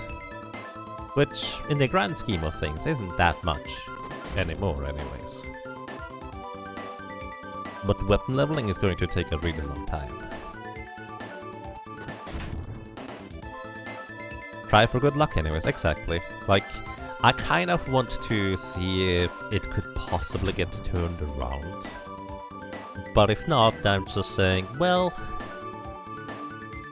I'm the type of person that gets really obsessed with things.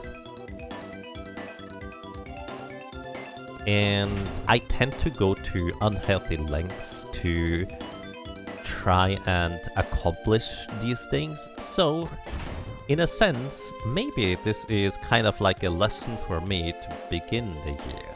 Where try to be more reasonable. Maybe. That's just kind of my takeaway for now.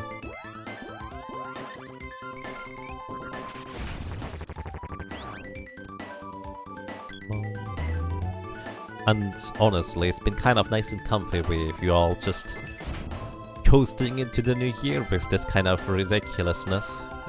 It's honestly, aside from that time around, I think 17-18 hours where I've just gotten like really tired, it's been a lot of fun.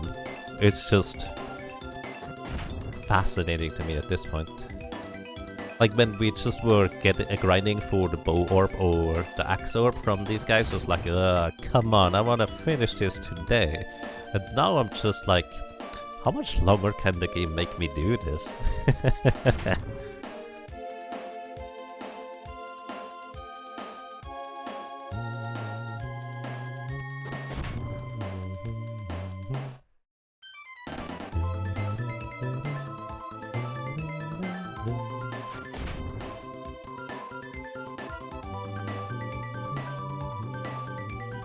You feel like you're old enough to know you want to be more reasonable with your self-expectation, but you do feel like they have said it well. Test! That is number... I wrote it down. 34. Power suit. Nice. We only need 6 more, guys. 6 more, and we have reached the elusive 1% probability of not getting the thing. Oh, that's gonna be great. That's gonna be great.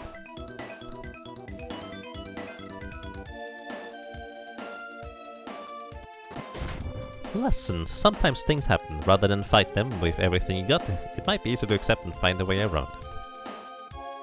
Right. I mean, there's rarely just one correct solution.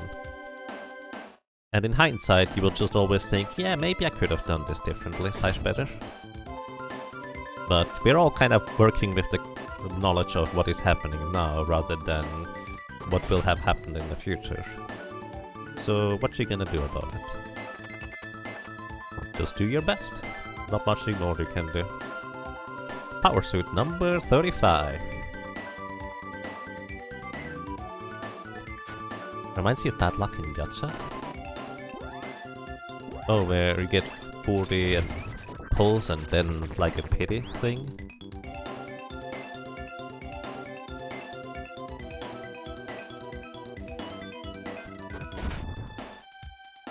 There's no such pity mechanic in this game. You either get it or you don't. It's not a 50-50. It's a 7 in 64 chance. Put chest you open.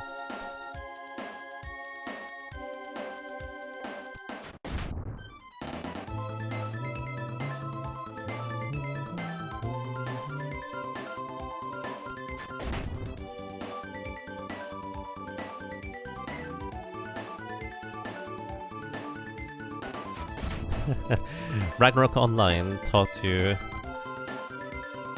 anything is possible. Sometimes you gotta work 6 weeks, sometimes you get 2 minutes, 2 in 5 minutes, even if it's a 0.01% chance. Yep, that's kind of been my experience too. Because I actually ended up playing in 2022, last year technically. I ended up playing a bunch of Ragnarok Online, the official server, because maybe you want to stream it and you really don't want to stream private servers, but that's besides the point.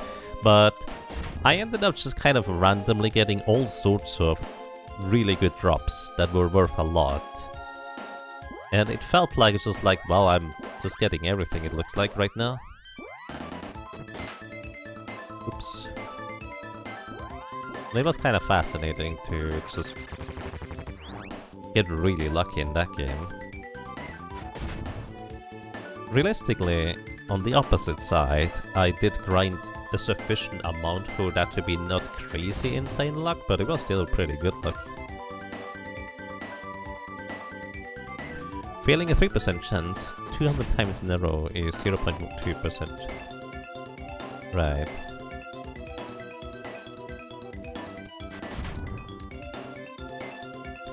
Desire sensor, you need to want the suit and not the orb. But I have 35 suits already. They are kind of piling up in this little room here. They're probably clogging up the vents and the drain.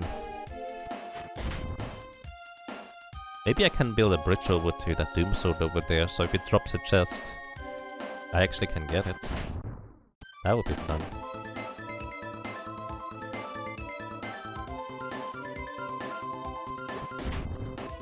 How about failing a 3% 350 times? That's your Final Fantasy XI story. Ouch. I hope you got luckier in other regions. That's pretty extreme.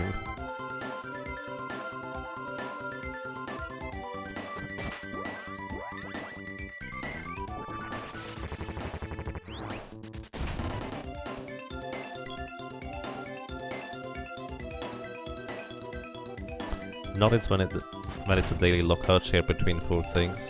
Yeah. I don't like daily lockouts. I don't like daily stuff in games. Like, I just genuinely dislike when you can't just grind out a thing where you're just having fun or just really want to do it.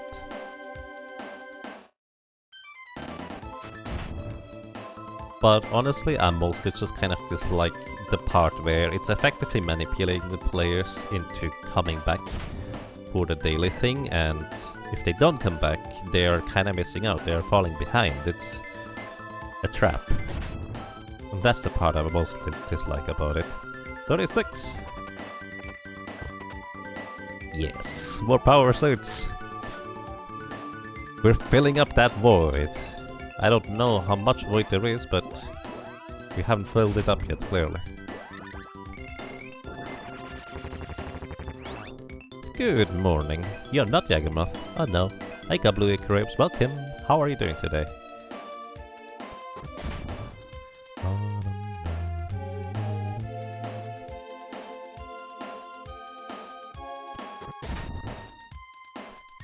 never seen Sulphurous drop in 4 years of playing.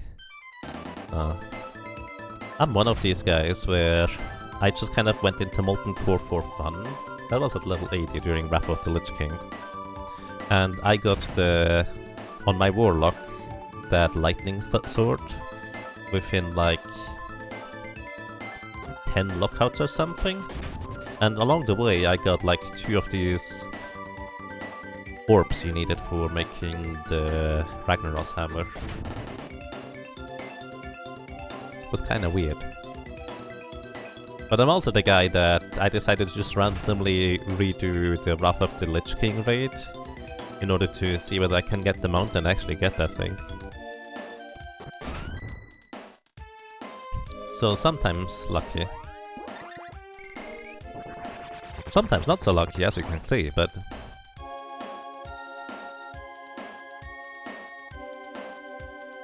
I'm here for the journey.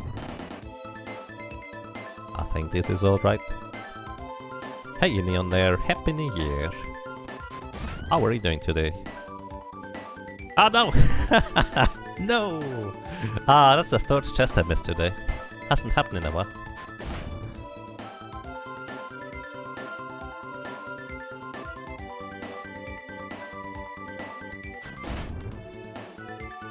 The only rare drop you got is the Rivendare mount. I mean, that's kinda neat. I mean, on the other hand, I was trying for, I think, 3 years straight to get the Flying Horseman mount, because I loved the idea of, like, just a regular horse but riding through the air, being a flying mount. And I never got that one, so, well... 40 more chests.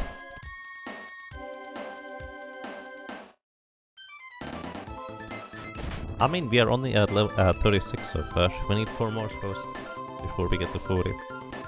40 chests is the threshold where the probability of me having gotten the orb I'm looking for is over 99%. So I'm just kind of hoping that we can get there at this point. Because at some point you're just kind of curious how much more ridiculous it can get.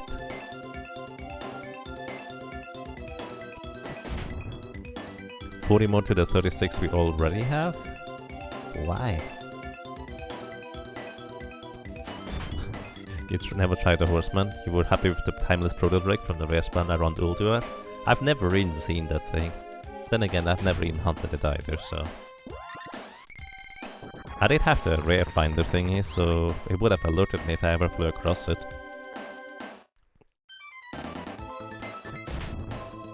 But yeah, for anybody who has joined in more recently, or maybe that didn't quite pay attention, I gave the game basically until 21:30 on the timer.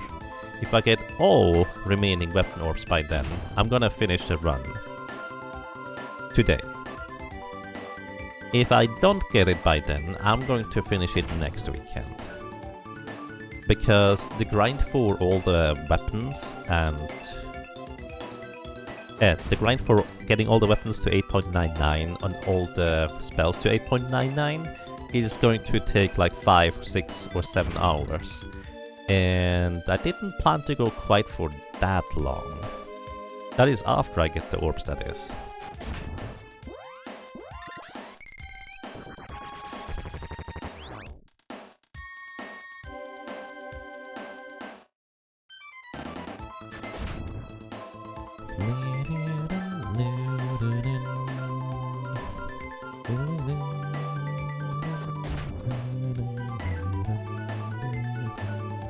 Honestly, I always got the mounts, or went for the mounts that I found to be most interesting. As I said, the Horseman mount I found to be fascinating because it was literally a horse riding through the air and I just liked that idea. I went for the Talbot mount because I just really like how that looked. And I tried to get the Raven mount. I never got the Raven mount. But the Raven mount looked great. You like the Ironbound Proto-Drake from Ulduar 25? I think I got that one. I think I got that one. That's the achievement thing, is right?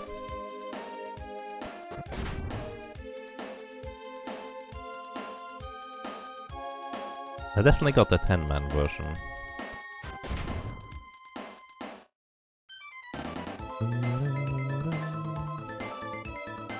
Twitch thinks that the stream is not online. Yeah, Twitch redemption things have been weird. And I don't know why.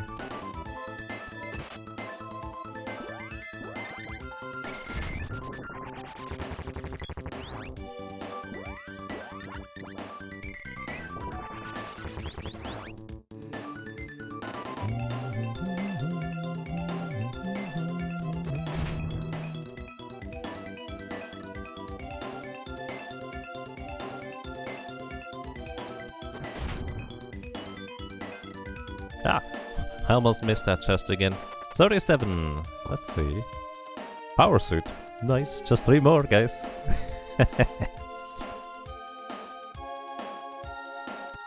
The Phoenix mode is still your favorite because not everyone had it. So fun fact about that one, I thought it dropped from Alar. So I never actually ended up killing Kel'Thas trying to get it whenever I tried. Which I didn't try that many times anyway, so it's not a big deal, but it's kind of silly in hindsight. I didn't look it up.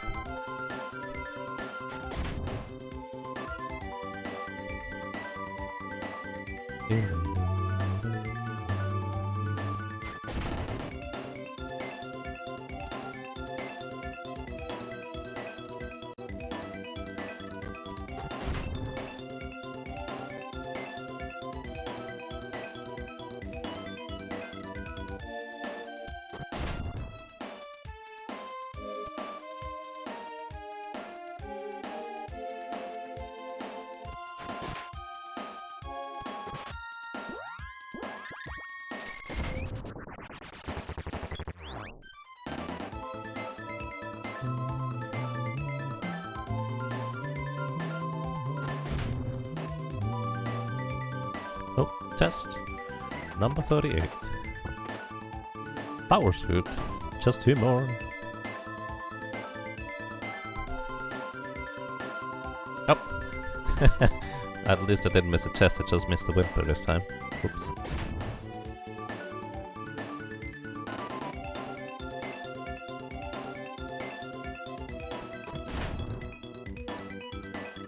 Oh, another chest. 39. No, come on. We were so close. We were so close to the 40. Come on, game. I mean, to be fair, I might not have counted properly, so who knows. Denied. Aww. Alright. Again, I just think it's funny at this point. But the condition still stands. I need to get the remaining weapon orbs by 30, so that is 2 axe orbs and a claw orb. I'm actually just gonna go and straight up grind it out rather than run outside and save. Actually, in that case, I should just go for the claw orb. That way I had technically the highest chance of this still being finished today. Because the claw orb we are going to grind out over here. So, boy gets this one. What do you get, Sprite? You're going to get claws, actually, oddly enough. The lady gets what? You get the javelin. Alright. Here's the setup. She gets the javelin. You are no longer going to be aggressive. The lady is no longer going to be set to aggressive.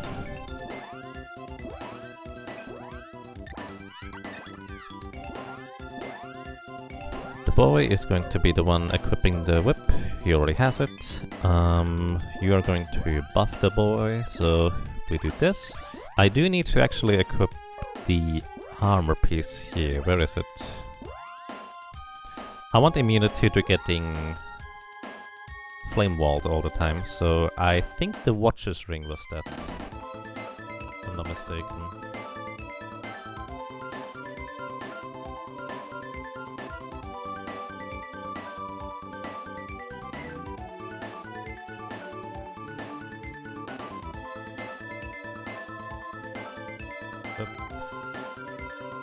Watcher's Ring. No, Watcher's Ring was Moogle. I want the Imp's Ring for this purpose. Alright, so now the boy can no longer get well, engulfed in flames, so they can't easily deny his weapon enchantment. And we're going. Right. In here, so the strategy is as follows.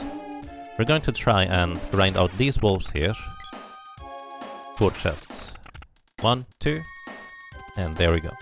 It's actually kind of tricky to try and get both these wolves to spawn without the other wolves interfering, so this was actually pretty lucky just now that this happened to work. This time it didn't work. This guy spawned, he got whacked, he's probably dead, but he's casting still spells. Fun fact, the Grey Slime literally doesn't have an attack. It cannot hurt you by itself. It always has to summon something. It's weird. That did. I think it's based on how quick I get past the other doggies.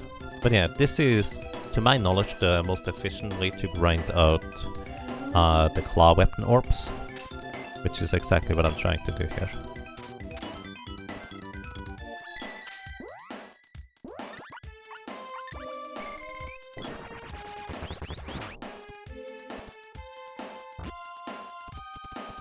We have gotten, I think, like 2 or 3 chests from the wolf so far.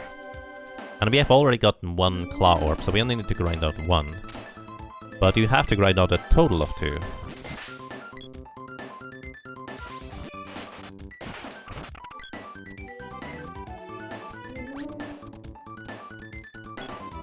So we grind the Kevins. I don't think those are Kevins.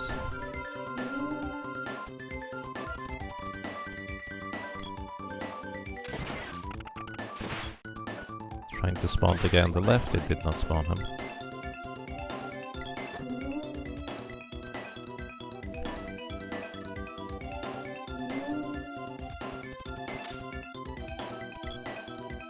I don't know the pattern anymore to make both of them spawn. It is a bit random, but there's like a way where you can get it like 80% of the time. Maybe that's it, you go down a little bit first.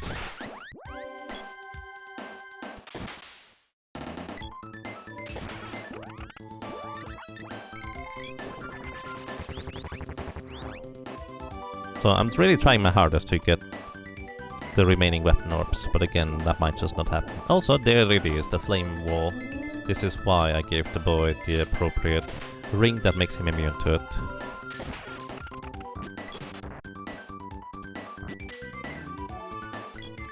This guy decided to just spawn 3 chests. Does that mean he can spawn this wolf? No. There's a wolf up there too, but the chance of spawning that guy is kind of low, honestly. Did not spawn. That guy spawned. And he spawned. Nice.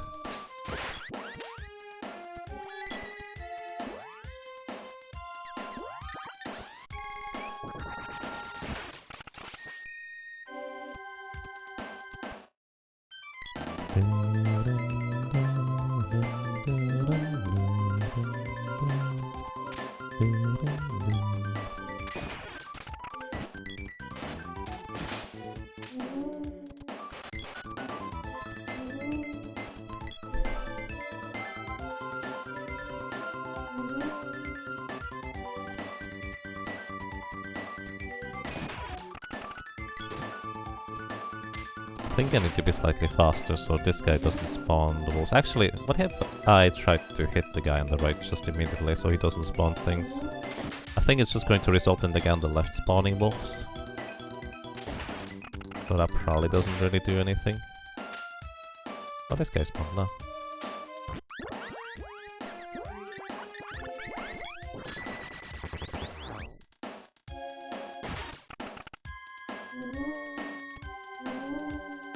Good morning, Sakurai Hatsune. I hope you're doing well. Happy New Year. Wolflord casting too much? Yep, that's just what they do. Wait. What's that? Is that eggplant dude?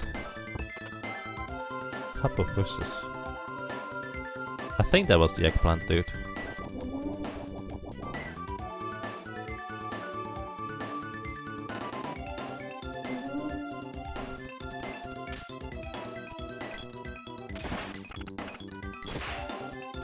Oh, there's one chest. One for this grind here. Oh, If there was a chest on left, it probably despawned. Fairy ring, 1 foot. Okay. This is probably the 4th or 5th chest total. But let's just say 1, because we already did get 1 claw orb. I missed, apparently.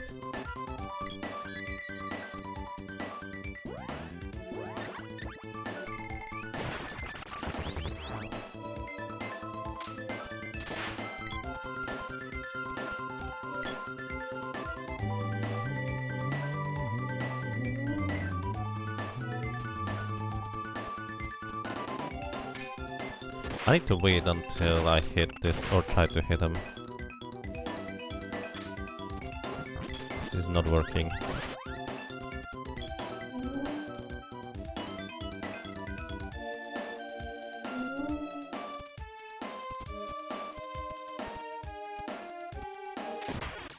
There it is. Waited just enough. And this did not work in my favor.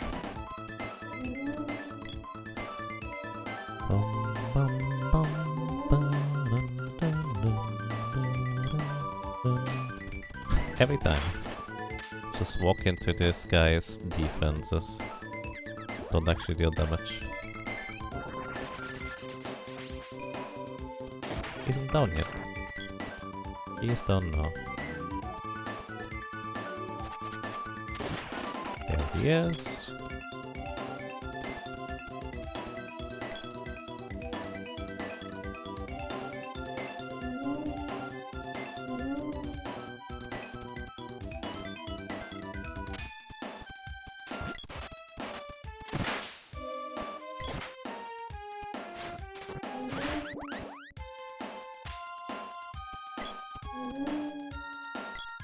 So maybe my goal is to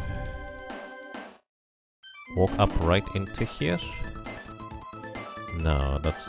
I forget what the pattern was to have a higher chance. Maybe I'm gonna try that again. So it wasn't 100% consistent at the time. Maybe this one could still work.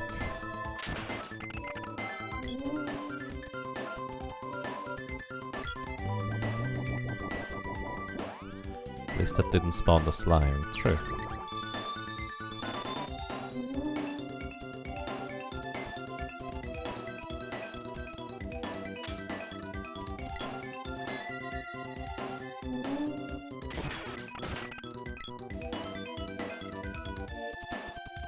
Like, I'm fine with going all the way to the right to spawn the wolf on the left. I think that's okay.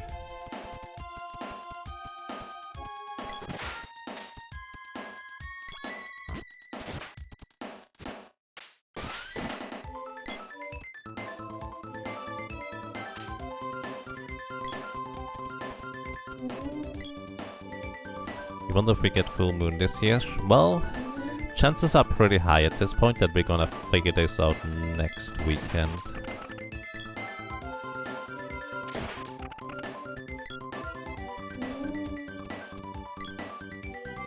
Because I did take tomorrow off, by the way, Monday, but I did not take any day later off than that.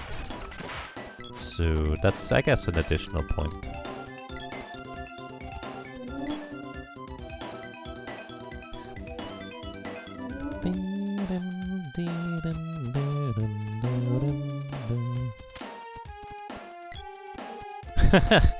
At this time we get a full moon. Like full but foul. Maybe.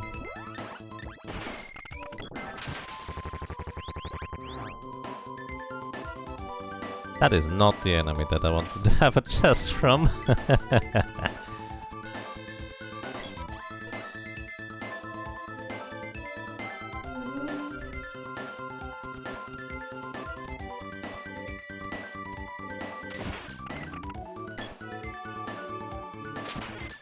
Okay. Yeah, I'm gonna try this movement pattern again. Hold up right into the corner intentionally. Then up right here. Despawns the slime, spawns the wolf, and spawns the other wolf. Chest number 2, I think. For this set anyways. Wolf 2. I'm just sad we didn't reach 40 earlier. A full moon? Maybe.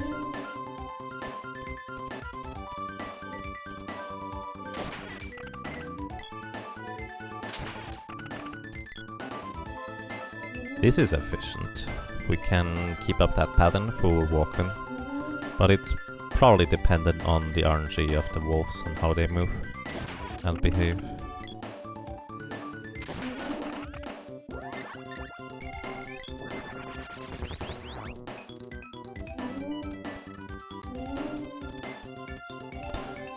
So I guess for this grind in particular, having the whip as the low level weapon is good, although I think javelin would have been just fine.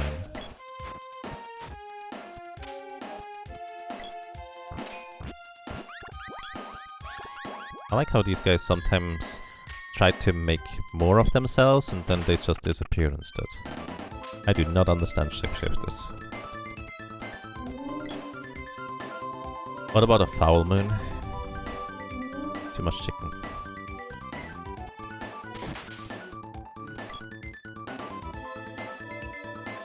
Oh, you just spawn immediately. And you spawn too. Works for me.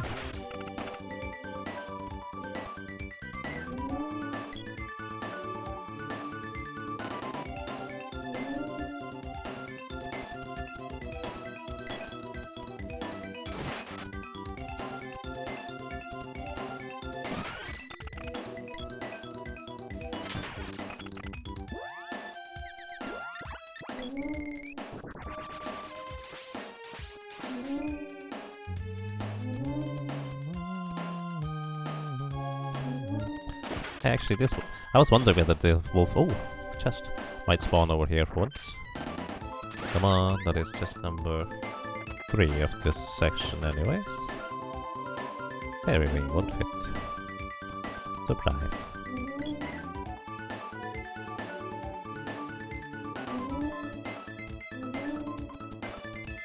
Oh, the wolf on the left spawned over there. I don't usually see that guy.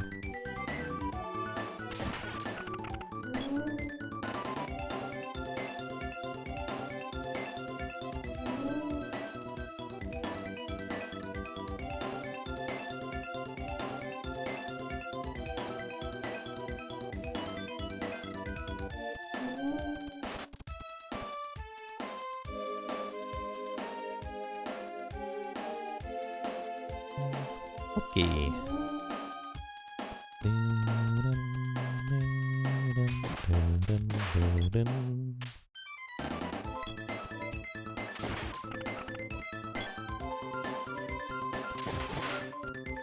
Basically what I'm trying to do with my movement manipulation, by the way, is I try to move as straight towards the place where the wolf spawns as I can. Because the game always tries to spawn enemies in the direction you're going, which is how spawn manipulation works. You're intentionally running into a wall halfway to trick the game into thinking you're going diagonally when you're actually going straight and stuff like that. In order to make sure that enemies do not spawn in your way, usually. But in this case, I'm intentionally trying to spawn these guys in my way, so I would be able to just knock them out efficiently. So I'm trying to walk straight back to the left after going through here, is the idea.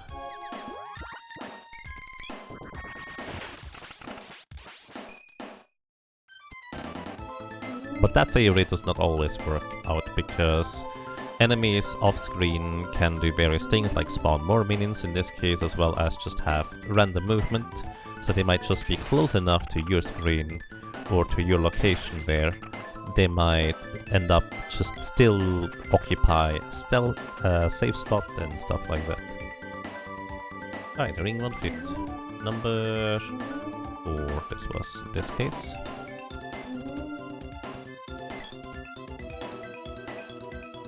It's not looking good. It's technically possible if we get 3 in very, very quick succession. Just very unlikely, honestly.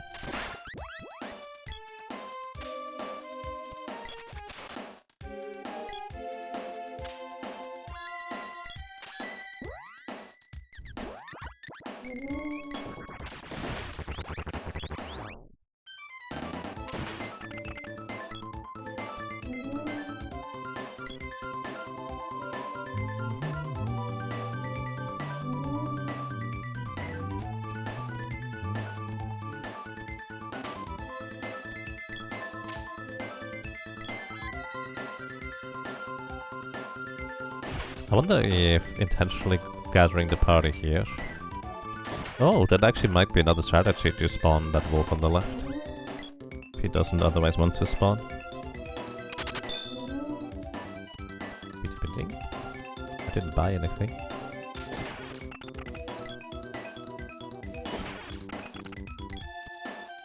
My alerts have been really soft recently. Oh! Huladolo, thank you so much for the $3 donation. Happy New Year to you as well. Big 100% run, let's go. Yeah. So for anybody who may have just more recently joined, this run has had such terrible luck, and me making some not insignificant mistakes, that I will probably go ahead and finish this next weekend, unless I get the remaining 3 orbs by 21 hours and 30 minutes on the timer. Because at some point it's just not reasonable anymore. Like, the previous run did get a lot of really good luck, so I'm expected to be behind. But I'm also kind of not expected to be more than like 4 or 5 hours behind with average luck.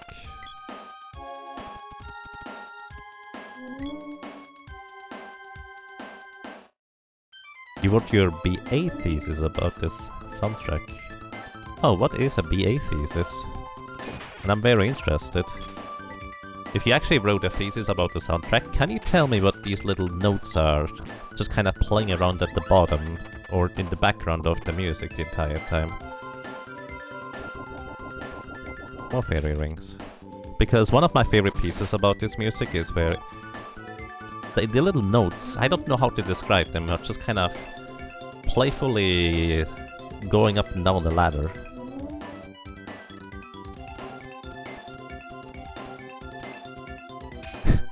Five, 4, 5, yes. Forgotten quite a few chests here. Thank you for keeping track here, Shira. The piano-y ones? Yes, those ones. I think somebody actually mentioned it at some point and I forgot again. Oh, 6. Getting lucky with the actual chests themselves. Just not the contents. Which has been the theme of this run so far.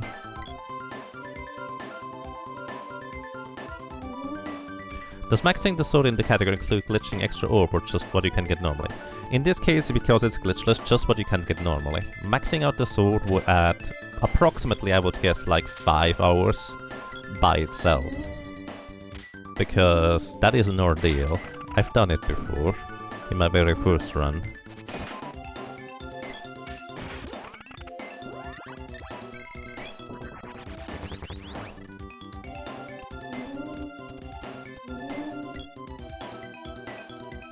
Arpeggios?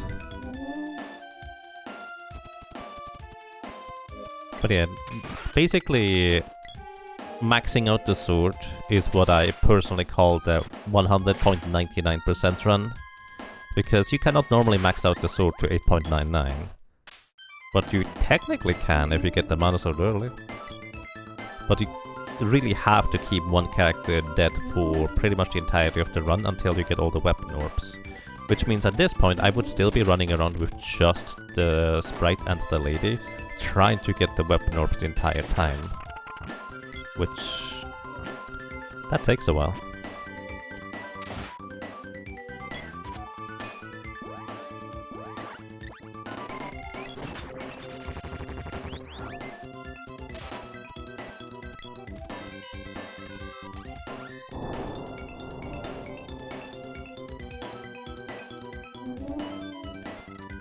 Resetting a long time. No, the catch is because of how weapon experience works.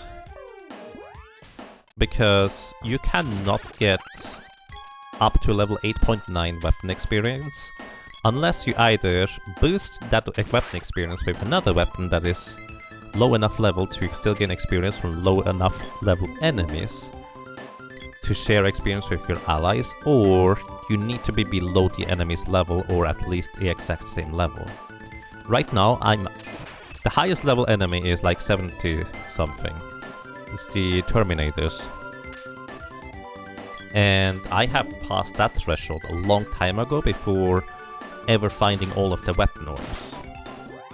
So consequently, I would have to keep the boy dead, or any other character for that matter, to be able to level up these weapons and boost them all up to 8.99, which you can get all the weapons up to 8.00, but you cannot always get them up to 8.99 unless you do some silly shenanigans.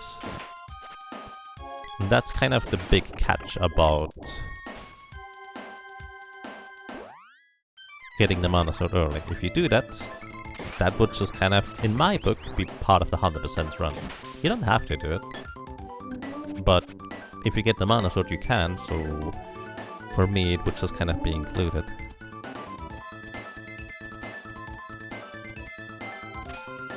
Yeah, it's literally just adding 5-ish hours because weapon leveling, if you get the mana sword early.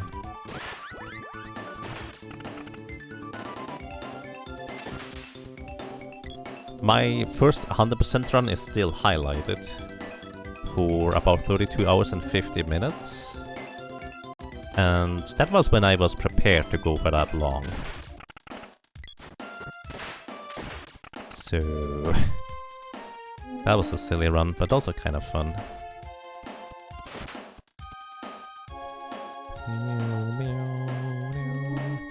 For SNES games, there are several audio layers for different voices. Some of them will be shared with sound effects. That's the reason when sound effects are used, instruments temporarily cannot be heard. Right, I do know about the part for the sound channels. Those are kind of an unfortunate limitation of the SNES hardware.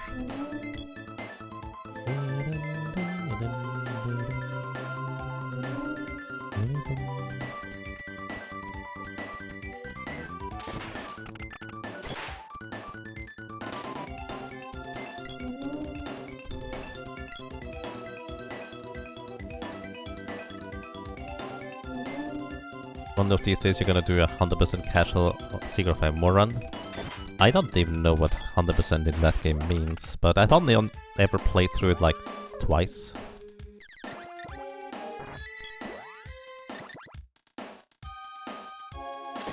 So I don't really know all that much about that game, aside from it being really fascinating and the music is great. If there's music. Like the Abandoned City or whatever it's called. That music has such a strange feeling to it. It's really good. Pretty much the same, you guess. Max out weapons, alchemy forms, and get all this stuff. Right. That makes sense. I mean, the category for me considering this to be 100%, I kind of made up just entirely. Just number 7. Like, this is not anywhere on an official speedrun leaderboard. And I don't think... Well, actually, Zadox has tried to run this before, but unfortunately he did not know about the weirdness about weapon leveling, so he kind of ran into that really late into his run, which is less than ideal.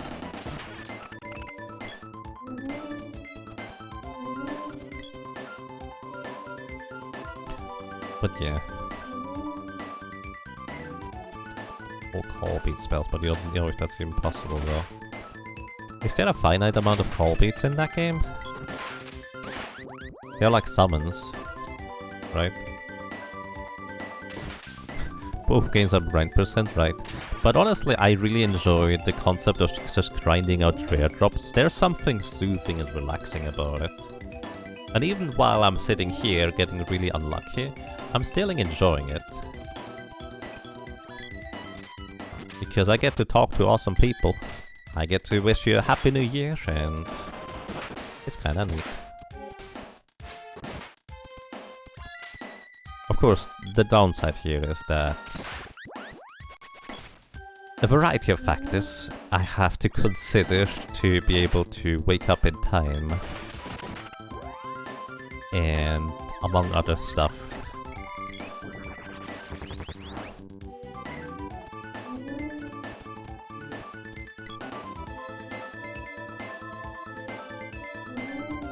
I actually found it hard to see with the colored palette choices in Secret of Evermore. You know stuff twice, yeah, you're still going. Probably not for too much longer. Because my ultimatum to the game was that I need to get insanely good luck for a little while here to have a reasonable shot at finishing this within a, well, reasonable time frame. Specifically this weekend. I will be finishing this next weekend. Probably starting on Saturday, the same time I started this run here. Just kind of continuing it.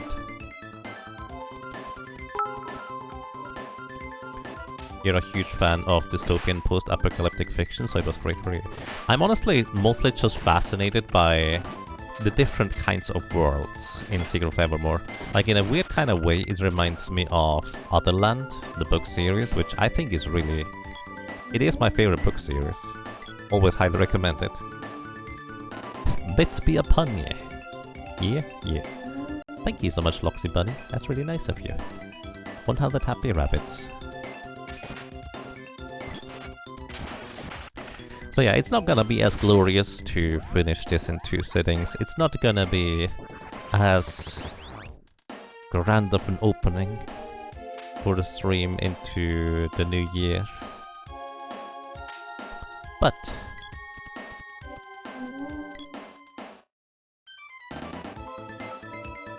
it's been nice so far. I like it.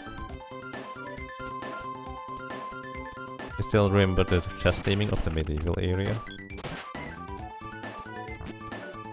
Yeah. Actually, I wonder whether Otherland has drawn inspiration from Secret of Evermore or vice versa, because now that you mentioned chess and medieval, isn't that kind of like a very similar concept in both? Sorry for spoilers, by the way. It's kind of minor, but I'm not gonna say anything more. Otherland? Yes, Otherland. Tad Williams. It's really good. I need to read it again. I don't usually read books twice, but that is one of those where just like, I kind of want to read it again. That was fascinating.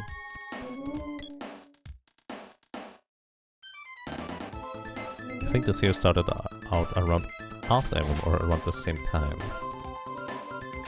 I mean, it is within reason that it might have gotten some inspiration, right?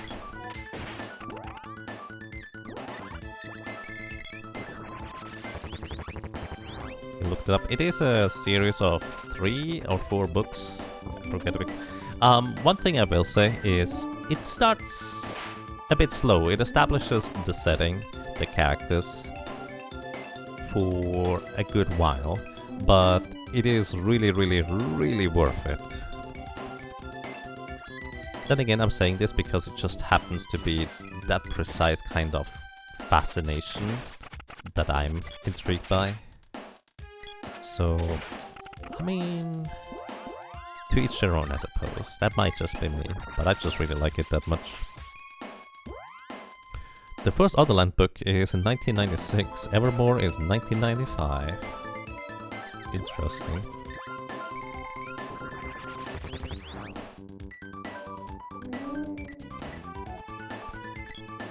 "100%, you haven't even gone that far. We've made this because of just RNG and spellcasting animations. Oh yeah, this is more of a journey. You don't really care as much about arriving at the end. Well, that's not entirely true. But it's a fascinating ride to try and 100% this game in one sitting. I never actually 100%ed Secret of Mana before I did a run of this ridiculous concept. Because honestly, I'm not a completionist. I don't care about 100%ing games. I'm just looking for a challenge. And if the challenge happens to be locked behind 100%, well, I may or may not do it. Kinda depends. There's very few games that just kind of make me want to 100% them. Crystal Project has recent in, well, 2022, my game of the year has been that.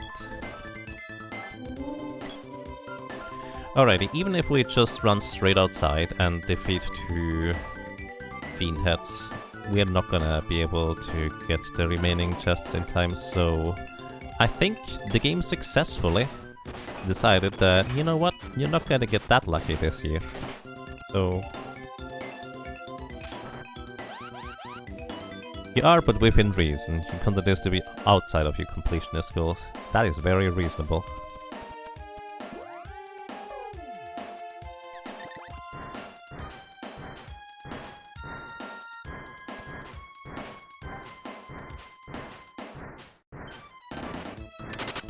Part of you would love to do 100% some run, but you couldn't not do it in one sitting, and having this not played in more than 20 years, you would get lost. That's the nature of the beast. I definitely don't recommend doing this in one sitting. Like, I don't think it is a good idea for me to do it in one sitting. I just like stupid things. That's just the catch about it. I just like doing stupid stuff.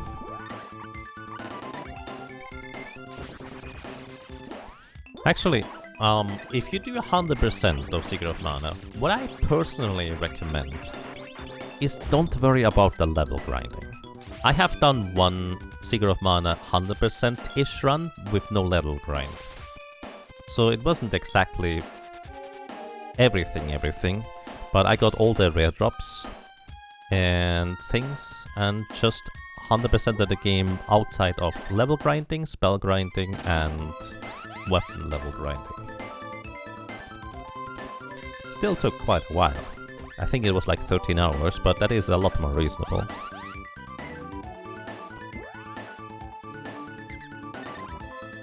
Another Tristan! Thank you so much for 48 months of support, that is 2 years. Welcome back, and I'm glad you enjoy your stay. Happy New Year!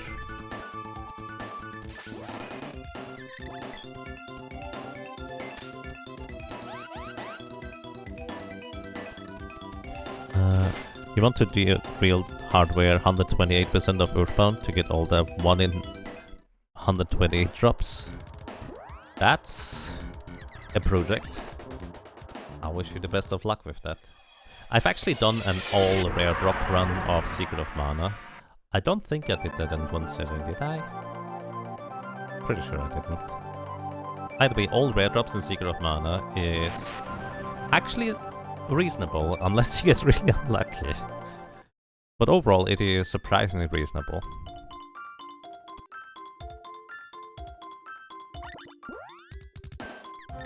Despite watching you play this for hundreds of hours, you never remember enemy weaknesses. It's a very different thing trying to play the game yourself as opposed to watching somebody play. It's kind of one of these things where if you watch people play Zelda Link to the Past, randomized or not, and they are decently good at it, It looks like, yeah, you can do that, but when you actually try, it is so much more tricky than you might necessarily realize. We have almost maxed out our money, and we're still missing 3 weapon orbs. That's crazy. Alrighty, everybody. I think game wins today.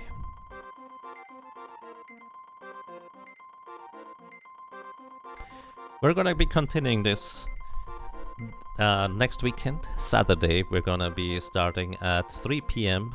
Central European time. That should be 9 a.m. East Coast US time.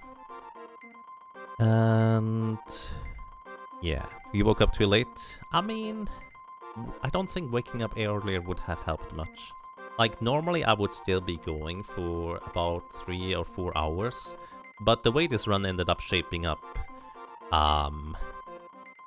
well, this is going to take more than 30 hours at this rate, and I'm not quite prepared for that amount of commitment. Alrighty, everybody. I hope you still had a good time, because I certainly did. I hope you are enjoying your stay. Maybe you're coming back for more, maybe not. If not, I wish you a most pleasant day. Have a good ride into the next year. May whatever you're trying to do hopefully work out for you. Good luck. Thank you so much for watching, for listening, and for lurking. I hope to see you again, and until next time.